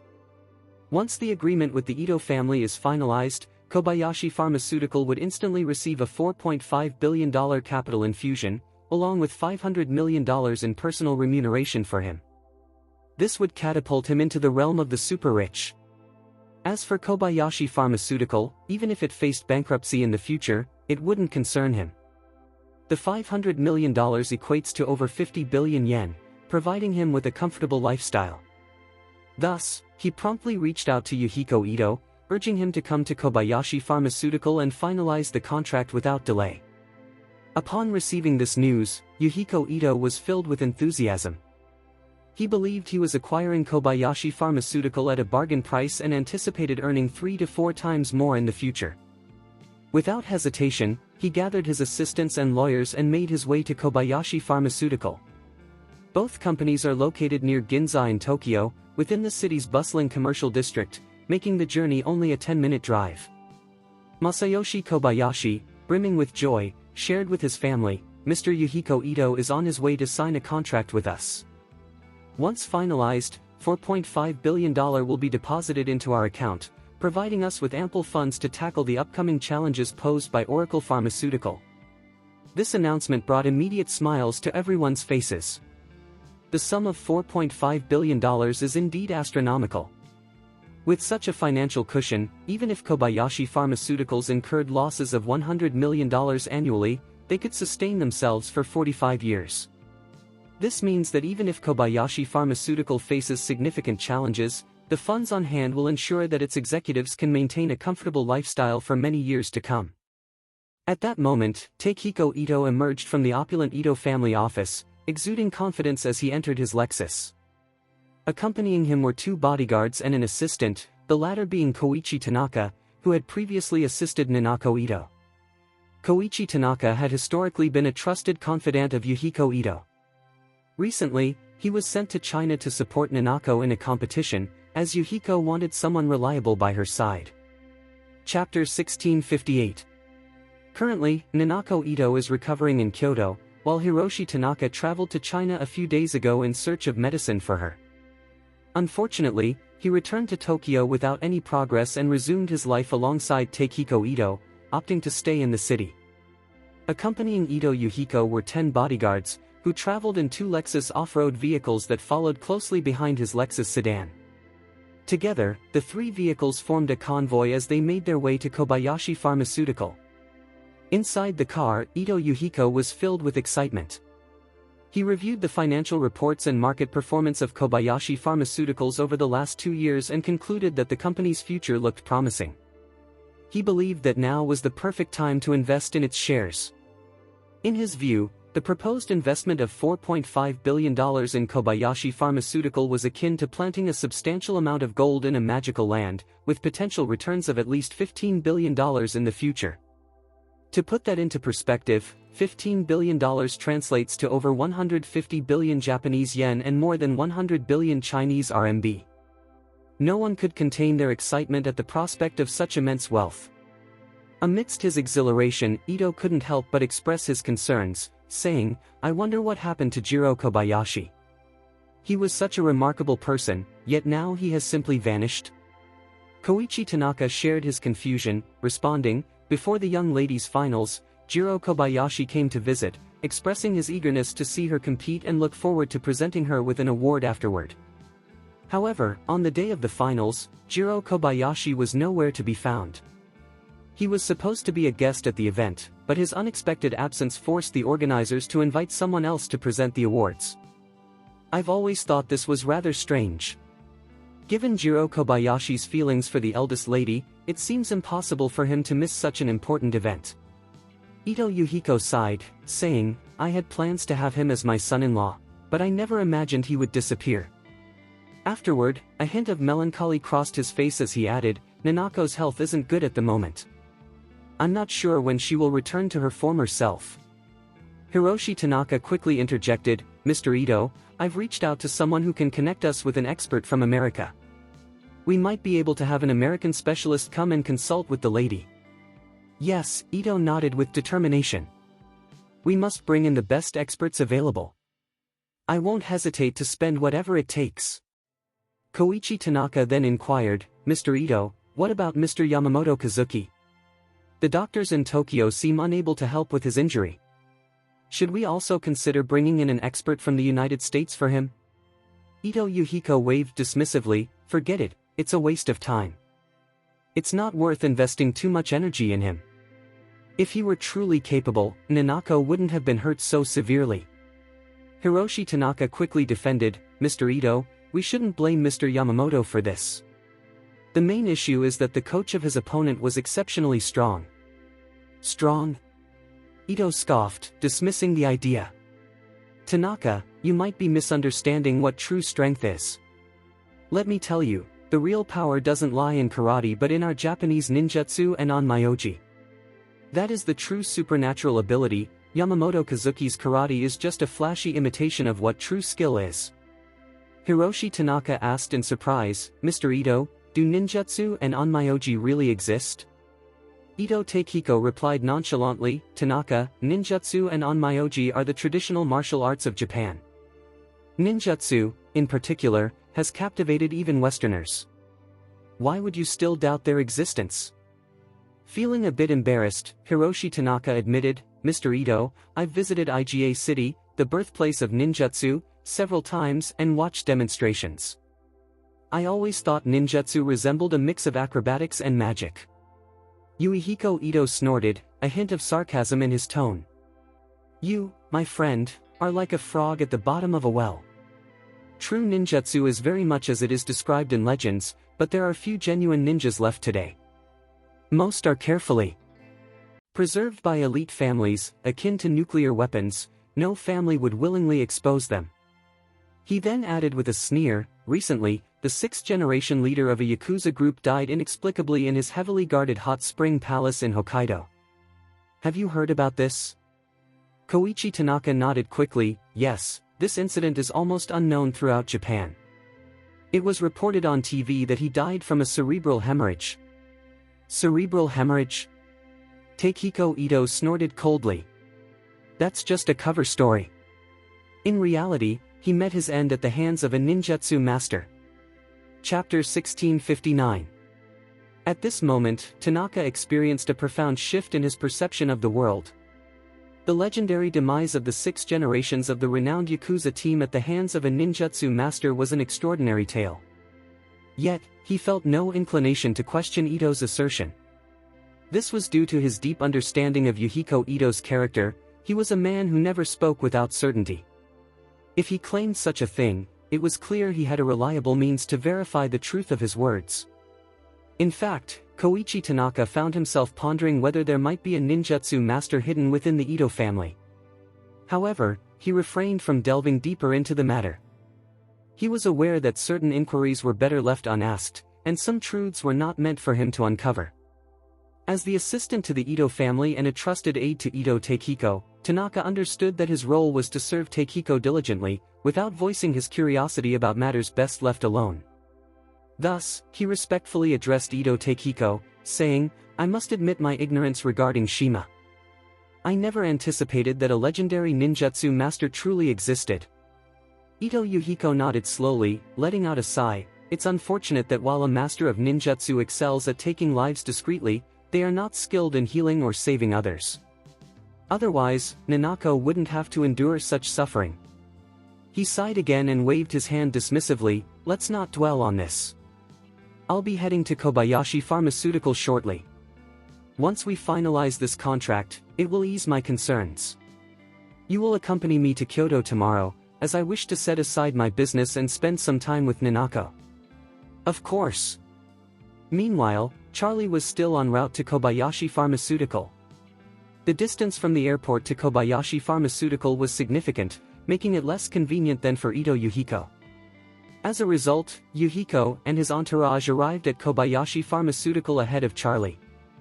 In the executive meeting room, Masayoshi Kobayashi had already instructed his team to avoid any mention of Oracle Nova Diaz and to focus on securing the funds from the Ito family first.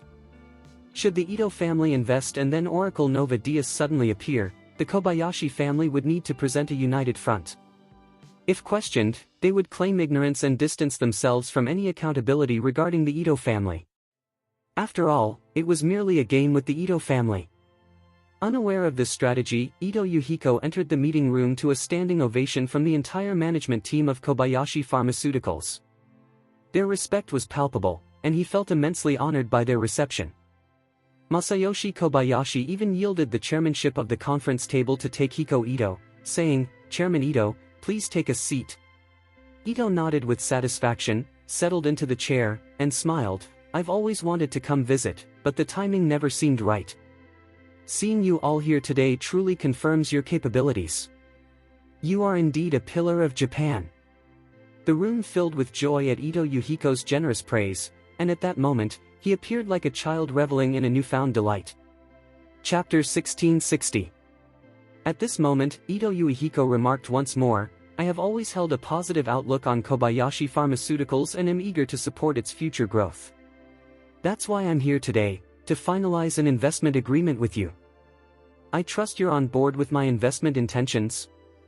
Kobayashi Masayoshi quickly responded with respect, "Chairman Ito, rest assured, we reached a consensus prior to your arrival, and we warmly welcome your investment in Kobayashi Pharmaceuticals." Yuhiko Ito nodded, wanting to avoid any unnecessary delays. He stated directly, "Well, I have many commitments lately and will be leaving Tokyo tomorrow, so let's sign the contract now. If everything looks good, I'll alert the finance team to proceed with the transfer." Kobayashi Masayoshi eagerly said, "No problem. Absolutely no issues, we can sign the contract immediately." Ito Yuhiko then turned to Koichi Tanaka, who was beside him. "Tanaka, please bring out the contract for everyone to review." Koichi Tanaka quickly produced several copies of the contract and distributed them, explaining, "Everyone, the details of the investment are outlined in the contract. We have valued Kobayashi Pharmaceuticals at $15 billion for this investment, and we intend to invest $4.5 billion, acquiring 30% of the shares. If there are no objections, we can sign the contract now and arrange for the financial transfer immediately after. As everyone examined the contract, they found no hidden terms or risks. They all turned to Kobayashi Masayoshi, urging him to sign the agreement. Eager to conclude the matter, Kobayashi Masayoshi swiftly signed the contract as the acting chairman. Once the contract was finalized, Ito Yuihiko promptly notified the finance team, resulting in a $4.5 billion credit to Kobayashi Pharmaceuticals' account. The remaining step was for the board members of Kobayashi Pharmaceuticals to submit an application to Tokyo's Commercial Management Department to officially transfer 30% of the company's shares to the Ito family. Upon hearing that the $4.5 billion had been credited, Kobayashi Masayoshi was filled with excitement. He shook hands with Ito Yuihiko and exclaimed, "Mr. Ito, you are now a shareholder of Kobayashi Pharmaceuticals." Yuihiko Ito chuckled and responded, "Don't worry, I won't interfere with your operational decisions. Just focus on excelling and striving to make Kobayashi Pharmaceuticals the leading pharmaceutical company in the world, and we'll all benefit."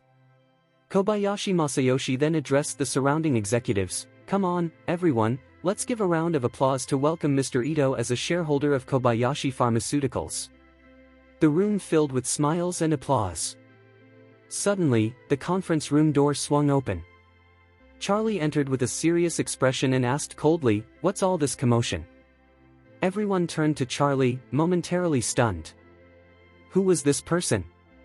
Why had they never seen him before? What was he doing here? Ito Yuihiko, taken aback by the unexpected interruption, retorted, "Who are you? How dare you enter this space?" Charlie met his gaze and replied coolly, "Old man, I'm a major shareholder of Kobayashi Pharmaceuticals. Do you really think I can't come in?" "What a joke!" Kobayashi Masayoshi shot back. "You aren't even part of Kobayashi Pharmaceuticals, so how can you claim to be a major shareholder?" At that moment, Tanaka recognized Charlie and exclaimed, "Mr. Wade, what are you doing here?" Seeing Tanaka, Charlie snorted and said, "Tanaka, it seems you're everywhere I go." Ito Yuihiko turned to Tanaka, inquiring urgently, "Tanaka, do you know him?" Koichi Tanaka quickly approached Ito Yuihiko and whispered, "Mr. Ito, this is Charlie Wade, the one who dealt with Mr. Yamamoto Kazuki." Chapter 1661. Ito Yuihiko found himself puzzled by Charlie's presence, while Tanaka was even more bewildered. In Yuihiko's view, Charlie was merely Aurora's coach, a local expert from Orus Hill, hardly a match for Japan's Bagan. So, what brought him to Tokyo and into the conference room of Kobayashi Pharmaceutical? Even more baffling was Charlie's claim of being a major shareholder in Kobayashi Pharmaceutical. At that moment, Yuihiko's demeanor darkened. During his journey, Yuihiko had overheard Tanaka discussing Charlie. He had little respect for such so-called masters and dismissed him outright. Fixing his gaze on Charlie, he asserted coldly, "You better think carefully about the consequences of your words. You won't be able to bear the cost of such claims." Charlie, unfamiliar with Yuihiko, noticed his arrogant demeanor and the fact that he appeared to be in his 50s. This attitude irked him. With a steely glare, Charlie retorted, "Don't mistake your age for authority. If you keep this up, I might just hit you." When had Yuihiko ever been spoken to in such a manner? Even the current leader of the Yakuza's 7th generation Mi would show him respect. In this country, few dared to speak to him in such a way. Fuming, Yuihiko pointed at his 2 bodyguards and barked, "Teach him a lesson." As soon as he finished his command, the 2 bodyguards, who had been as still as statues, sprang into action towards Charlie. These men were not mere competition fighters like Yamamoto Kazuki, they were seasoned combat specialists. Their techniques might lack finesse, but their effectiveness was lethal. With a fierce growl, they channeled their full strength and charged at Charlie. Watching the 2 men rush towards Charlie, Tanaka tensed up. His concern wasn't for Charlie, but for Yuihiko's bodyguards. He recalled witnessing Charlie effortlessly dismantle Yamamoto Kazuki, who had been utterly defenseless against him. How could these 2 bodyguards possibly be several times stronger than Kazuki Yamamoto? For Charlie, defeating them could likely take just a few strikes. As the bodyguards approached, one on the left and the other on the right, they aimed heavy punches at both sides of Charlie's ribs. The ribs are among the weakest areas of an adult's body. Unlike the skull, they are not as sturdy and can easily break when struck from the side. A broken rib could become a sharp projectile, potentially piercing vital organs and causing severe internal bleeding. This was a nearly lethal tactic. Charlie narrowed his eyes at the unexpected brutality. In typical conflicts, few would resort to such treacherous moves. Usually, the aim would be to injure limbs or face, not to kill. Yet, these two Japanese fighters seemed intent on lethal force from the get-go. It made Charlie wonder how many lives had already been lost due to such ruthless tactics. Moreover, these two were skilled in the art of chi, indicating they had undergone serious training.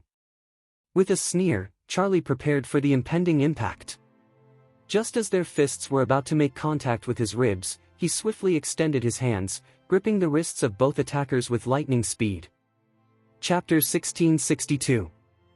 The fierce confrontation between the two powerful assailants came to an abrupt halt. Both were taken aback by the sudden, overwhelming force gripping their wrists, rendering their fists immobile and preventing any retreat. In that instant, they realized they were facing a true master. They exchanged glances, and the panic was evident in each other's eyes. Quickly, they shared a silent understanding and simultaneously exerted their strength, attempting to break free from Charlie's grasp.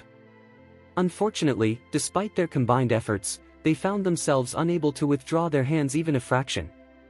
Charlie regarded them with a smile, intrigued. "Your hands seem a bit dirty.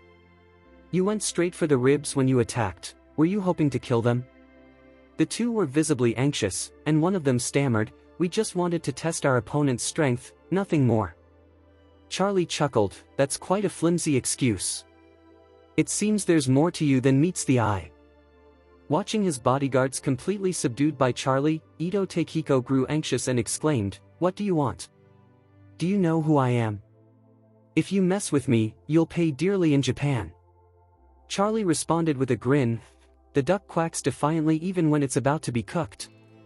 Your national pride is quite something." Then, turning to Ito's bodyguards, he added calmly, "Just remember, everything that happens to you today is thanks to your master."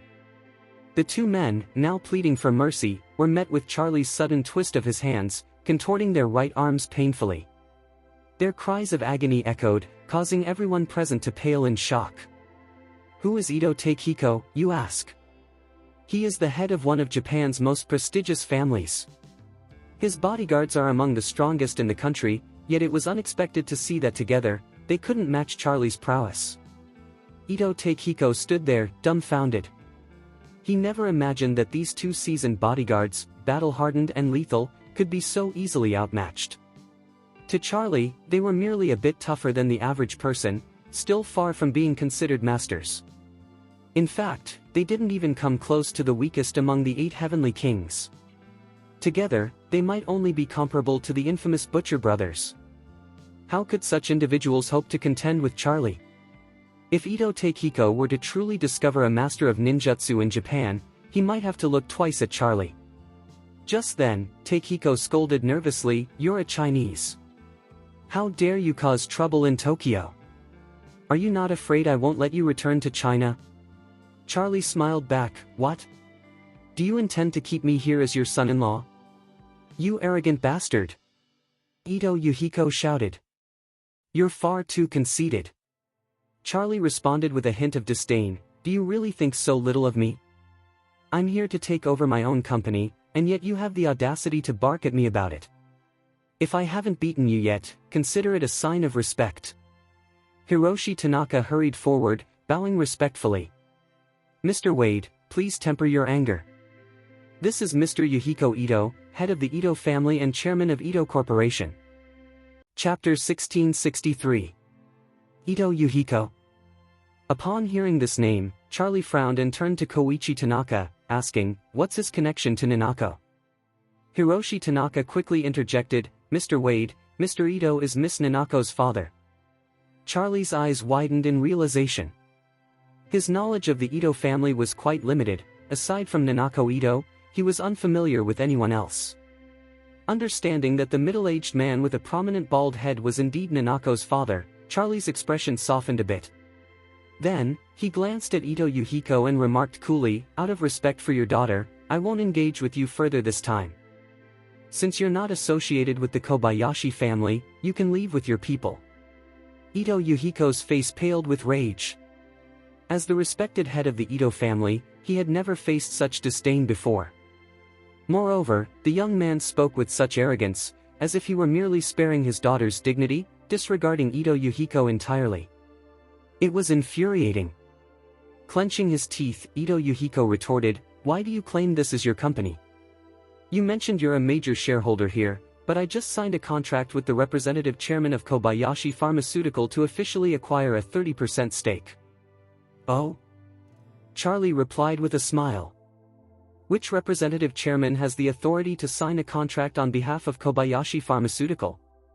Masayoshi Kobayashi stood up, stating, "I am the acting chairman of Kobayashi Pharmaceutical. All shareholders have agreed to Mr. Ito's acquisition. Why are you, an outsider, interfering? If you don't leave, I'll call the police." Charlie chuckled, "You say I have nothing to do with this company? Come here, let me introduce you to an old acquaintance." He then clapped his hands and called out, "Bring Mr. Kobayashi in." Isaac Cameron and Don Albert promptly entered the meeting room with Ichiro Kobayashi. As Ichiro walked in, an air of shock enveloped the room. "Isn't this Ichiro? Isn't he supposed to be dead?"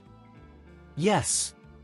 Jiro issued a kill order previously, seeking revenge for the old president. Murmurs filled the room.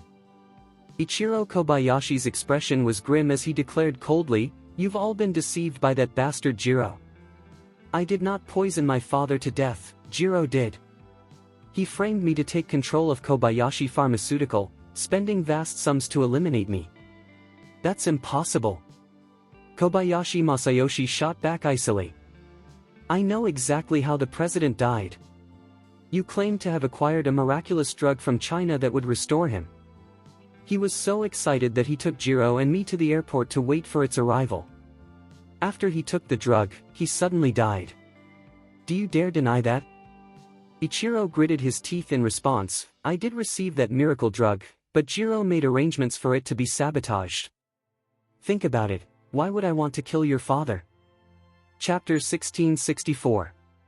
Kobayashi Masayoshi furiously exclaimed, "You clearly want to take control of Kobayashi Pharmaceutical, which is why you murdered the president." Ichiro Kobayashi shot back in anger, "Justice Kobayashi, your reasoning is completely flawed. You keep accusing me of killing my father to save Kobayashi Pharmaceutical, but you need to open your eyes. Who has taken over the company after my father's death? It was my younger brother, Jiro Kobayashi." The room fell silent, and everyone exchanged glances. Ichiro was indeed correct. Following the passing of the former chairman, Masao Kobayashi, it was Jiro Kobayashi who stepped into the role of chairman. Furthermore, Jiro had spent considerable resources trying to eliminate Ichiro. If Ichiro had orchestrated this entire event, it would be incredibly foolish. Not only would he gain nothing, but he would also be placing himself in danger as others sought to take him down.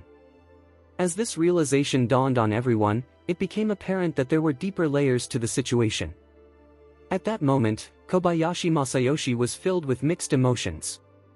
He had successfully removed both Masao Kobayashi and Ichiro Kobayashi from the picture, and now he was poised to take over as acting chairman of Kobayashi Pharmaceutical Company, Ltd. Yet, in an instant, Ichiro had returned unscathed. This was incredibly frustrating. Just as he was starting to enjoy his newfound position, it seemed to be slipping away. Filled with resentment, he snapped, "Ichiro, you've been away from Kobayashi Pharmaceutical for too long. The company is now fully operated by the shareholders, and since you haven't resolved the murder of your father, we won't allow you to regain control." Ichiro Kobayashi, equally incensed, responded sharply, "Justice Kobayashi, as my elder, I had hoped to show you some respect. I didn't expect you to be so ignorant. I am the rightful heir of the Kobayashi family and my father founded Kobayashi Pharmaceutical. You're just a hired hand collecting a paycheck. Why do you think you have a say in our family's business? Do you want me to kick you out of Kobayashi Pharmaceutical right now? You, Kobayashi Masayoshi stammered, trembling with rage. He shouted, "You are nothing but a scoundrel, and Kobayashi Pharmaceutical will never be yours." During his time working at Don Albert's kennel, Ichiro Kobayashi had built up his strength and was ready to reclaim what was his. Upon returning to Japan and finding Kobayashi Masayoshi berating him, he couldn't contain his anger and slapped him across the face. Having trained at the kennel, Ichiro was in peak physical condition, making the slap all the more impactful. The members of the Kobayashi family present were left in shock. Ichiro pointed at the stunned Kobayashi Masayoshi and declared, "You'll learn today." Turning to Charlie, he added respectfully, "Mr. Wade, please release the video of Jiro's confession so they can see the truth." Charlie nodded and signaled to Don Albert, who promptly retrieved his phone and played the video of Jiro Kobayashi's confession for everyone to see. In the video, Jiro Kobayashi tearfully admitted to killing his father, Masao Kobayashi, and confessed to spending a fortune to hire someone to eliminate his older brother in an effort to remove any obstacles. This revelation completely reshaped everyone's understanding of the events. Kobayashi Masayoshi began to panic, realizing that Jiro Kobayashi might have been killed by Ichiro, and now Ichiro was returning to reclaim his power. Chapter 1665. At this moment, Kobayashi Masayoshi was filled with doubt, feeling that he was 10,000% unconvinced. After struggling to become the acting president and on the verge of assuming control of Kobayashi Pharmaceutical, he was caught off guard by these unexpected developments. Grinding his teeth, he confronted Ichiro Kobayashi, "Did you poison the former president? You can't fully shake off the suspicion surrounding this incident. Even with Jiro's recorded video, it doesn't definitively prove who the murderer is. Who's to say you didn't kidnap Jiro and coerce him into making that recording?" With that, he turned to the others, stoking the flames of the situation. "Isn't that right, everyone?" Everyone nodded in agreement. Realizing he had the support of the crowd, Kobayashi pressed on with determination. This matter should be handed over to the police for a thorough investigation. Until the police clear Ichiro Kobayashi of suspicion, we cannot transfer control of the shareholders' meeting to him. Until then, you are not to interfere with anything related to Kobayashi Pharmaceutical. As soon as Ichiro Kobayashi heard this, he charged at him.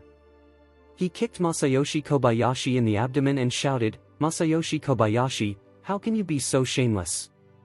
According to Japanese law, I am the eldest son and rightful heir to the family business. With my brother gone, I am the only legal heir to my father's legacy. Naturally, the company he built belongs to me. You're just a worker here, why are you shouting at me?" Thinking about the torment he had endured during this time, Ichiro was filled with rage. The fact that Kobayashi Masayoshi was still trying to block his takeover of Kobayashi Pharmaceutical only fueled his anger. In a fit of rage, he lunged at Kobayashi Masayoshi, throwing punches and kicks, yelling, "What do you think you are? Have you ever seen servants take over a house, refusing to let the owner's son return? How dare you stop me from reclaiming my place at Kobayashi Pharmaceutical? Let me tell you, you're fired and need to get out of here immediately." Kobayashi Masayoshi, beaten and grimacing in pain, felt a mix of extreme anger and fear at Ichiro Kobayashi's fury. While Ichiro's words were harsh, they were also grounded in reason and legality. As the rightful heir of Kobayashi Pharmaceutical, even if he were suspected of murdering his biological father, the law would not strip him of his inheritance rights. Kobayashi Masayoshi's claims might sound just, but they reflected a complete misunderstanding of the law. Seeing Kobayashi Masayoshi getting beaten, Charlie interjected, "All right, let's keep this from escalating further. If something happens to him, you could really end up in jail." Hearing this, Ichiro Kobayashi paused and respectfully addressed Charlie, "I apologize, Mr. Wade, for causing you distress." Charlie nodded slightly and stated, "Listen up, everyone. As the legal heir of Kobayashi Pharmaceutical, Ichiro has signed an equity transfer agreement with me. From this moment on, I own 90% of Kobayashi Pharmaceutical's shares, while Ichiro retains the remaining 10%. Thus, I am now the absolute majority shareholder of Kobayashi Pharmaceutical." With that, Charlie gestured to Paul, "Lawyer Paul, please present the contract to them." The crowd was left in shock upon hearing this revelation. Chapter 1666. Among the group, Ito Yuhiko was the most incensed. He exclaimed, "This is outrageous. I just finalized a contract with Kobayashi Masayoshi, investing $4.5 billion in cash to acquire 30% of Kobayashi Pharmaceuticals shares. How can you claim 90% when I hold 30%? That's absurd." Charlie smirked and queried, "Mr. Ito, is it? I have a question for you. What role does Kobayashi Masayoshi play in this company? What authority does he have to sign such an agreement with you?" Ito Yuhiko retorted coldly, "He is the acting president of Kobayashi Pharmaceutical. As acting president, he naturally has the right to enter into a financing agreement." With a scoff, Charlie replied, "Let's not kid ourselves here. Who authorized him to seal this agreement? Did he do it on his own? The shares of Kobayashi Pharmaceutical belong entirely to Kobayashi Masao, who is deceased. Since Ichiro Kobayashi and Jiro Kobayashi are involved, and with Jiro's current whereabouts unknown, it all falls to Ichiro Kobayashi.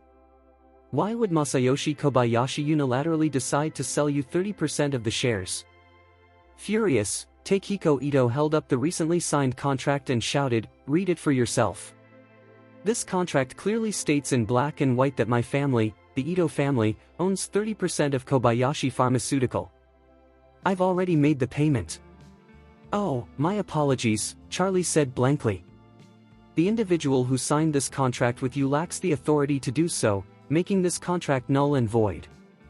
Just think about it. If I were to sign an agreement selling you the entire island of Japan, would that mean you own it?" After saying that, Charlie grabbed a copy of the equity transfer from Paul and tossed it in front of Ito Yuhiko, stating, "Here, take a look at this.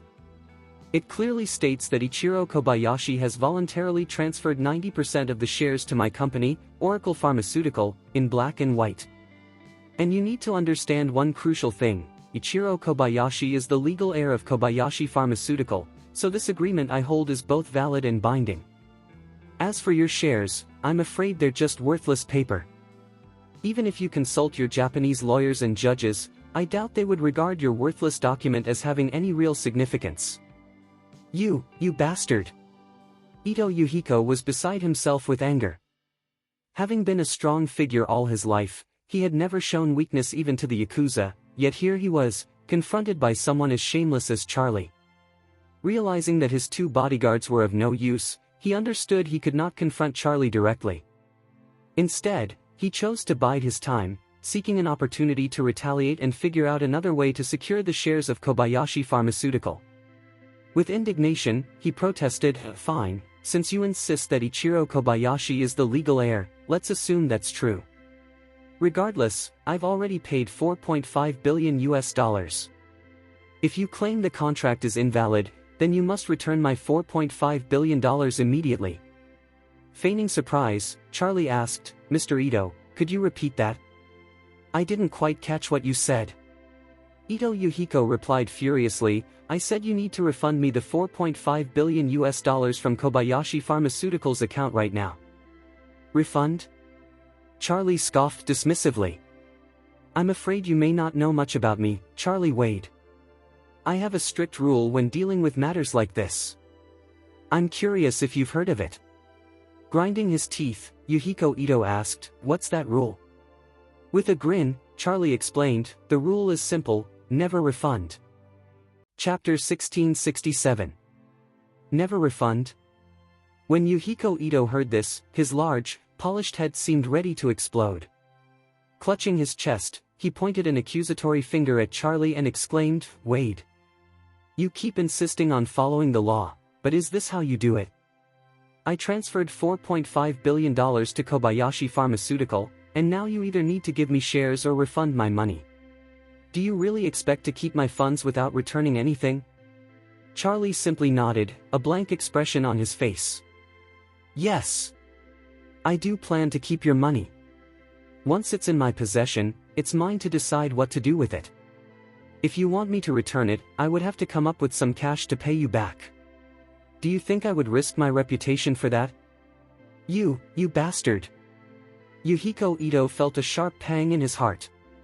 He had never encountered such audacity in his life. Grinding his teeth, he retorted, "I still don't believe it. Do you think you can just swallow a massive $4.5 billion?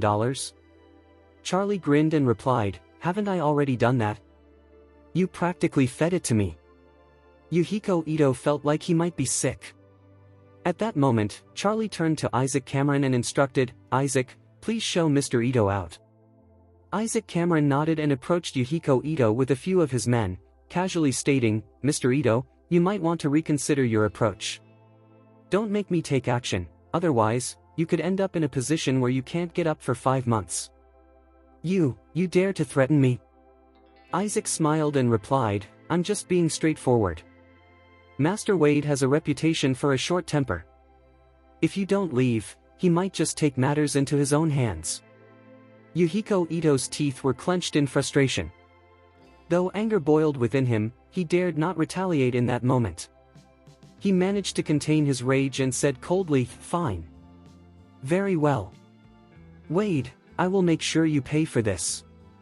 You think you can take my $4.5 billion without consequences?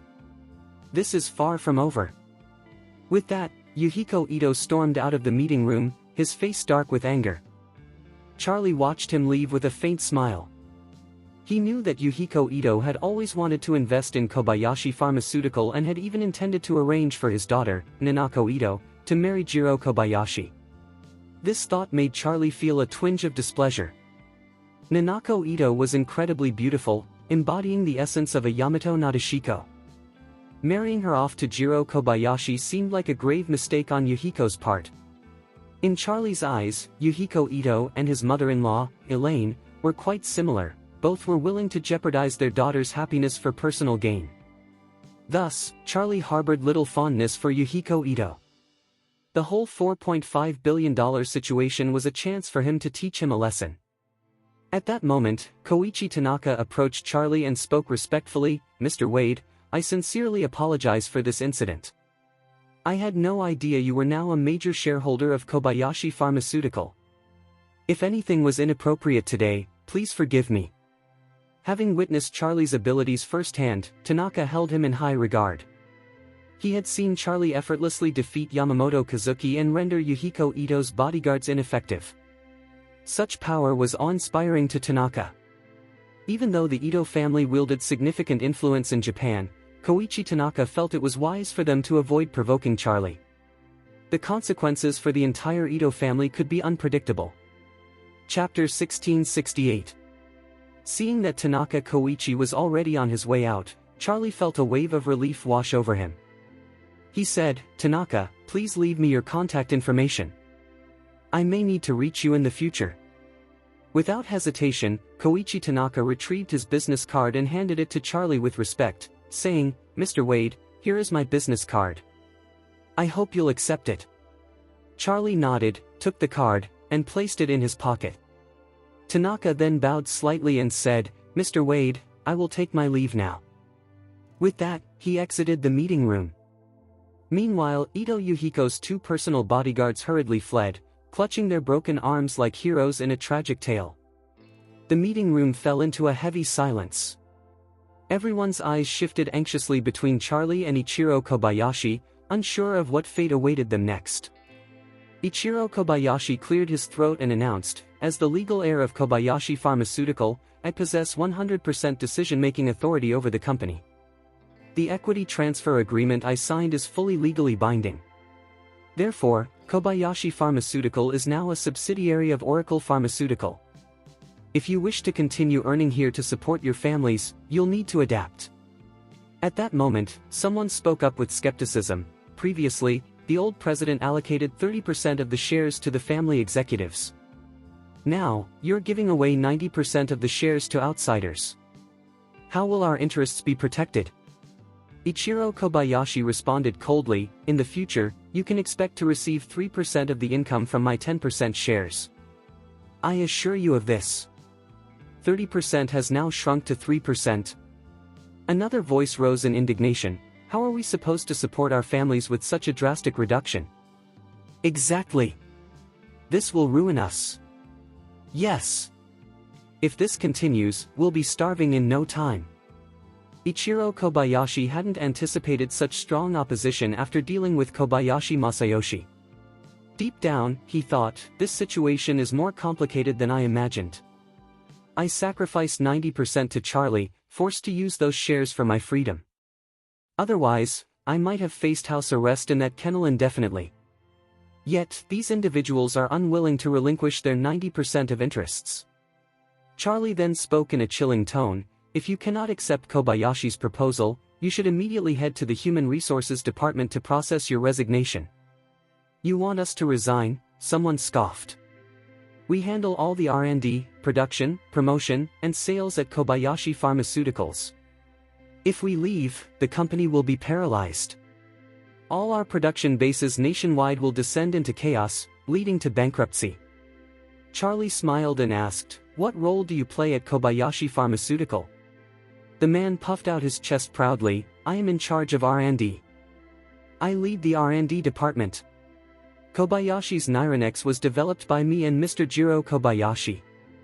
If I leave, the entire R&D operation will come to a halt. Another chimed in, exactly. If Kobayashi Makawa exits, Kobayashi Pharmaceutical will completely lose its capacity for innovation. Charlie nodded, a smile still on his face. Oh, that's excellent. On my way here, I was considering the radical reforms needed after acquiring Kobayashi Pharmaceutical. The first department I plan to cut is the R&D department. In my view, the R&D division at Kobayashi Pharmaceuticals is utterly worthless, it's trash. Kobayashi Makawa erupted, I am a postdoctoral fellow specializing in biopharmaceuticals from the University of Tokyo, one of Japan's top pharmaceutical experts. The department I lead is the strongest among Japanese pharmaceutical companies. How dare you call my work rubbish? Charlie retorted dismissively, as for the Nyranex you developed, at least 80% of its formula is lifted from ancient Chinese prescriptions, and the remaining 20% is merely a slight modification of your own. It's blatant plagiarism disguised as your own work, and calling you garbage would be an insult to actual garbage. Chapter 1669. When discussing Japan's status as a developed nation, it's clear that the country has achieved significant milestones across various sectors. However, in the realm of medicine, while they have embraced Western practices, much of their remaining knowledge appears to be adapted from traditional Chinese medicine. Companies like Kobayashi Pharmaceutical, Oda Pharmaceutical, and Dapeng Pharmaceutical exemplify this trend. They actively seek out formulations from ancient Chinese medicinal texts and often incorporate these ideas into their products. For instance, Dapeng Pharmaceutical introduced a so-called Chinese medicine slimming granule named after the renowned ancient Chinese physician, Bianc. This scenario highlights that Japanese pharmaceutical firms lack genuine innovations in Kampo medicine, heavily depending on imitation instead. This reliance on plagiarism is fundamentally why Charlie dismissed their research and development department. With my extensive collection of remarkable prescriptions from the apocalyptic books, why would I need the R&D department at Kobayashi Pharmaceutical? After Charlie's ridicule, Kobayashi Makawa felt a flush of embarrassment. Kobayashi Makawa was acutely aware of the situation surrounding Kobayashi Pharmaceutical. Indeed, as Charlie pointed out, the vast majority of Kobayashi Pharmaceutical's prescriptions are essentially adapted from ancient Chinese medical texts. Feeling embarrassed, he struggled to counter Charlie's assertions. Charlie regarded Kobayashi Makawa coldly, stating, R&D personnel like you, who can only copy, hold no value for me. I hereby declare the immediate dissolution of the R&D department at Kobayashi Pharmaceuticals. Not a single person will remain. What? The staff at Kobayashi Pharmaceutical were left nearly speechless, stunned by the harshness of Charlie's decision. Could Charlie really be this ruthless? It's worth noting that there are over 100 individuals in the R&D department, each supporting their own families. In Japan, it's common for only one person in a household to work, with many husbands taking on the role of breadwinner while wives manage the home and children. This societal structure results in high expectations for job stability among Japanese families. Typically, most Japanese individuals aspire to remain in a single job for decades until retirement. Consequently, unemployment is one of their greatest fears. Kobayashi Makawa was also taken aback. Even though he previously earned a decent income, he faced considerable financial pressure. Tokyo's real estate prices rank among the highest in Asia. A few years ago, during Kobayashi Pharmaceuticals' peak, he purchased a spacious apartment in the city, incurring monthly bank repayments exceeding $200,000. With 2 sons and a newborn daughter, his family of 5 relied solely on his income. His salary at Kobayashi Pharmaceutical was nearly $700,000 a month, allowing for a comfortable lifestyle where his wife and children enjoyed luxury. However, losing his job suddenly would plunge his family into a significant financial crisis, with a monthly shortfall of at least $500,000. Without securing a job that pays more than that amount, their situation would become dire very quickly. Chapter 1670. Kobayashi Makoa, visibly anxious, pleaded with urgency, "Mr. Wade, I am a highly skilled professional in the field of biological preparations. If you let me go, it would be a tremendous loss for you. I implore you, please allow me to stay. I promise to give my utmost effort for you." Charlie replied, seemingly uninterested, "I understand you're pleading with me now, but it's too late. You must complete your resignation procedures by the end of today. If not, the company will terminate your employment directly." He then turned to Isaac Cameron, "Please escort him out." Isaac Cameron acknowledged the order and swiftly moved in, grabbing Kobayashi Makoa by the collar and leading him out as if he were a mere chicken. At that moment, the other attendees in the conference room grasped the gravity of the situation. Charlie had already secured the equity transfer from Ichiro Kobayashi, making him the new head of Kobayashi Pharmaceutical. He now held the power to determine the fate of everyone present. Realizing this, the others stood frozen in place, too fearful to move or speak. Charlie then stated, "To be clear, I only need to maintain the production aspects of Kobayashi Pharmaceuticals. All other areas, including research and development, marketing, and sales, can be eliminated." The atmosphere was tense, with everyone too intimidated to voice any objections. Charlie continued, "The success of Nova Diaz relies on word of mouth. Genuine testimonials are far more effective than any advertising campaign, so there's no need for a dedicated marketing department. Similarly, the sales department is unnecessary. Nova Diaz is in high demand, and distributors are eager to procure stock, eliminating the need for a dedicated sales team. Therefore, I am dissolving the marketing and sales departments immediately, with no employees or leaders retained." The room erupted in chaos. With only a few major departments, the decision meant that all others, apart from production, would be eliminated, leaving thousands without jobs. 3/4 of the executives present at Kobayashi Pharmaceutical would also find themselves unemployed. Considering the current global economic climate, many middle-aged individuals faced severe job loss, leading to distressing consequences, including suicides. This highlighted the immense pressure on the middle-aged demographic. The majority of the executives in attendance were between 35 and 55 years old, falling into this vulnerable category, and the abrupt loss of their jobs felt like a catastrophic event to them. The atmosphere was charged with despair. Like many Americans, Japanese individuals often embrace hedonistic spending habits. They tend to spend their earnings rather than save, showing a preference for luxury homes, cars, vacation properties, and even yachts. Moreover, their spouses typically do not contribute financially, often exacerbating household expenses. Research indicates that Japanese women have a notable appetite for luxury items.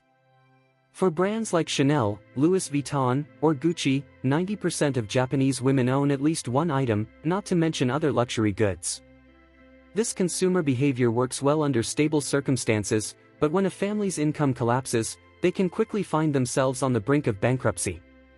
Many affluent middle-class individuals found themselves in negative equity following economic downturns, leading to bankruptcies and even homelessness. This was due to their lavish spending habits without adequate savings, which resulted in poor financial resilience.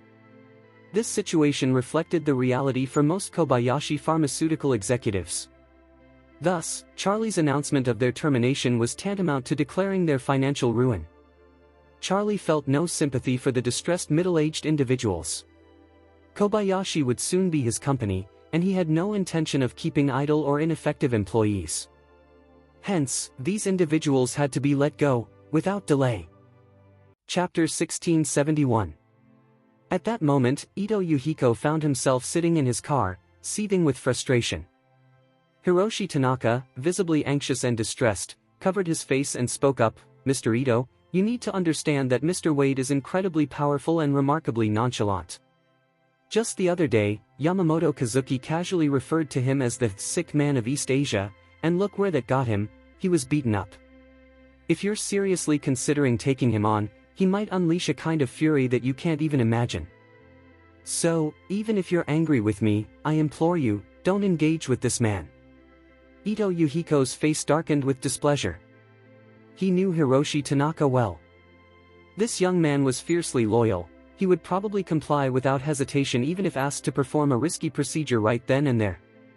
Thus, Tanaka's caution was clearly heartfelt.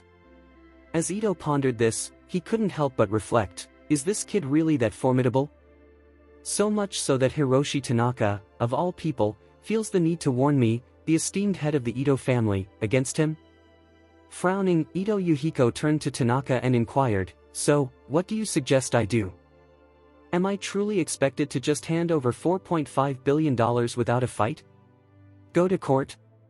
Ito Yuhiko's expression soured further. "You want me, Ito Yuhiko, to go to court and plead that this young Chinese man hasn't paid me what he owes?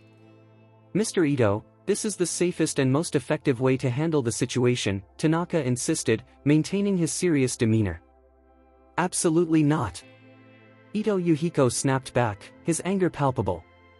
"If word gets out that a young Chinese man has dared to take $4.5 billion from me without consequence, and I'm left to seek help from the courts, where would that leave my reputation? What about the honor of the entire Ito family? Setting such a precedent would mean anyone could walk all over me." It's important to note that in Japan, the underground world operates with a certain level of acceptance from the government, leading many Japanese families and conglomerates to engage in underground activities and even nurture their own underworld connections. Chapter 1672. The Ito family is not only recognized as Japan's foremost family, but they also hold a significant position in the country's underground realm. In Japan, there are three dominant underground factions. The Yakuza claims the top spot, while the Ito family comes in a close second. The underground world operates on a harsh principle: the strong prey on the weak. To thrive in this environment, maintaining strength is crucial. For individuals entrenched in this world, their perceived cruelty often stems from the survival instincts that govern their actions. If you adhere to the principle of resilience, meaning that if someone defeats you, you are determined to fight back, eventually, others will think twice before challenging you. However, if you choose to remain passive after being attacked, swallowing your pride and accepting your fate, you open the door for others to bully you. Additionally, a crucial rule for survival in this world is that external forces must never be relied upon to resolve conflicts. Should anyone in the Japanese underground seek help from the police or the judiciary, they would be shunned and disdained by their peers. This is why Ito stated that he couldn't reclaim the $4.5 billion through legal avenues. He needed Charlie to return the funds to the Ito family's account without any complications. With determination, he declared, there are only two ways to resolve this. The first is for Mr. Wade to return the money to me without any interference. Everyone is aware of this. The second is to eliminate him. Hiroshi Tanaka, feeling anxious, responded, I'm concerned that Mr. Wade may not comply with your demand. Ito Hirohiko scoffed, if he refuses, then we will proceed with the second option and take him out. Koichi Tanaka, though unsure of Charlie's true strength, sensed that he was someone special. Charlie not only exhibited power but also seemed to possess significant leverage, evidenced by Ichiro Kobayashi transferring all shares of Kobayashi Pharmaceutical to him. This realization made Tanaka wary of provoking Charlie, fearing it could lead to serious repercussions. In an effort to shift the conversation, he suggested, Mr. Ito, I think you should focus less on the $4.5 billion from Kobayashi Pharmaceutical for now. That money isn't going anywhere, it's just a matter of time before it returns. And don't forget, the Banks family from East Cliff, China, will be arriving soon. Ito Yuihiko furrowed his brow and inquired, did the Banks family specify when they will be here? No, Tanaka Hiroshi replied. They mentioned they could arrive at any time, as they are traveling by private jet, which allows for flexibility. He continued to advise, Mr. Ito, both the Banks family and the Takahashi family are keenly observing this situation.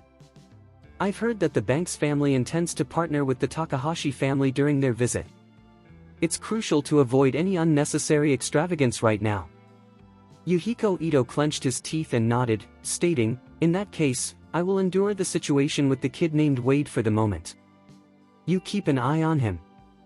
If he doesn't leave Japan soon, I'll let it go and focus on securing the partnership with the Banks family first. Chapter 1673. Reflecting on the Banks family's collaboration, Ito wore a somewhat somber expression. As he sat in the car, he let out a sigh and spoke candidly, Koichi, over the past decade, Japan's economic growth has been rather sluggish. Consequently, the power of prominent families, including ours, the Ito family, has diminished. Moreover, the next generation lacks strength. Hiroshi Tanaka quickly interjected, Mr. Ito, Japan once spearheaded global development in the decades following the war. Why has it struggled to maintain that pace in the last 10 years? With a tone of regret, Ito responded, the reasons for our economic stagnation are numerous. Firstly, we have very limited local resources and land. Secondly, Japan has not achieved significant breakthroughs in the realms of the internet and high-tech industries in recent years. Continuing with a heavy heart, Ito Yuhiko added, many Japanese companies that were once leaders in their fields over a decade ago have gradually lost their competitive edge.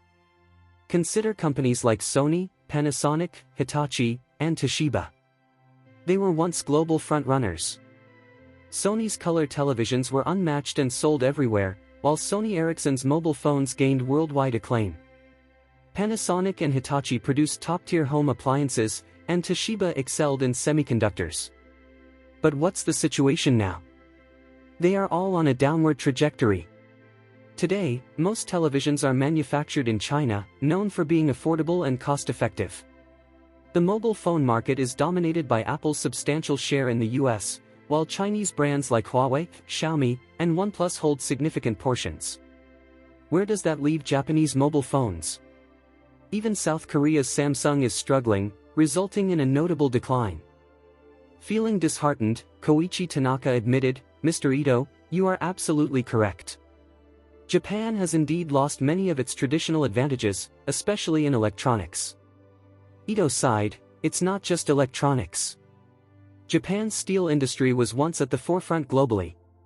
Our specialty steels were highly regarded, even by the Americans.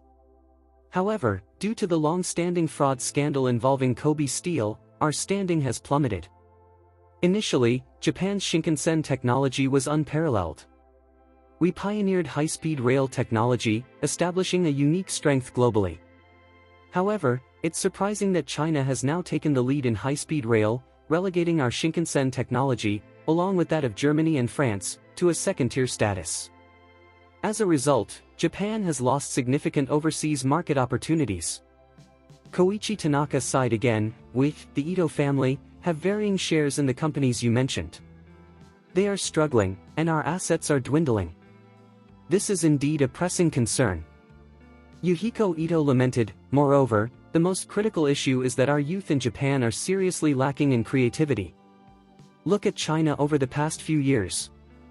Numerous world-class internet companies have emerged, such as Tencent, Alibaba, Tushio, JD.com, and Pinduoduo, along with DJI drones capturing over 70% of the global drone market.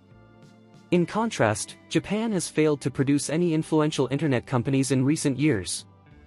If we continue down this path, we will lose all our competitive advantages. Hiroshi Tanaka nodded in agreement. Meanwhile, the leading families in China are witnessing their wealth and influence grow with the continuous progress across various sectors. They now possess the ability to challenge both Europe and the United States, hardly considering Japanese firms a threat. Exactly, Ito replied, visibly disheartened.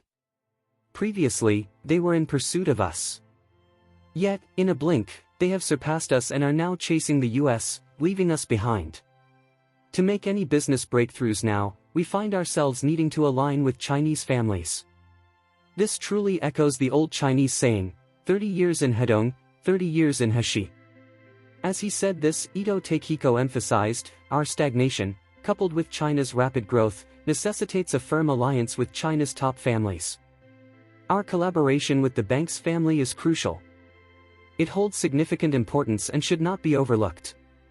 Hiroshi Tanaka quickly nodded and responded, "Mr. Ito, rest assured, I will give it my all." Indeed, the Japanese economy has faced considerable sluggishness in recent years. Chapter 1674. The Ito family, recognized as Japan's foremost family, is facing a gradual decline in influence. Complicating matters is the presence of another prominent family in Japan, the Takahashi family. Both families are actively pursuing opportunities for breakthroughs, particularly looking towards the leading families in China for collaboration. In recent years, the Banks family has emerged as the foremost family in China, gaining substantial influence. As China's economy has rapidly developed, the Banks family's power and prominence have also surged. For the past few years, the Banks family has concentrated on solidifying its position within the domestic market. Having established itself as the top family in China, it has only recently begun to shift its focus towards international ventures. This change has attracted the attention of numerous Japanese families eager to forge strong partnerships with the Banks family. Over the last decade, China's import and export trade has shown consistent growth, leading to increased shipping demands and rapid port development. Currently, 7 of the world's 10 busiest ports by throughput are located in China. Global trade today heavily relies on maritime shipping, as a significant portion of oil, minerals, and various goods are transported via sea routes. For instance, oil supplies for East Asia and Southeast Asia primarily come from the Middle East, transported by large tankers to various ports. Similarly, East Asia and Southeast Asia rely on massive freighters to transport iron ore from Australia and Brazil. The Banks family has a long-standing involvement in the port industry, owning shares in major domestic ports. They are currently working on establishing Asia's largest shipping company and fleet, which will synergize with their domestic port resources. To realize their vision of creating the largest shipping fleet in Asia, the Banks family is making significant investments and seeking in-depth partnerships with consortia from Japan and South Korea, offering them a stake in the venture. This collaboration with Japanese and South Korean consortia is strategic, as both countries are developed and have substantial shipping demands. Notably, South Korea's Busan port and Japan's Tokyo and Yokohama ports are among Asia's major ports. If the Banks family can secure resources from these ports, their shipping enterprise could effectively control a significant portion of East Asia's vital shipping routes, promising substantial future profits. The response from Japanese and South Korean consortia has been overwhelmingly positive. Many are eager to partner with the Banks family, hoping to join forces with them. In Japan alone, at least a dozen families and consortia are keen on collaborating with the Banks family, with the Ito family and the Takahashi family standing out as the most prominent contenders. Chapter 1675. In a dramatic turn of events, Charlie made the bold decision to let go of nearly half the staff at Kobayashi Pharmaceuticals in the afternoon. The employees at Kobayashi Pharmaceuticals had initially contemplated staging a strike against Charlie. However, they were taken aback when he showed no mercy, terminating their employment without hesitation and leaving no one behind. This shocking occurrence sent ripples throughout the Japanese business community. Firstly, no one anticipated that Kobayashi Pharmaceuticals, a well-established and thriving company, would undergo a change in ownership. Now, 90% of the shares have been acquired by a Chinese entity, effectively transforming it into a Chinese company. Secondly, it was unimaginable for anyone to think that after Kobayashi's transition to Chinese ownership, the company would proceed to dismiss such a large portion of its workforce all at once. In Japan, aside from cases of bankruptcy, it's rare for companies to suddenly let go of so many employees. This is especially true for manufacturing firms like Kobayashi Pharmaceuticals, which boasts nearly 10,000 employees. A mass layoff of this scale would mean that 4,000 to 5,000 individuals could lose their jobs overnight. Moreover, the layoffs targeted not only the production staff but also affected those in R&D, marketing, and sales roles, creating a sense of disbelief among observers. Many viewed this approach to layoffs as akin to dismantling the very foundation of the company. Yet, Charlie remained unfazed. His focus was not on the Kobayashi brand, its reputation, or its patents. What mattered to him was the production capability of Kobayashi Pharmaceuticals. As long as the company could reliably produce Nova Dias according to his specifications, that was the key asset he sought at this stage. The employees who remained were primarily those responsible for the production line. Charlie quickly convened a meeting at Kobayashi Pharmaceuticals, appointing Liam as the new general manager and Ichiro Kobayashi as the deputy general manager. During the meeting, Charlie made his expectations clear to the remaining production staff. Listen carefully, those of you in charge of the production line. If you work diligently for me, follow my instructions, and comply with my directives, your jobs will be secure, and your income will be guaranteed. I promise you that if you stay loyal to me, your earnings will never decrease. However, he then turned and issued a stern warning, but if anyone among you dares to undermine my authority or oppose me, I will not hesitate to remove you from Kobayashi Pharmaceuticals. The employees present instantly became submissive, much like tamed animals, afraid to voice their concerns. In times of anger, it's natural for people to band together, believing that their collective strength would deter Charlie from taking action against them. After all, they thought he wouldn't want the company to be thrown into chaos. Yet, they were completely unprepared for Charlie's unconventional tactics. Before they could unite in opposition, he had already dismissed half the workforce. This swift action plunged those who were let go, along with their families, into a severe economic crisis. Consequently, the remaining employees dared not entertain thoughts of rebellion. Their primary concern was to keep their jobs and ensure their salaries remained stable, safeguarding their family's livelihood and allowing them to breathe a little easier. At that moment, thoughts of confrontation were the furthest thing from their minds. Ultimately, the remaining staff quickly acquiesced and chose to continue their employment at Charlie's Kobayashi Pharmaceuticals. Chapter 1676. Charlie nodded with satisfaction and addressed Ichiro Kobayashi. Starting today, you will need to work alongside Liam to revise all production plans for Kobayashi Pharmaceuticals. We must halt all prior production and transition fully to Nova Dias. Do you understand? Ichiro Kobayashi quickly assured him. Mr. Wade, rest assured, I will fully cooperate with Mr. Weaver. Liam then interjected, Mr. Wade, Kobayashi Pharmaceuticals still has substantial production capabilities. If we switch entirely to Nova Dias, the demand for its raw materials will be enormous. We need to prepare in advance, otherwise, we risk crippling our production capacity due to a lack of materials. Charlie responded, I will take care of the raw materials situation. As he said this, Charlie recalled Mr. Quinton, the head of the Quinton family located far away in Orus Hill. The Quinton family had originally made their mark in the medicinal materials industry. Furthermore, Mr. Quinton was someone Charlie deeply trusted, which led Charlie to consider entrusting the entire raw materials and medicinal materials business to him. Without delay, he pulled out his cell phone and called Mr. Quinton. When the call connected, Mr. Quinton was in the middle of a meal. Upon seeing it was Charlie calling, he respectfully responded, Master Wade, what a pleasure to receive your call. Charlie smiled and replied, Mr. Quinton, I have a question for you. Mr. Quinton, with utmost respect, said, Master Wade, please feel free to ask anything. Charlie inquired, what is the annual supply of medicinal materials from your Quinton family?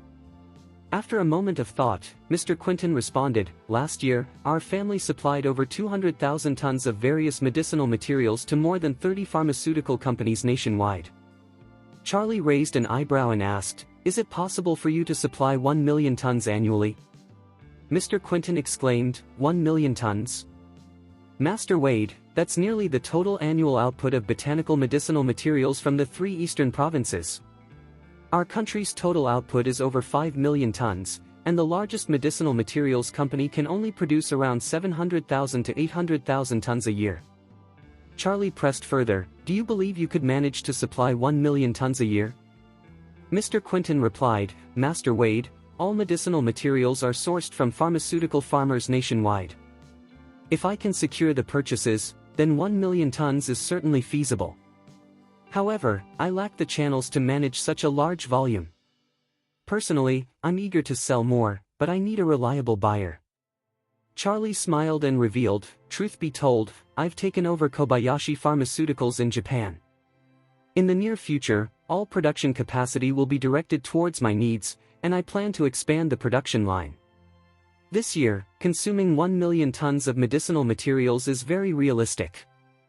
I trust you, and if you're interested in partnering with me, I will assign you the entire order for 1 million tons of medicinal materials. Mr. Quentin was so overwhelmed with excitement that he jumped up from his dining chair, completely disregarding the bowls and chopsticks that fell to the ground. He exclaimed, "Wade, Master Wade, is what you said for real?" Charlie chuckled casually, "When have I ever lied to you?" Mr. Quentin was ecstatic, feeling a rush of joy. He thought to himself, if Master Wade can truly absorb 1 million tons of medicinal materials from the Quentin family each year, it would multiply our business volume 5-fold. This means the Quentin family's strength would soar, and my dream of revitalizing the family could be within reach. In that moment, he viewed Charlie as the savior of the entire Quentin family and enthusiastically declared, "Master Wade, since you have such high regard for the Quentin family and are willing to support us, we will never hold you back.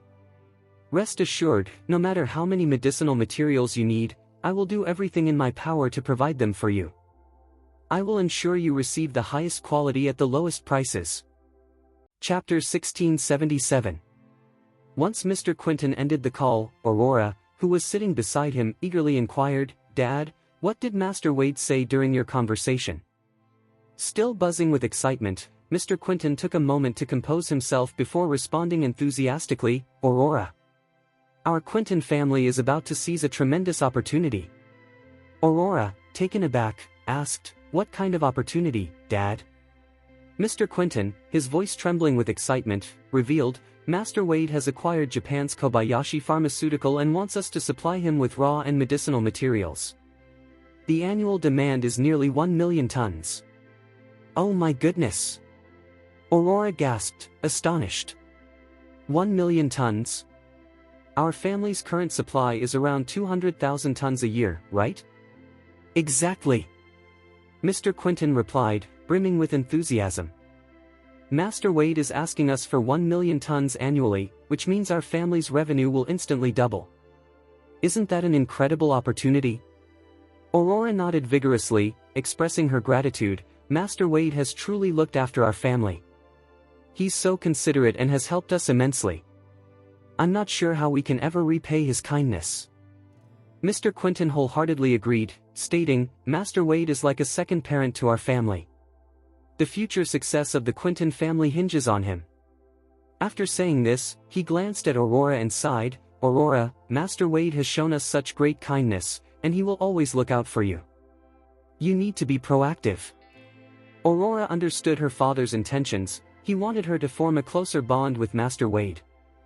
Feeling a bit shy, she responded, "Dad, there are many things I'm not ready for. After all, Master Wade has a wife. While I have feelings for him, I still feel overwhelmed." Mr. Quentin nodded thoughtfully and said earnestly, "Aurora, why don't you take the initiative to meet with Master Wade regarding the supply of medicinal materials? You're graduating this summer, and you'll soon enter your internship period. Focus on serving Master Wade's pharmaceutical factory wholeheartedly. This will give you more chances to spend time with him." After contemplating for a moment, Aurora quickly agreed, "Okay, Dad." Just like Ninako Ito, Aurora was in her senior year. With few classes remaining in her final semester, she would soon transition into her internship phase after the Chinese New Year. During this time, nearly all senior students would start internships, and Aurora was no exception. She was studying finance and management at the Orus Hill Institute of Finance and Economics, and the prospect of collaborating with Charlie was perfectly aligned with her field of study. This thought filled Aurora with anticipation. She had often felt disheartened about not having enough opportunities to be around Charlie. However, if their work was intertwined in the future, it meant she could see him regularly. This realization thrilled her. Meanwhile, in Tokyo, Japan, following Charlie's decisive actions, the remaining executives at Kobayashi Pharmaceutical had become as compliant as sheep. Ichiro Kobayashi was also working alongside Paul in the local commercial department in Tokyo to finalize the transfer of shares for Kobayashi Pharmaceutical. Chapter 1678. Currently, 90% of Kobayashi Pharmaceutical's shares are owned by Oracle Pharmaceutical. The upcoming production activities at Kobayashi Pharmaceutical are critically important, so Charlie must remain in Tokyo for the time being. He aims to ensure that all production lines at Kobayashi Pharmaceutical are successfully transitioned to Nova Dias before he leaves Japan. The Tokyo production line of Kobayashi Pharmaceutical will be the first to complete this conversion process. Charlie instructed Liam to take stock of all medicinal materials at Kobayashi Pharmaceutical. Liam was to identify which materials could be used to produce Nova Dias and calculate the additional materials needed based on the Tokyo production line's capacity. After determining the requirements, Charlie promptly sent the inventory list to Mr. Quinton, requesting that he make arrangements to secure these medicinal materials as soon as possible and expedite their air transport to Tokyo. Meanwhile, Liam was tasked with counting the medicinal materials needed for several other production lines and sending the information to Mr. Quinton in stages, ensuring that he could prepare and dispatch the necessary materials to other production bases. Once these tasks were completed, Charlie and his team, led by Ichiro Kobayashi, arrived at the luxurious flat-floor villa of the Kobayashi family in central Tokyo. Initially, Isaac Cameron had reserved a hotel for Charlie, but due to Ichiro Kobayashi's generous invitation, Charlie opted to stay at Ichiro's home instead. This flat-story villa occupies the entire top floor of an 80-story building, boasting an indoor area of thousands of square meters. It is incredibly opulent, featuring exclusive access to a rooftop terrace, a private helipad, and an infinity pool with stunning views, truly the epitome of luxury.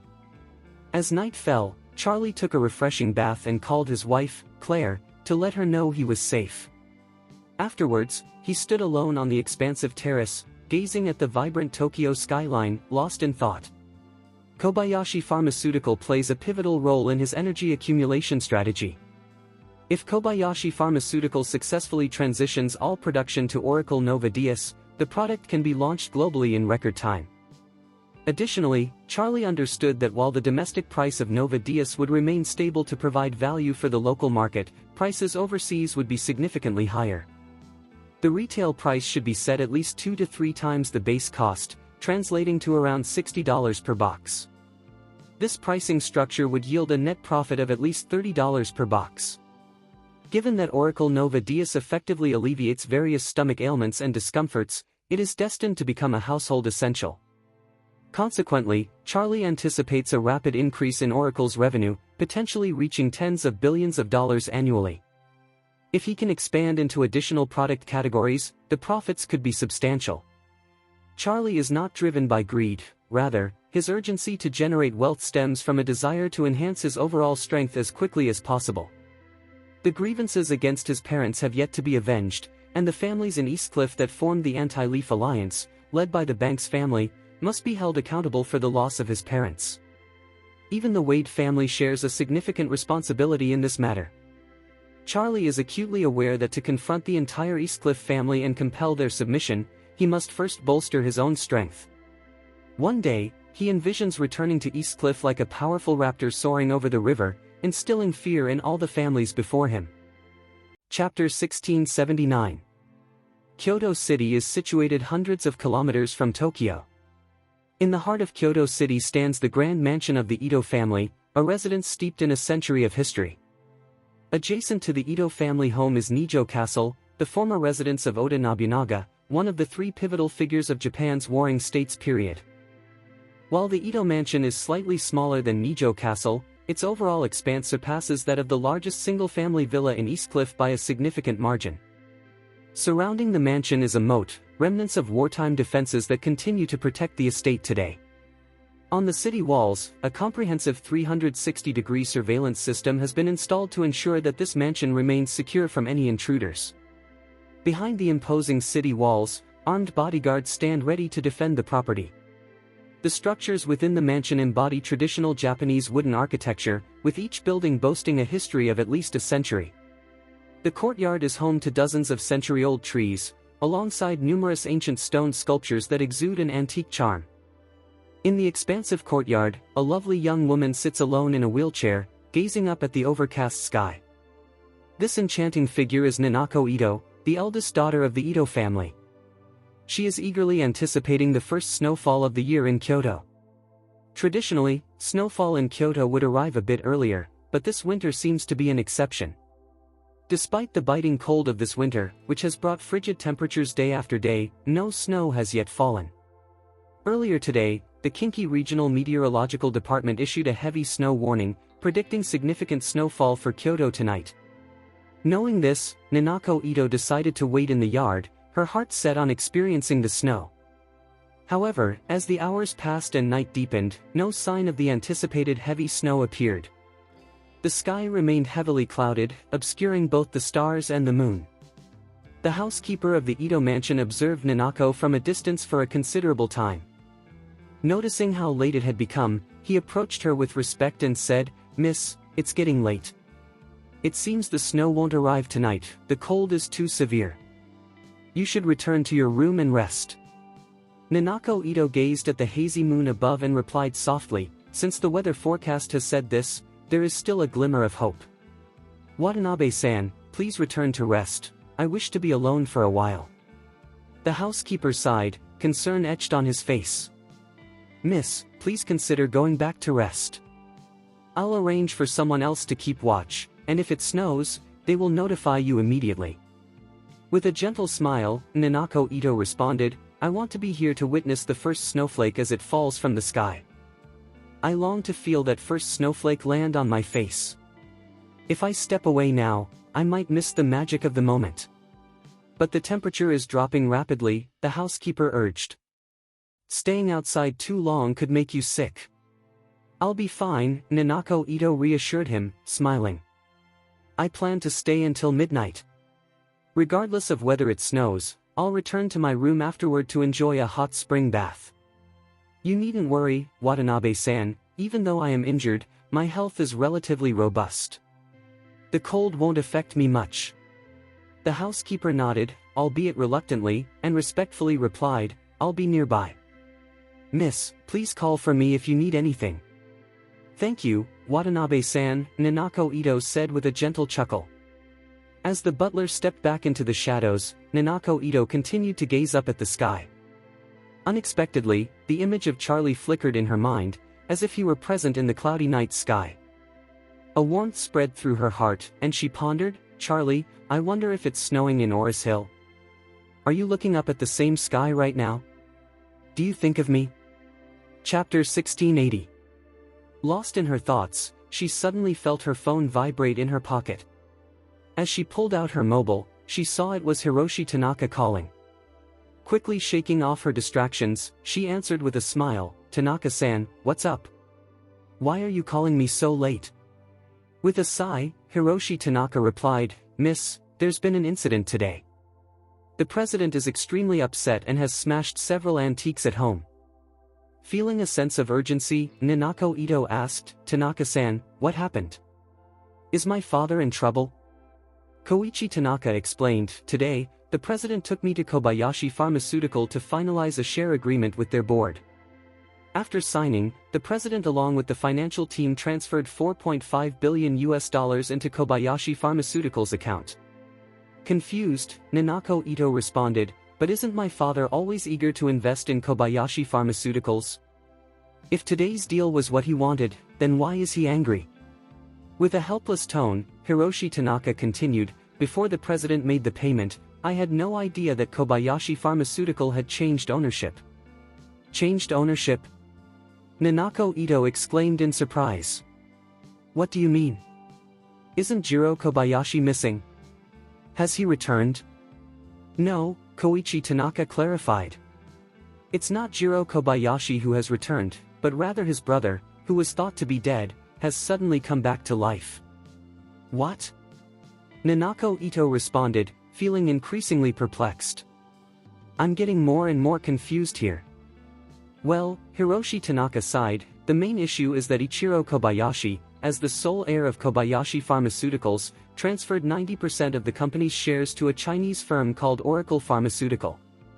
Surprised, Ninako Ito replied, "But isn't my father's investment in Kobayashi Pharmaceutical just 30%? If Ichiro Kobayashi only holds 70% of the shares, how can he transfer 90% to a Chinese company?" In disbelief, Hiroshi Tanaka explained, this is precisely why the president is furious. He signed the share agreement with Masayoshi Kobayashi, the acting president of the company, and made the payment afterward. But with Ichiro Kobayashi's return, the equity agreement signed by Masayoshi is now void. Nodding slightly, Ninako Ito said, "So, my father's plan to acquire a stake in Kobayashi Pharmaceutical has failed?" "It's more than just a failure," Tanaka lamented. The chairman of Oracle Pharmaceutical has made it clear that despite Ito Company, Limited transferring $4.5 billion to Kobayashi Pharmaceutical, he will not refund it. "What?" Ninako Ito exclaimed, incredulous. "How can someone be so shameless? In an equity transaction, when we make a payment, the other party must provide the corresponding shares. If they refuse, they should return the money along with damages. How can they just keep our money without giving us the shares? This is outrageous. Don't they know about Japanese laws?" Koichi Tanaka expressed his frustration. "Miss, the other side is nothing short of an extrajudicial bastard." "Extrajudicial bastard?" Ninako Ito furrowed her brow. "Given my father's character, he would never accept such a loss. Does he have no response planned?" Hiroshi Tanaka sighed again. "Of course, the president doesn't want to suffer this loss. He initially wanted to confront the other party aggressively, but I advised against it. He can't afford to provoke them." "Oh, by the way, you know this person too, Mississippi?" "I do?" Ninako Ito asked, surprised. "Who are you talking about?" Koichi Tanaka replied, "It's Charlie Wade, the coach from Aurora who injured Mr. Yamamoto Kazuki with a single strike." "What? Charlie?" Excited, Ninako Ito exclaimed, "Charlie-kun has come to Japan?" Chapter 1681. Hiroshi Tanaka was taken aback when he noticed the sudden surge of excitement in the young lady's voice upon hearing about Charlie's arrival in Japan. He couldn't help but think to himself, "Did I not make myself clear? This Charlie is tied to your father's fortune of $4.5 billion. Why does it seem like you're thrilled about him coming to Japan?" Yet, Koichi Tanaka dared not voice this question. Seeing his silence, Ninako Ito quickly pressed him, "Tanaka-san, please tell me. Is it true that Charlie has come to Japan?" Koichi Tanaka could only respond honestly, "Yes, miss, he's in Tokyo. I saw him today." "Did he come to Japan for Kobayashi Pharmaceutical?" Ninako Ito inquired. "That appears to be the case," Hiroshi Tanaka replied honestly. "I don't know the specifics, but it's likely he's here for Kobayashi Pharmaceutical." Feeling a wave of disappointment, Ninako Ito thought, if Charlie-kun is only here to handle business with Kobayashi Pharmaceuticals, he'll probably stay in Tokyo for just a few days. Once he's done, he'll likely head back to China. He probably won't come to Kyoto, which means I might not get a chance to see him. With that thought, a strong desire surged within Ninako Ito. She wanted to go to Tokyo and see Charlie. She quickly asked Koichi Tanaka, "Tanaka-san, do you know how long Charlie plans to stay in Tokyo?" Hiroshi Tanaka awkwardly replied, "Miss, I'm not really sure." Ninako Ito then exclaimed, "I'll have Watanabe-san prepare a car for us to head back to Tokyo tomorrow morning." "Back to Tokyo?" Tanaka asked, surprised. "Miss, didn't you say you wanted to focus on your training in Kyoto? Why the sudden change? Is it for Mr. Wade?" "Yes." Ninako Ito replied without a second thought. "I need to see Charlie-kun. If I don't go back, I might miss my chance." Tanaka Hiroshi suddenly sensed something was off. He pondered, the young lady has always been quite reserved, never showing interest in any man. But now, she's visibly excited about Charlie being in Tokyo and is planning to return just to see him. This is unusual. Could it be that the young lady has developed feelings for Charlie? As this realization struck him, Tanaka Hiroshi felt a jolt of shock. He thought, she has always admired exceptional martial artists, and Charlie is a master among them. It makes sense that she could be drawn to him. But the president is fiercely nationalistic. He has made it clear that he intends for her to marry someone from Japan. If she truly has feelings for Charlie and the president finds out, he will surely be furious. At this point, Tanaka Hiroshi quickly expressed his concerns. Miss, you must reconsider.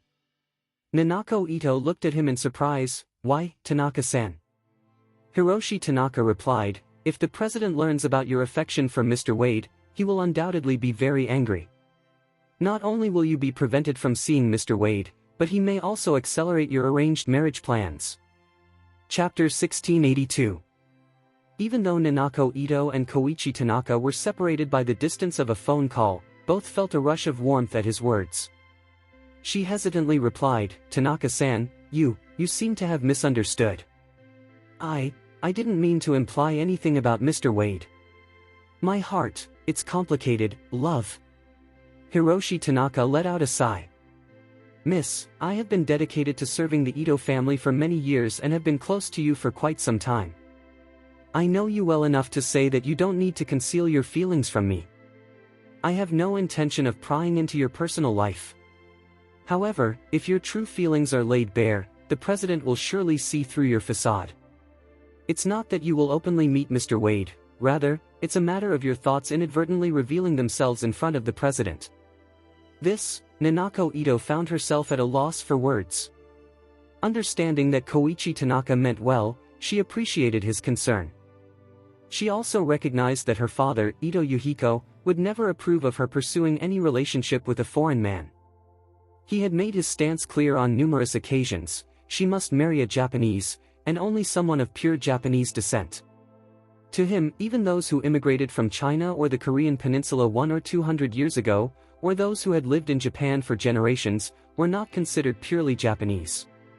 For instance, Sun Jingyi, the chairman of SoftBank Group who invested in Alibaba, may be the wealthiest man in Japan, but to Ito Yuhiko, he is not considered Japanese at all. This perspective stems from the fact that Sun Jingyi's lineage can be traced back to Daegu, South Korea. Years ago, Sun Jingyi's family migrated from Daegu to Japan, where they worked as miners, and he grew up in Japan. Most people today would view him as a quintessential Japanese citizen. Yet, for nationalists like Takehiko Ito, Sun Jingyi can only be seen as a Korean Japanese at best. This situation is similar to how some Americans view Chinese Americans as simply Chinese, regardless of their American citizenship. Because Ninako Ito understood her father's beliefs so well, she felt anxious about making any rash decisions. Koichi Tanaka was correct. If she were to return to Tokyo and demand a meeting with Charlie, her father would undoubtedly be furious, potentially limiting her autonomy, or worse, arranging a marriage for her against her will. With these thoughts weighing on her, Ninako Ito felt a wave of disappointment and murmured, "Thank you, Tanaka-san. I understand." Hiroshi Tanaka quickly asked, "Miss, do you plan to return to Tokyo tomorrow?" Ninako Ito lightly bit her lower lip, remaining silent for a long moment before responding sadly, "I don't want to go back. I want to avoid any incidents that might endanger Charlie." Hiroshi Tanaka let out a sigh of relief. "You are wise, Mississippi. The president is quite upset with Mr. Wade. If it weren't for the Banks family's cooperation at this time, the president would be seeking ways to deal with Mr. Wade. Should you choose to meet Mr. Wade in Tokyo right now, it would only escalate tensions." With a heavy heart, Ninako Ito whispered, "I understand, Tanaka-san. May I ask you something?" Hiroshi Tanaka promptly replied, "Miss, please feel free to ask anything." Ninako Ito said, "If the conflict between your father and Charlie-kun escalates, I ask that you intervene. Please, do not let your father harm Charlie-kun out of frustration." Hiroshi Tanaka responded, somewhat awkwardly, "Miss, to be candid, Mr. Wade is currently reliant on the president for $4.5 billion. Even if you have feelings for him, you cannot side against your family." Ninako Ito replied earnestly, "I'm not trying to protect Charlie-kun, I'm trying to protect my father. The Ito family cannot stand against Charlie-kun. If he is provoked, it could lead to disaster." Chapter 1683. Ninako Ito was acutely aware that Charlie possessed immense strength, far surpassing her own capabilities. After sustaining injuries, Master Yamamoto Kazuki remarked that Charlie's technique in disabling his palm was not merely a display of brute force, it involved a type of internal energy referenced in Chinese martial arts that effectively damaged his muscles and veins. This inner strength was truly formidable. Yamamoto Kazuki had encountered various ninjutsu masters. Although he was not as skilled in combat as these masters, he could still hold his own to some extent, unlike with Charlie, where he found himself completely overmatched. This clearly indicated that Charlie's abilities surpassed even those of renowned Japanese ninjutsu practitioners. Once Ninako Ito recognized this reality, she understood that neither her father nor the Ito family could realistically contend with Charlie. In contrast, Yuhiko Ito was oblivious to the true extent of this disparity. He only perceived that Charlie was stronger than Yamamoto Kazuki and his two personal bodyguards, but he mistakenly believed that in a direct comparison with ninjutsu masters, Charlie would fall short. Upon hearing Ninako Ito's concerns, Hiroshi Tanaka felt embarrassed and quickly assured her, "Miss, I understand your perspective. Please don't worry, if the president encounters any issues with Mr. Wade, I will certainly intervene." Ninako Ito responded with a simple acknowledgement, then sighed softly, saying, "Thank you, Tanaka-san. That's all I ask. Just keep me informed if anything comes up." Hiroshi Tanaka replied quickly, "Understood, miss. I won't keep you from resting any longer." After ending the call, Ninako Ito cradled her phone in both hands and gazed up at the sky, lost in thought. Throughout this period, she found herself missing Charlie incessantly, yearning for another encounter, yet feeling the likelihood of that happening was quite slim. Little did she know that Charlie was in Japan.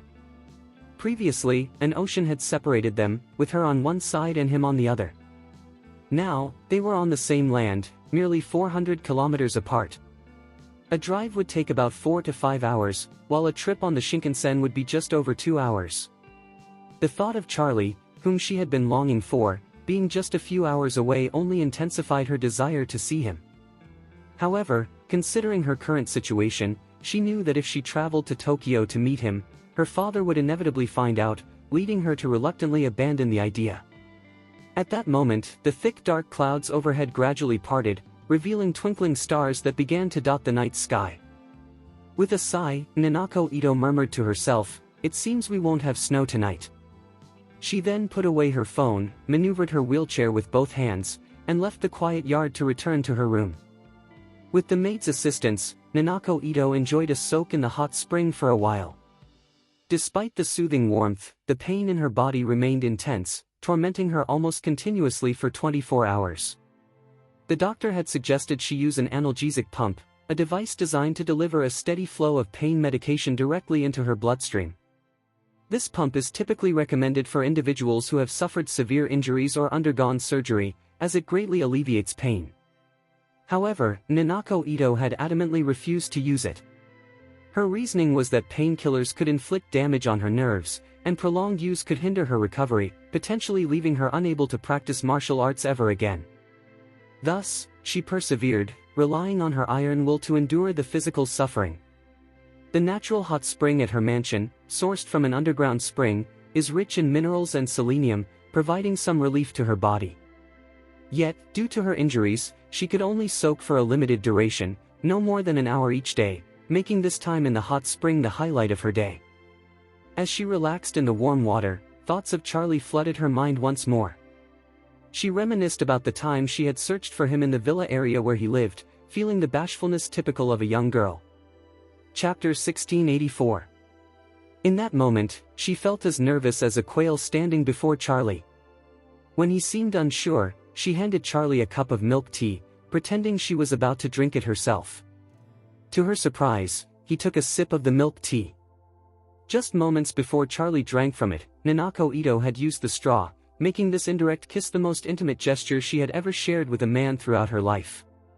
Since that night, the thought of the indirect kiss lingered in Ninako Ito's mind. As she recalled Charlie's face, she instinctively lifted her delicate fingers and wrote "Charlie" in traditional characters on the surface of the water. Though the water rippled gently beneath her touch, the letters she formed quickly faded away.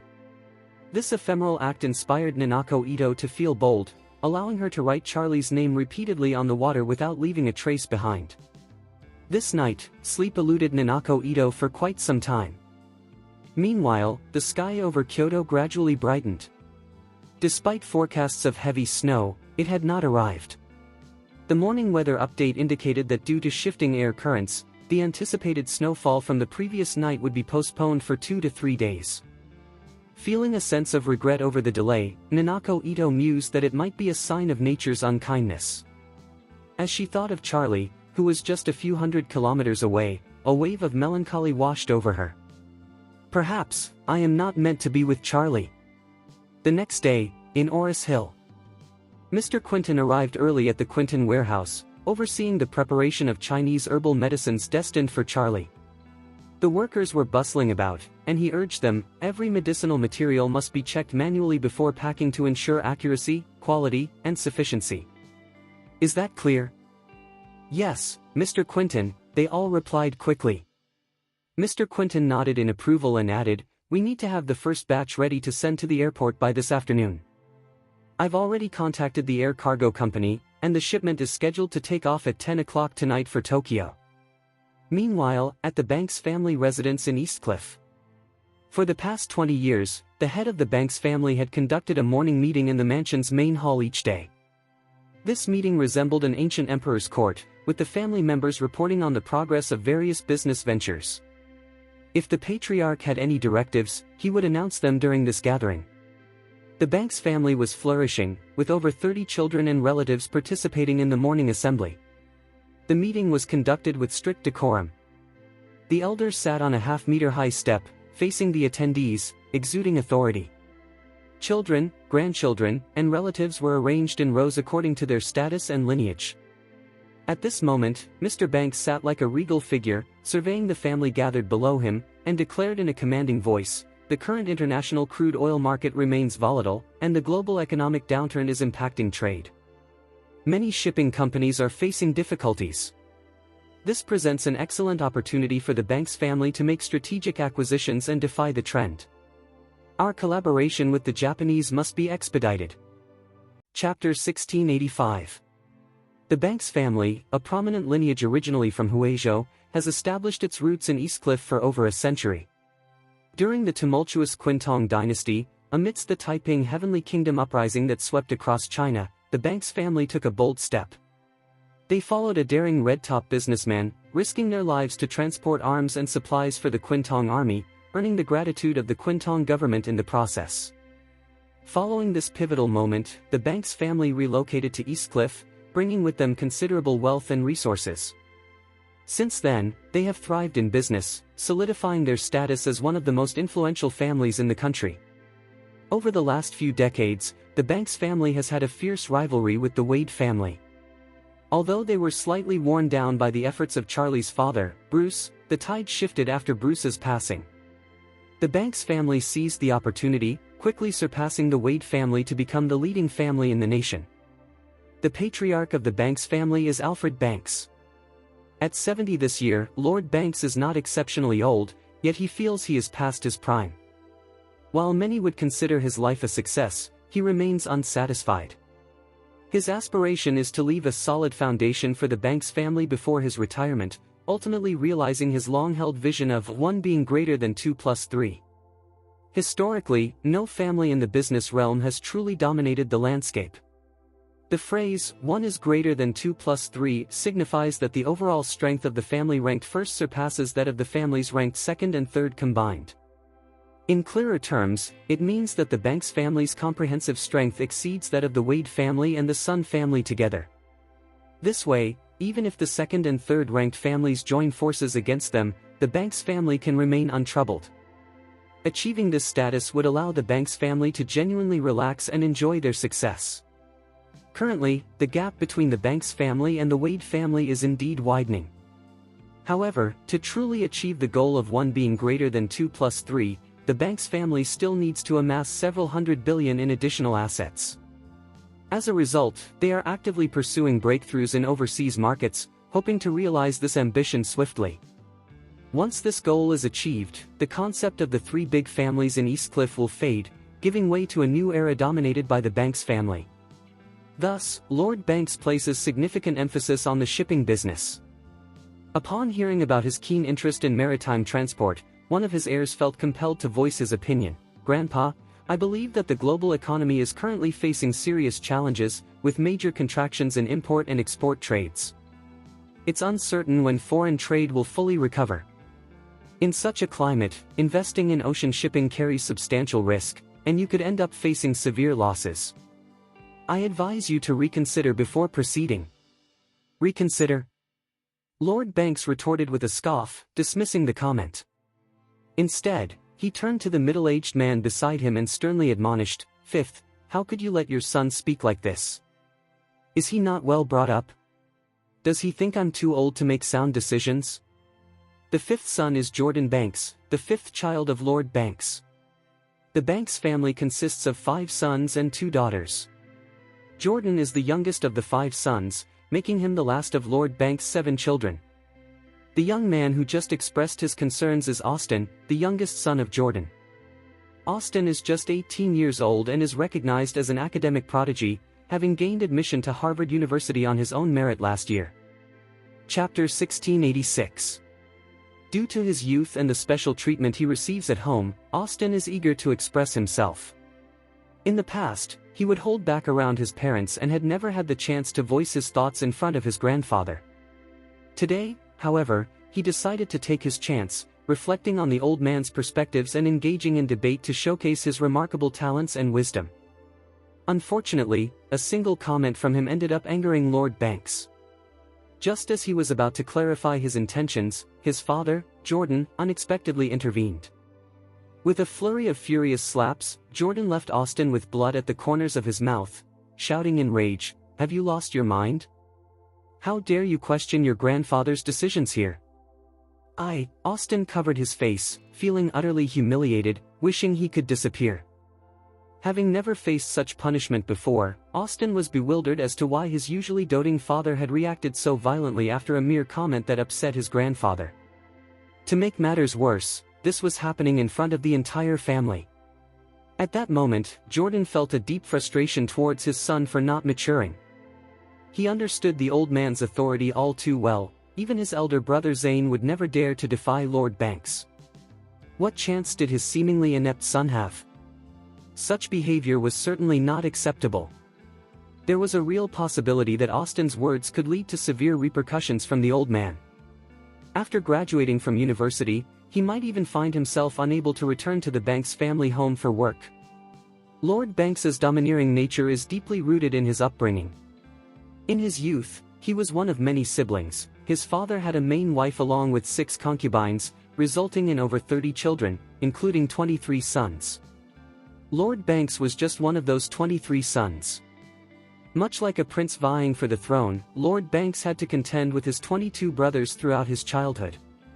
After decades of rivalry, he finally claimed the title of Patriarch of the Banks family. Such a lifetime of conflict shaped his character into one that is exceedingly authoritative and ruthless. Anyone who threatens his authority, even if they are family, will face his wrath without hesitation. Young and naive, Austin, brimming with confidence, dared to challenge Lord Banks in an attempt to assert his presence. To everyone else, this was akin to courting disaster. Jordan slapped Austin repeatedly, nearly causing him to lose consciousness. Lord Banks, with a dismissive snort, decreed, "Enough. Don't beat him anymore, have someone take him away. We will continue our meeting." Jordan's heart ached at the sight, but he knew better than to disobey the old man's orders. Relieved that Lord Banks had spoken, he took a deep breath, suppressing his anguish, and barked at a nearby servant, "Get this ungrateful son out of here." Several individuals stepped forward to drag out Austin, who was now dazed and bleeding. Clearing his throat, Lord Banks resumed, "This partnership with the Japanese will secure at least 20% of the operational rights at Tokyo, Yokohama, and Osaka ports, along with access to numerous cargo ships and oil tankers with a displacement of 3 million tons. The party that can leverage the most resources will rise among us. Therefore, we must closely examine the true capabilities of Ito and Takahashi, and we must compel both to utilize their greatest assets." Zane, the eldest son, interjected, "Father, who do you plan to assign to these negotiations with the Japanese families?" After a moment's thought, Lord Banks replied, "Zane, as the eldest grandson, it's your time to take the lead. You will spearhead this endeavor. Fitz Banks, Lord Banks's eldest grandson and Zane's son, aged 28, is the most promising heir of the Banks family. Upon his selection, Fitz rose confidently and declared, "Rest assured, I will give it my all." Lord Banks nodded approvingly, then turned his gaze to the stunning young woman beside Fitz. At that moment, the old man's demeanor softened, and he smiled gently, saying, "Zara, you're about to graduate from Yale. It's time to gain some real-world experience. Accompany your brother on this trip, observe closely, and learn as much as you can." Zara, the beautiful young woman, stood up, gave a slight bow, and replied in a cool tone, "Thank you, Grandpa. I understand." Chapter 1687. When the old man made the announcement that Fitz and Zara would be traveling to Japan together, their father Zane couldn't help but beam with pride. In his eyes, this significant responsibility given to his children highlighted his position as the eldest son and the trust placed in him by their father. This decision sparked envy and jealousy among the other heirs. It was clear that the old man intended to mentor Fitz, which no one opposed. After all, Fitz is the eldest son and grandson, akin to a crown prince in ancient times. Regardless of the strengths of the other princes, they would all defer to Fitz. However, allowing Fitz to undertake this experience while also bringing Zara along seemed rather unusual. Typically, the eldest grandson would lead the way, while a couple of capable younger relatives from the family would join him on such journeys for training purposes. Yet, it was unexpected that alongside the eldest grandson, the old man also chose to favor his beloved eldest granddaughter. This action clearly indicated the old man's stance, other grandsons pale in comparison to Zara, in his eyes. This revelation left the other families feeling quite uncomfortable. It's common knowledge in Eastcliff that the Banks family is flourishing. The old man had 22 brothers and over a dozen sisters in his youth. From his lineage, he has 13 grandsons and 2 granddaughters. Who could have anticipated that his eldest granddaughter Zara would hold such a special place in his heart? This favoritism stems from the old man's strict approach to managing the male heirs of the family, which often left him with a stern demeanor towards his sons and grandsons. However, like any human, he possesses a softer side. Unable to show this vulnerability to the male heirs, he instead channels it towards his granddaughter. Moreover, Zara has always been exceptionally bright, earning her father's affection. While he projects a fierce and decisive persona to the world, he becomes a warm, nurturing figure when it comes to her. The extent of the old man's affection for Zara can be seen in her name. In the Banks family, names reflect generational order. For instance, Fitz's name conveys the importance of discernment, Austin signifies understanding one's roots, and Zane translates to Zane Illustrated Report. Each grandchild's name serves as a reminder from Grandpa Banks, filled with wisdom and caution. Then there's Zara. He chose her name, which symbolizes the joy found in understanding fish. This idea comes from a dialogue in Autumn Water between Huizi and Zhuangzi, where Huizi argues that while he is not a fish, he understands the joy of fish. By naming her Zara, the old man hoped she would experience happiness and simplicity, suggesting that if she could grasp the joy of fish, she would surely understand the joy of humanity. Chapter 1688. It's clear that Lord Banks' deep affection for Zara is evident everywhere. This very admiration has sparked a strong desire among the young talents of Eastcliff towards Zara. Winning Zara's heart isn't merely about her stunning beauty or her exceptional academic achievements from prestigious institutions in the United States, it also signifies an alliance with the entire Banks family. Some have even joked that marrying Zara could lead to acquiring a vast fortune amounting to trillions. This has led to Zara earning a rather blunt nickname within large family circles across the country, Su-wan-e. Upon making his decision, Lord Banks turned to his eldest son Zane and said, "Zane, you, Fitz, and Zara need to sit down and formulate a plan. It's crucial that we prepare for our journey as soon as possible. The sooner, the better." Zane immediately responded, standing tall, "Father, you can count on me. I'll collaborate with them right away to ensure we leave for Japan tonight." Lord Banks nodded and added, "Choosing who to reach out to first is vital. Although the Ito family and the Takahashi family have seen better days due to Japan's economic downturn, they still hold significant strength in the country. You must carefully consider which family to contact first. Zane quickly replied, "Understood, father. We'll commence our discussions immediately and report back to you as soon as we have a plan." Lord Banks smiled with satisfaction, remarking, "Zane, 18 years ago, you triumphed over Bruce Wade, becoming a standout among Eastcliffe's youth. However, in those years, you haven't been able to achieve greater heights. Of course, this isn't solely your fault, our Banks family simply hasn't faced any worthy challengers in China during this time." As he continued, Lord Banks sneered, rising to his feet, "The domestic market has little room for growth now. To expand, we must venture abroad and explore international waters. Otherwise, we'll continue to see established Western families, like the Rothschilds, emerge and create discord for us. Thus, this strategy of expanding overseas presents a valuable opportunity for the Banks family to achieve new heights and for you to secure a significant legacy. If we execute this plan successfully, I can retire peacefully and enjoy our family's happiness, knowing you will be the next patriarch of the Banks family." Upon hearing this, Zane bowed deeply and declared, "Father, rest assured. I will give my all to bring new glory to the Banks family." After their meeting, Zane returned to his mansion, filled with excitement alongside his two children. Once home, he gathered his sons and daughter in the study, exclaiming with enthusiasm, "This is a pivotal moment for our family to achieve greatness within the Banks family. You both are heading to Japan, and it's essential that we secure the best cooperation terms. Regardless of whether we partner with the Ito family or the Takahashi family, we must negotiate aggressively to maximize our benefits for the Banks family." Fitz quickly interjected, "Dad, should we reach out to the Ito family or the Takahashi family first?" Zane asked, "What's your opinion?" Fitz responded, "I believe we should approach the Ito family initially, as they have strong connections in Tokyo and Kyoto.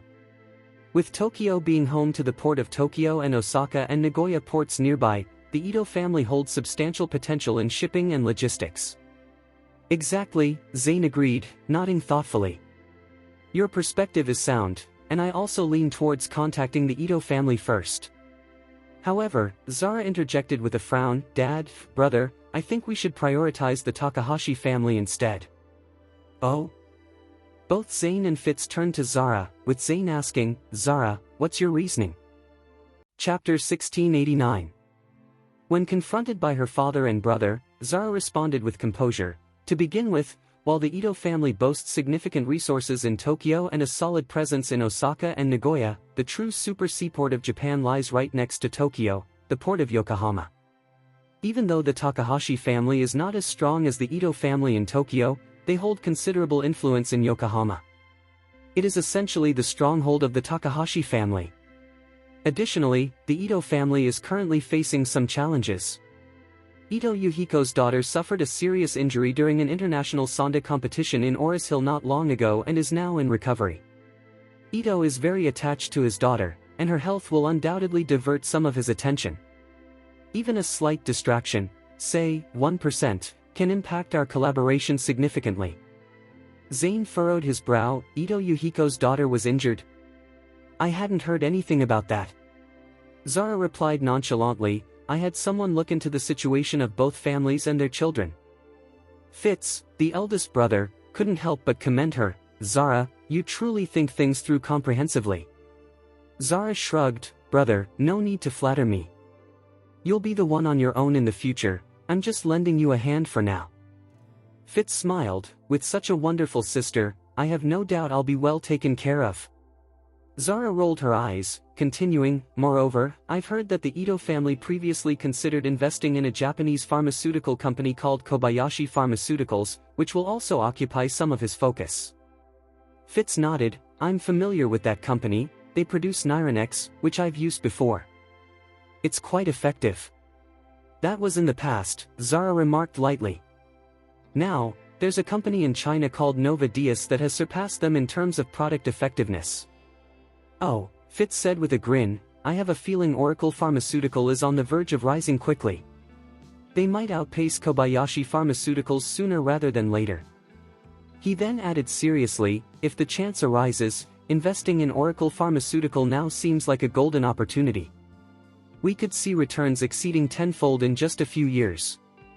Zane waved a hand dismissively. Regardless of how large a pharmaceutical company gets, it would still be valued at around 100 billion. That's substantial, but we should concentrate on larger markets and opportunities. This ocean-going project is crucial for the internationalization of the bank's family. Zara opened her mouth to respond but thought better of it. Instead, she nodded and said, returning to the main topic, Dad, who do you think we should reach out to first? Personally, I believe that Ito Yuhiko's internal and external issues may hinder him. It might be more strategic to approach the Takahashi family as a whole. Zane turned to Fitz and asked, what are your thoughts? Fitz immediately replied, I believe in listening to those who have done their homework. After all, those who investigate have valuable insights. Zane nodded in agreement and smiled, you two siblings are the most impressive among my peers. If you collaborate, you'll surely gain recognition both nationally and globally. Fitz smiled back, I can't compare myself to Zara. She's extraordinary, mature beyond her years. At just 22, she has the wisdom of someone much older. I can't imagine who would be her match. Zara shot him a glare and retorted, why are you worried about my life? Focus on your own. You've been pining after Stephanie for ages, when are you going to confess your feelings? Fitz blushed slightly and protested, don't be ridiculous. Stephanie and I are just acquaintances, not even friends. Of course, Zara scoffed. You've barely spoken to her. At this rate, you won't even become friends. Chapter 1690. Zane frowned and inquired, Fitz, what are your thoughts on that girl from the Sun family? No, Dad, Fitz quickly waved his hand, I just admire her, that's all. Zane nodded thoughtfully and replied, the Sun girl is truly impressive. If you have feelings for her, I won't stand in your way. However, I worry your grandpa might look down on the Sun family, which could make things difficult. Hearing this, Fitz's spirits lifted, and he exclaimed, Dad, are you really okay with it? Zara interjected, brother, are you really that oblivious? Can't you tell Dad is just teasing you? What? Fitz panicked and turned to Zane, Dad, what do you mean by that? Zane sighed, looking serious. Fitz, you're not as clever as your sister. Fitz felt a wave of embarrassment wash over him. Zane continued, you are the son of the Banks family and the heir to its future. The Sun family simply doesn't measure up.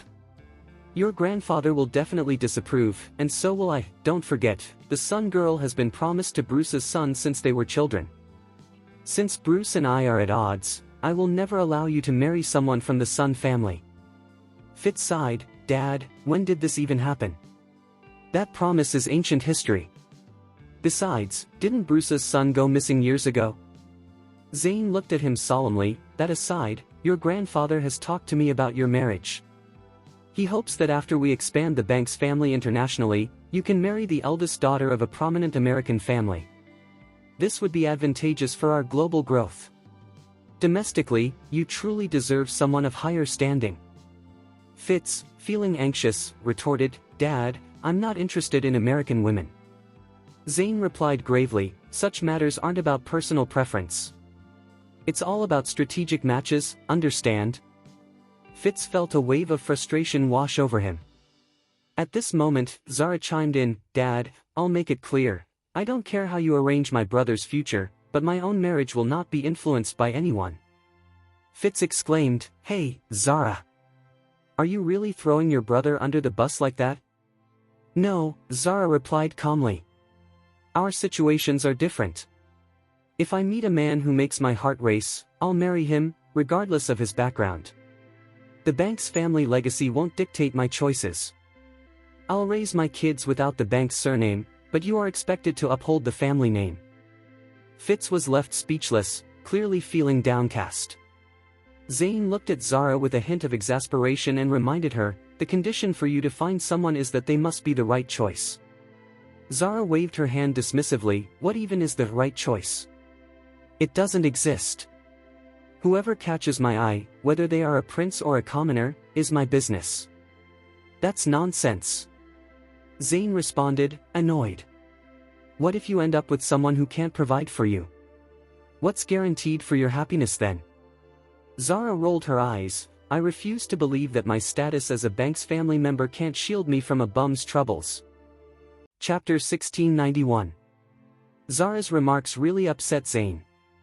Pointing at Zara, he snapped, "You better discuss this at home. Just try speaking out and see if your grandpa scolds you." With a playful smile, Zara pulled out her cell phone and replied, "How about I call grandpa right now and tell him myself?" "Put that down," Zane exclaimed, clearly flustered. "Let's not waste time arguing. The horoscope hasn't been written yet, so you both need to focus on your plans for Japan and get moving." Fitz chimed in quickly, "How about this, Dad? Just as Zara suggested, we should meet with the Takahashi family first, followed by the Ito family. As for when we leave, I think we should aim for earlier. I can have the crew ready to start right after lunch. What do you think?"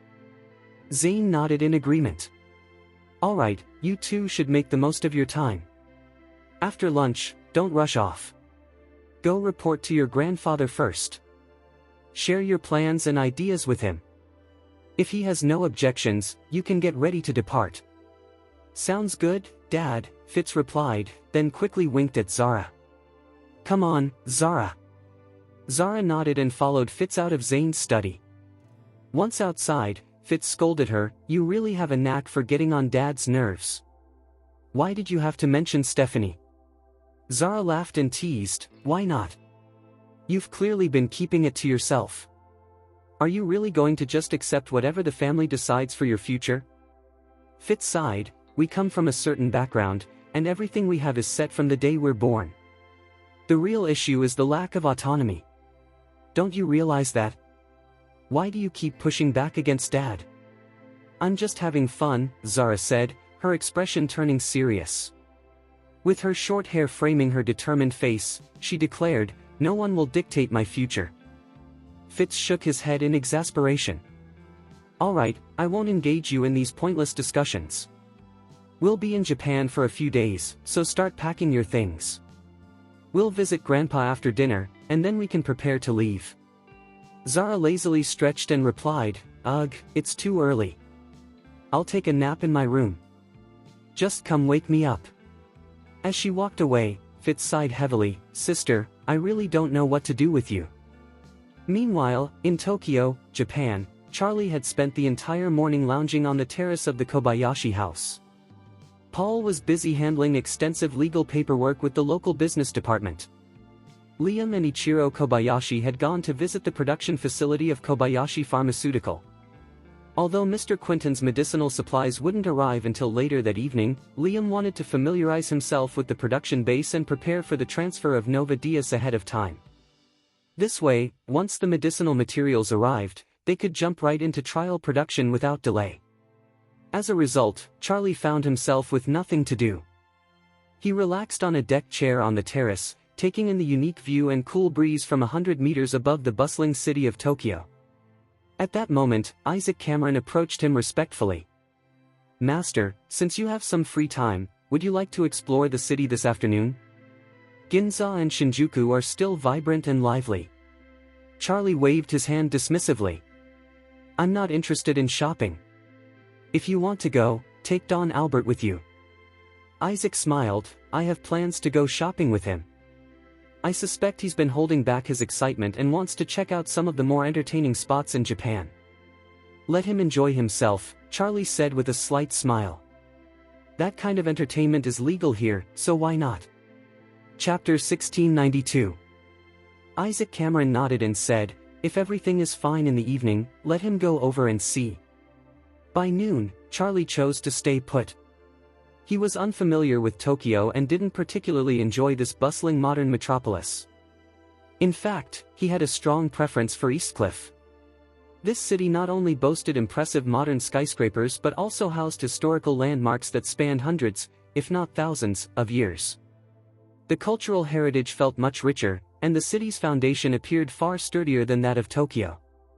That said, Charlie didn't want to take away the opportunity for others to enjoy shopping just because he wasn't interested. Therefore, he encouraged Isaac Cameron, Don Albert, and the rest to go out and explore. The group spent the entire afternoon in the lively districts of Ginza and Shinjuku. When they returned, they were all pleased with their day, each carrying an assortment of bags filled with their finds. In the evening, Isaac Cameron had arranged for everyone to dine at a Chinese restaurant owned by one of his associates. After the meal, Charlie didn't see anything pressing on his agenda, so he told Isaac Cameron and Don Albert, "Feel free to move about for a while, there's no need to stick around me." Don Albert quickly inquired, "Master Wade, do you have any plans for later?" Charlie thought for a moment before replying, "I'll just go out for a stroll by myself." Don Albert chuckled and asked, "Master Wade, are you heading to Fonghua Street? I've heard the girls there are quite punctual." Charlie waved dismissively, "No, I want to visit the University of Tokyo and take a look around." "You should enjoy Fonghua Street for yourself."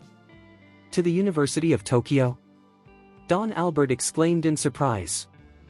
"Master Wade, what's the purpose of your visit? It's not your alma mater." Charlie replied calmly, "It's nothing special, just a desire to explore." "There's no need for you to accompany me." Isaac Cameron quickly offered, "Master Wade, would you like me to arrange a car for you?" "No, thank you," Charlie responded, waving his hand. "After spending the day at Ichiro Kobayashi's place, I simply want to take a walk." Seeing that Charlie was determined, the others didn't press further. He left the hotel and headed to the subway station adjacent to the hotel. After checking the route map, he took the subway to the University of Tokyo. He wasn't entirely sure why he felt compelled to go there, but upon reflection, it likely had something to do with Ninako Ito. Despite their limited interactions, he found himself concerned about her. Charlie knew she wasn't in Tokyo at the moment, but he was aware that she was a student at Tokyo University. Thus, he felt a desire to visit the place where she studied. Meanwhile, a luxurious Boeing 737 business jet took off from Eastcliff Airport. Fitz, along with Zara and more than a dozen members of the Banks family, set off for Tokyo together. The Takahashi family, having received advance notice, was thrilled at the Banks family's decision to meet them first. Key family members were already waiting at Tokyo Narita Airport. In addition, they had secured the finest rooms at Tokyo's chicest hotel, Amon Hotel Tokyo, as per Zara's request. Meanwhile, Yuhiko Ito was also informed. Upon learning that the Banks family representative would be meeting the Takahashi family first, he was seething with anger. This fury was compounded by the fact that Charlie had recently acquired $4.5 billion, which weighed heavily on his mind.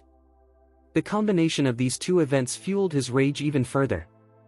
After carelessly breaking several pieces of valuable porcelain in frustration, he silently vowed that if he missed the chance to partner with the Banks family this time, he would ensure Charlie paid double the price in the future. Chapter 1693. Ito's anger did not stem from hypocrisy or narrow-mindedness, rather, it was rooted in a series of unfortunate events that had left him feeling distressed. First, his cherished daughter suffered a severe injury, and shortly after, her fiancé, Jiro Kobayashi, vanished without explanation.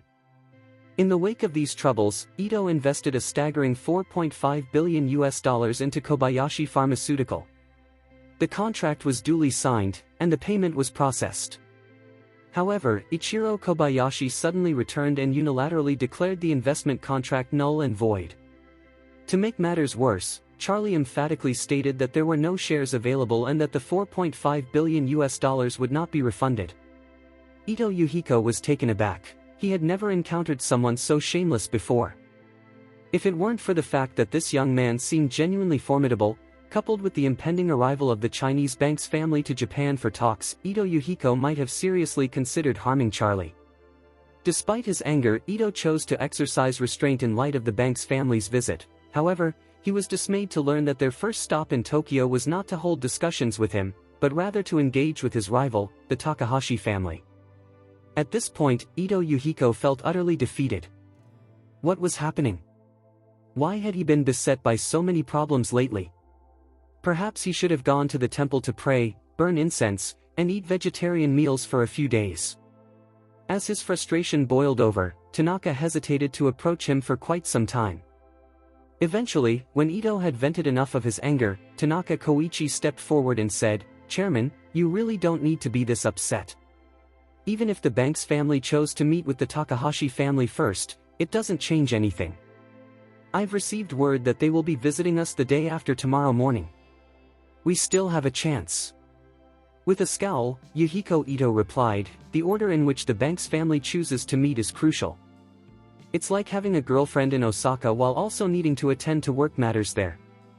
The choice of who to prioritize shows what holds more significance in your mind. Hiroshi Tanaka awkwardly interjected, Mr. Ito, love and career aren't necessarily the same. Ito Yuhiko retorted angrily, let's say you are a playboy with 2 lovers in Osaka. If you can't meet them at the same time, you will naturally choose to see your favorite one first, won't you? Tanaka quickly responded, well, I might like both, but since I can't meet them simultaneously, there has to be an order. If I can't decide, maybe I would use a lottery or flip a coin. It wouldn't necessarily reflect who I like more. Frustrated, Ito lifted his leg and kicked in Tanaka's direction, exclaiming, am I using you for comfort?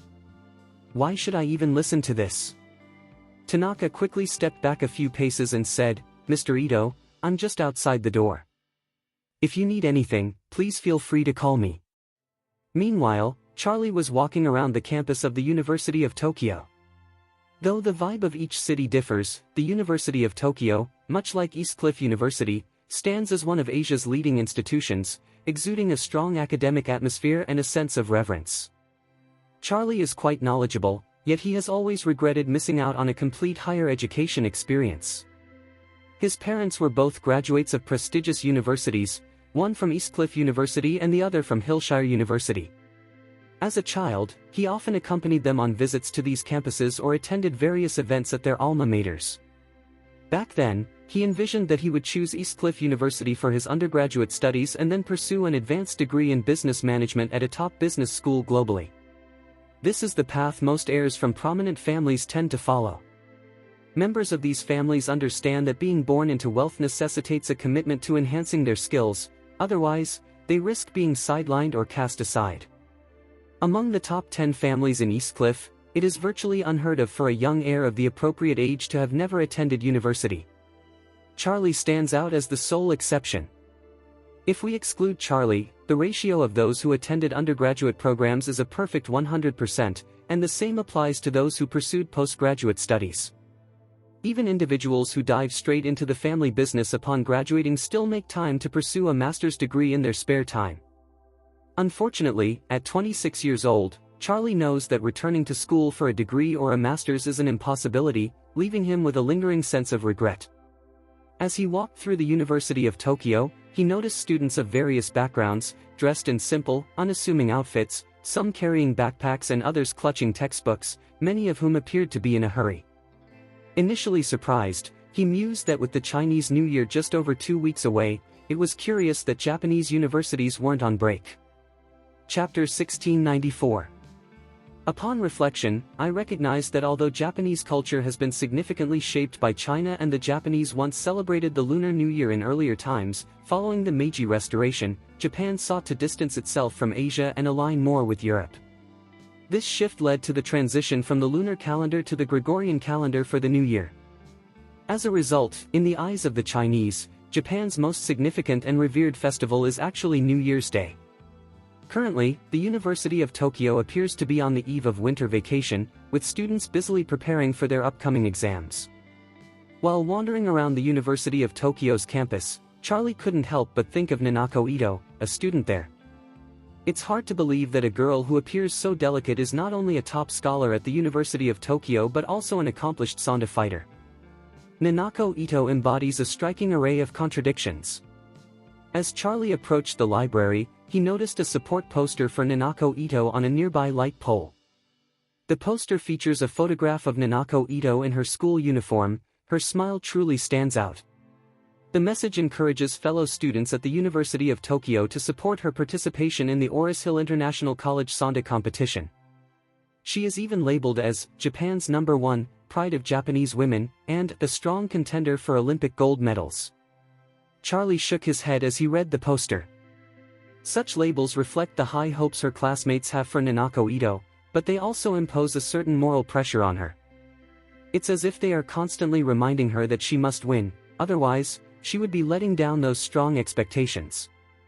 Rather than this utilitarian approach, Charlie believes it would be more supportive to simply tell her, just do your best, and we will stand by you, win or lose. With these thoughts in mind, Charlie sighed, took out his phone, and snapped a picture of the poster as a keepsake. Noticing that it was getting quite late and dark, he made his way out of the University of Tokyo. Once outside, he spotted a girl on the sidewalk, strumming a guitar and singing. While many performers entertain on the streets of Japan, this girl was singing a Chinese song, Pooh Shoes, Ordinary Road. Her lyrics, I have crossed the mountains and the sea, and also through the sea of people, everything I once possessed has suddenly vanished like smoke, resonated deeply with Charlie, causing him to stop and listen. This girl appeared to be around 20 years old, slight in build but undeniably pretty. She sang beautifully, yet many Japanese passers-by seemed indifferent, likely because they did not understand her song. The guitar case in front of her held only a small amount of Japanese yen, likely less than $50 in Chinese RMB. From her pronunciation, Charlie guessed she might be Chinese. After her song concluded, he approached her and asked, "Are you Chinese?" The girl nodded, her sweet smile brightening her face. "Yes, I'm from Sichuan province." "Are you also Chinese?" Charlie replied, "I'm from Orus Hill." Then, he inquired, "Are you working or studying in Japan?" "I'm a student," she said, pointing to the University of Tokyo nearby. "I study there and occasionally come out to sing to earn some money for living expenses." Charlie nodded and, reaching into his wallet, pulled out approximately 100,000 yen, placing it in her guitar case. The girl looked surprised and quickly waved her hand.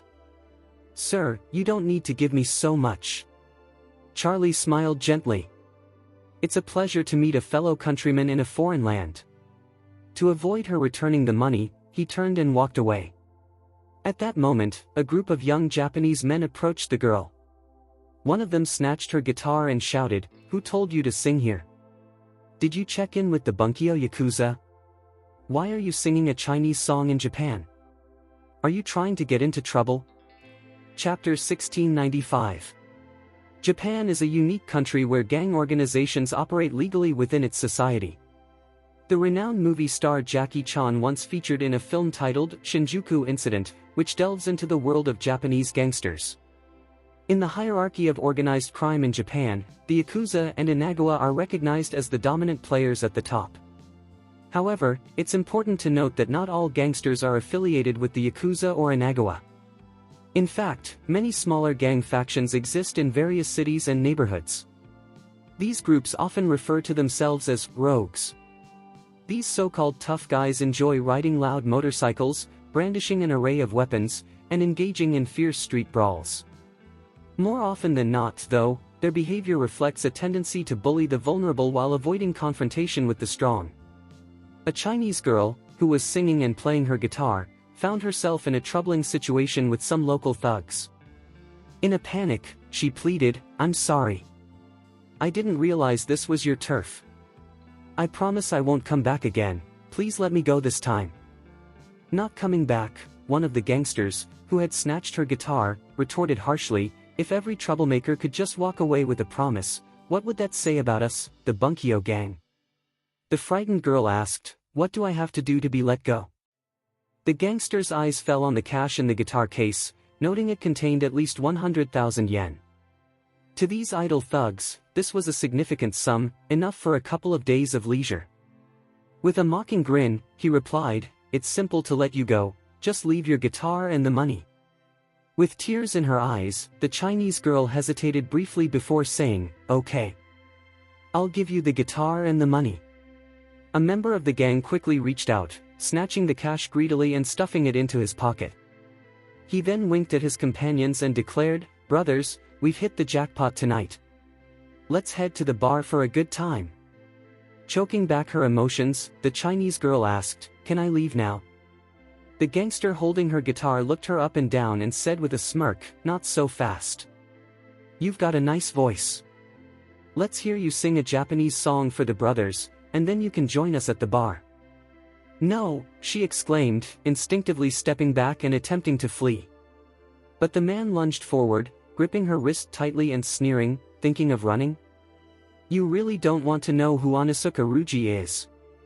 Onlookers cast curious glances, but Anosuka Ruji shouted, "What are you all staring at? If anyone's not afraid of death, come closer."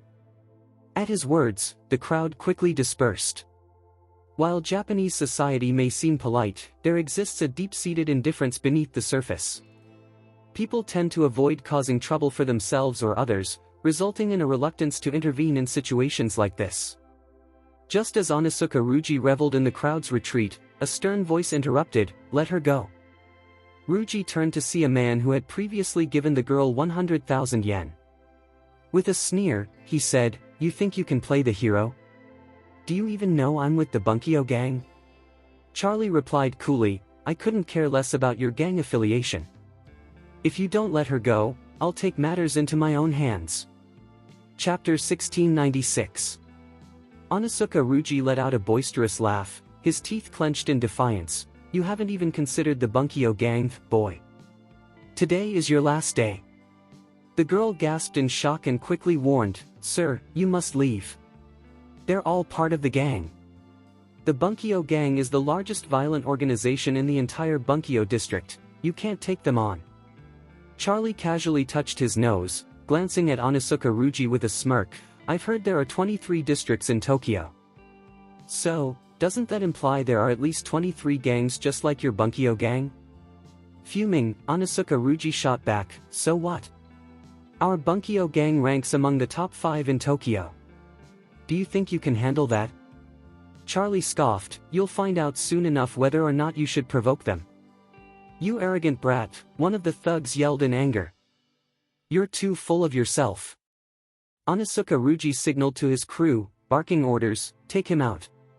Upon hearing this, the others swiftly drew iron rods from their waists and surged towards Charlie. To Charlie, these ordinary gangsters posed no threat, their strength was nearly negligible in his eyes.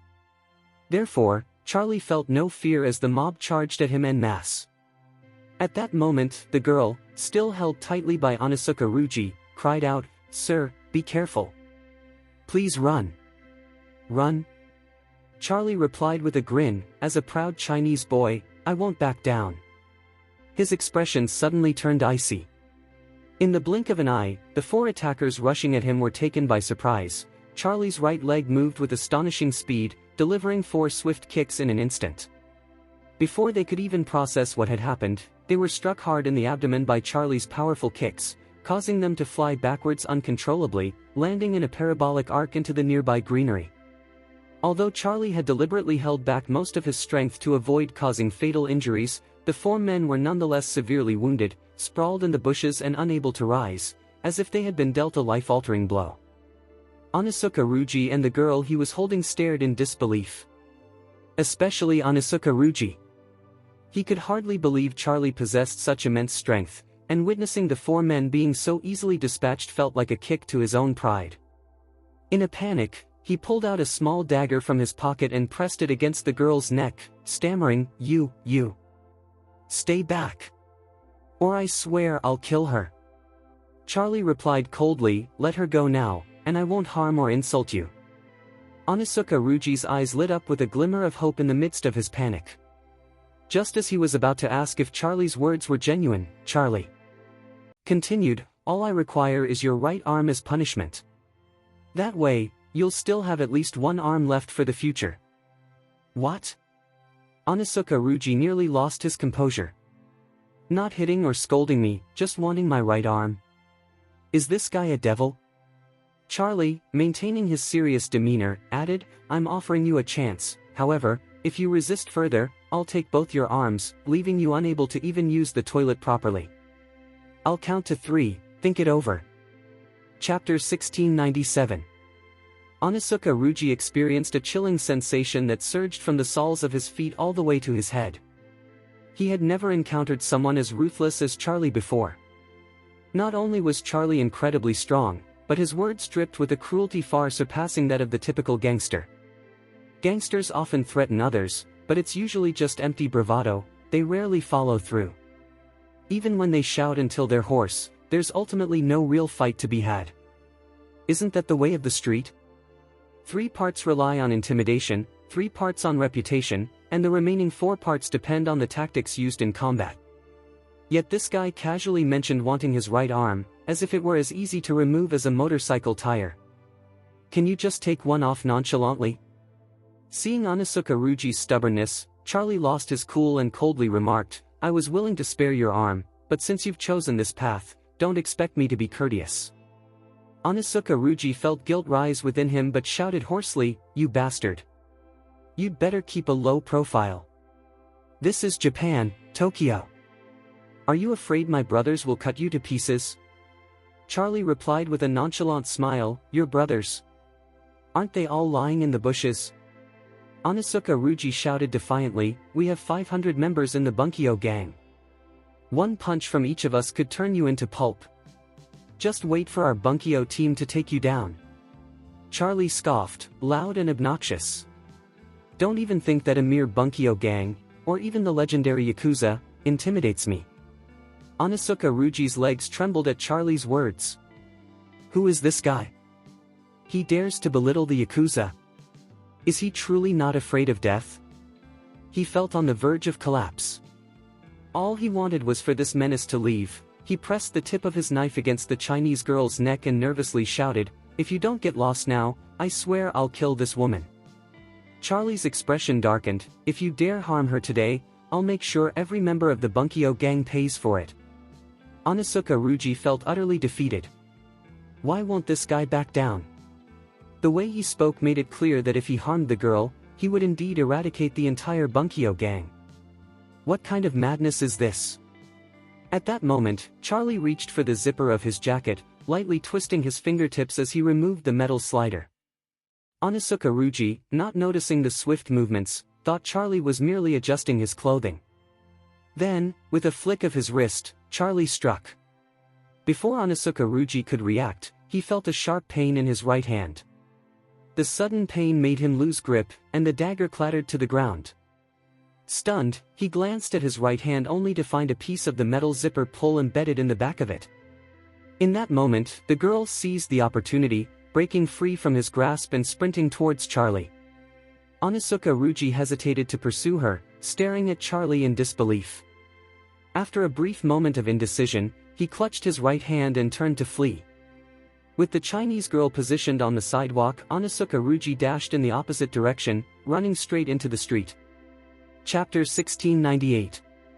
As Anosuka Ruji made a desperate bid for freedom, Charlie sprang into action, pursuing him without hesitation. The Chinese girl, visibly anxious, pleaded, Sir, please stop chasing him. It's dangerous. Charlie replied frostily, I've made it clear that he should have both arms intact. He can't go back on his word, we can't let our international friends think that we Chinese people don't keep our promises. Hearing Charlie's words only fueled Anosuka Ruji's fear, pushing him to run even faster in a frantic attempt to escape. As he darted into the middle of the street, a car suddenly appeared, unable to stop in time, and collided with his leg, sending him sprawling at an awkward angle. The impact caused Anosuka Ruji to completely lose his balance, and he fell onto the side lane. At that moment, a convoy of Rolls-Royces sped by on the adjacent lane. Anosuka Ruji, now out of control, stumbled directly into the path of one of the Rolls-Royces, which was unable to swerve in time and rolled over his arms. The sound of 2 distinct cracking noises echoed as the 3-ton vehicle crushed Anosuka Ruji's arms. The Rolls-Royce screeched to a halt, bringing the entire convoy to a standstill. From the car that had struck Anosuka Ruji, a young man with an angry demeanor emerged. He appeared to be in his mid-20s and, upon exiting, kicked Anosuka Ruji hard in the ribs, shouting, You idiot! Did you even realize there was a distinguished guest in my car? I don't care if you're dead, but you've disturbed the important guest I'm transporting, and you'll pay for this. In agony from his crushed arms, Anosuka Ruji felt like he was dying, but the kick sent him into a fit of violent coughing. Struggling to lift his head, he caught sight of his assailant and, terrified, cried out, Taka. Mr. Takahashi, I didn't mean to cause this.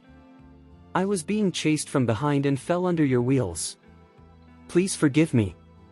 The young man who had stepped out of the Rolls-Royce was none other than Takahashi Ai, the eldest son of the Takahashi family. He had just picked up Fitz and Zara from Narita Airport and was en route to the Amman Hotel for their stay when the unexpected incident occurred. Fitz and Zara were in the very car with him. He had been sitting in the front passenger seat, boasting to his siblings that pedestrians in Tokyo never run red lights, only to be met with this chaotic scene when Anosuka Ruji fled across the street. This incident felt like a lightning strike to Takahashi Ai, shocking both him and his guests, Fitz and Zara. Thankfully, neither of them was harmed. Had they been injured, it could have jeopardized the upcoming negotiations, leading to a significant blunder. Fuming, he continued to vent his anger on Anosuka Ruji's body while directing a sharp gaze at Charlie, who was still pursuing Ruji. He pointed down at Anosuka Ruji and questioned Charlie coldly, "Did you chase this guy into the middle of the road?" Charlie furrowed his brow in response, "Yes, that's correct."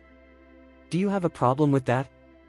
Takahashi Ai's anger flared as he shouted, "Do you have a death wish? Do you even know who I am?"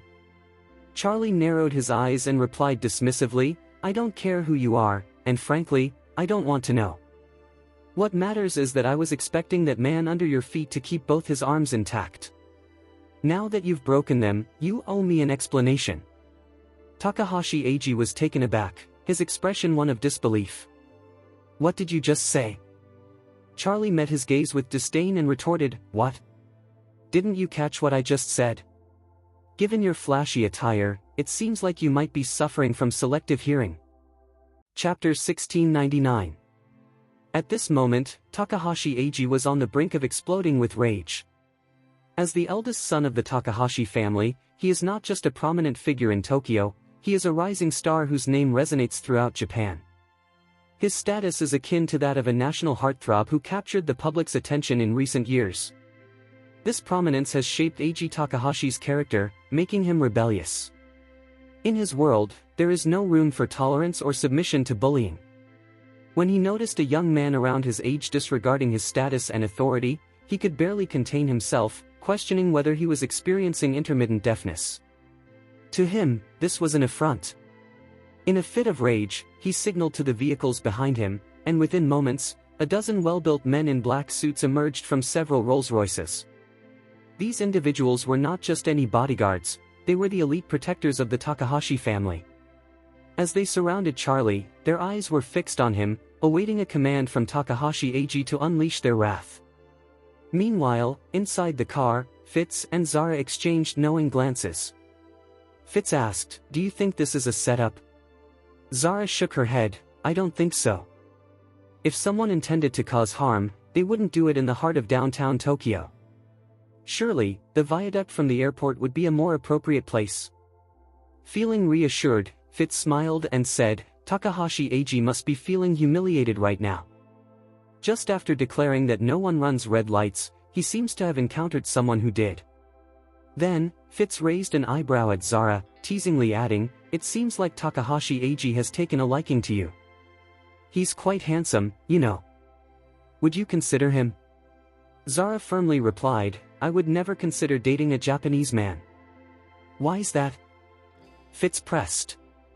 "Japanese men are similar to Chinese men, less body hair and no unpleasant odors. Compared to men from Europe, America, Latin America, or Africa, they're quite appealing." Zara pursed her lips, "Let's not even entertain thoughts of romance right now. If I were to fall in love, it would have to be with a pure Chinese man." Fitz inquired again, "And why is that?" Zara explained, "When two people share the same culture, traditions, habits, and understanding, it makes life much easier. For instance, if I told my boyfriend I wanted to visit Dunhuang and see the Mogeo Grottos, and he responded with, 'Where's Dunhuang? What are the Mogeo Grottos?' I would be livid." Fitz laughed, "Dear sister, you can't go around beating your boyfriend just because he doesn't know something." Zara replied, "I'm using this to illustrate that Chinese couples are the best match, so don't chase after foreign relationships blindly." Fitz sighed, deciding to drop the topic. Instead, he looked out the window at Charlie, who, despite being surrounded by bodyguards, appeared completely unfazed. He couldn't help but chuckle, "This Japanese guy has guts, he's not scared at all." Zara nodded, "Perhaps he's not all there mentally." Fitz smiled, "Honestly, he is quite handsome." Zara rolled her eyes. Let's just hope he doesn't end up disfigured by AG Takahashi later. Fitz shrugged. Why do you always have to be so harsh? Chapter 1700. Zara inquired, did you recognize me on the first day? At that moment, Takahashi Ai cast a cold glare at Charlie. A surge of anger made him contemplate ordering his men to eliminate Charlie. However, given that they were near the University of Tokyo and in a bustling area, there were numerous onlookers. Any violent actions taken in public would surely lead to a public relations nightmare. Moreover, with two notable guests in the car, especially Zara, he felt compelled to maintain a respectable demeanor in her presence. Displaying aggression and brutality would certainly tarnish her impression of him. So, he leveled a disdainful look at Charlie and declared, "Boy, today you're lucky. I don't want to make this personal. Just kneel down and bow to me 3 times, and we'll consider this matter settled." Charlie seemed to find this amusing, as if he had just heard a ridiculous joke. You seem to misunderstand the situation. The real issue here is that you still owe me 2 arms. You, Takahashi Ai was taken aback.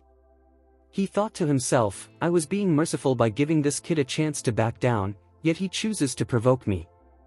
If I take action now, no one will hold it against me. With that thought, he clenched his teeth and responded, you're quite cheeky. Since you refuse to back down, don't blame me for being harsh. With that, he barked orders to his bodyguards, get him. Just then, a slender girl dashed into the crowd. It was the Chinese girl who had been singing on the street. She threw herself in front of Charlie and exclaimed, I'm sorry, this gentleman only clashed with the thugs to protect me. Please don't make things difficult for him. As she spoke, she bowed deeply to the crowd. Charlie gently intervened, saying, you don't need to bow to them, they aren't worth your respect. Just go and wait over there. But he's Ai Takahashi. The girl's eyes filled with tears as she pleaded, he's one of Tokyo's most powerful second-generation wealthy men. If you cross him, you'll be in serious trouble. Charlie replied calmly, I don't care if he's a high bridge, a low bridge, or a treacherous one. He owes me 2 arms today, and he must pay up. With that, Charlie gently pushed her aside, adding, you should move away. If I get hurt trying to protect you, you'll only feel worse, right? The girl was hesitant as Charlie pushed her, wanting to rush back in, but his words made her stop. She recalled Charlie's earlier display of skill and realized he might be capable of handling the situation. But if she distracted him and caused him to get hurt, she would never forgive herself. Realizing this, she nervously stepped back, her phone already dialed to the emergency number, ready to call for help if things took a turn for the worse. Meanwhile, Zara in the car observed Charlie and raised her eyebrows, saying to Fitz, hey, that Japanese guy you mentioned is actually Chinese. Fitz sighed in response, being Chinese, he should understand the saying that a strong dragon can't suppress a local snake. So why is he still challenging Takahashi Ai? This kid certainly has a bit of a rebellious spirit. Zara shook her head in disappointment, saying, he seems like a decent guy, but I didn't expect him to be so reckless.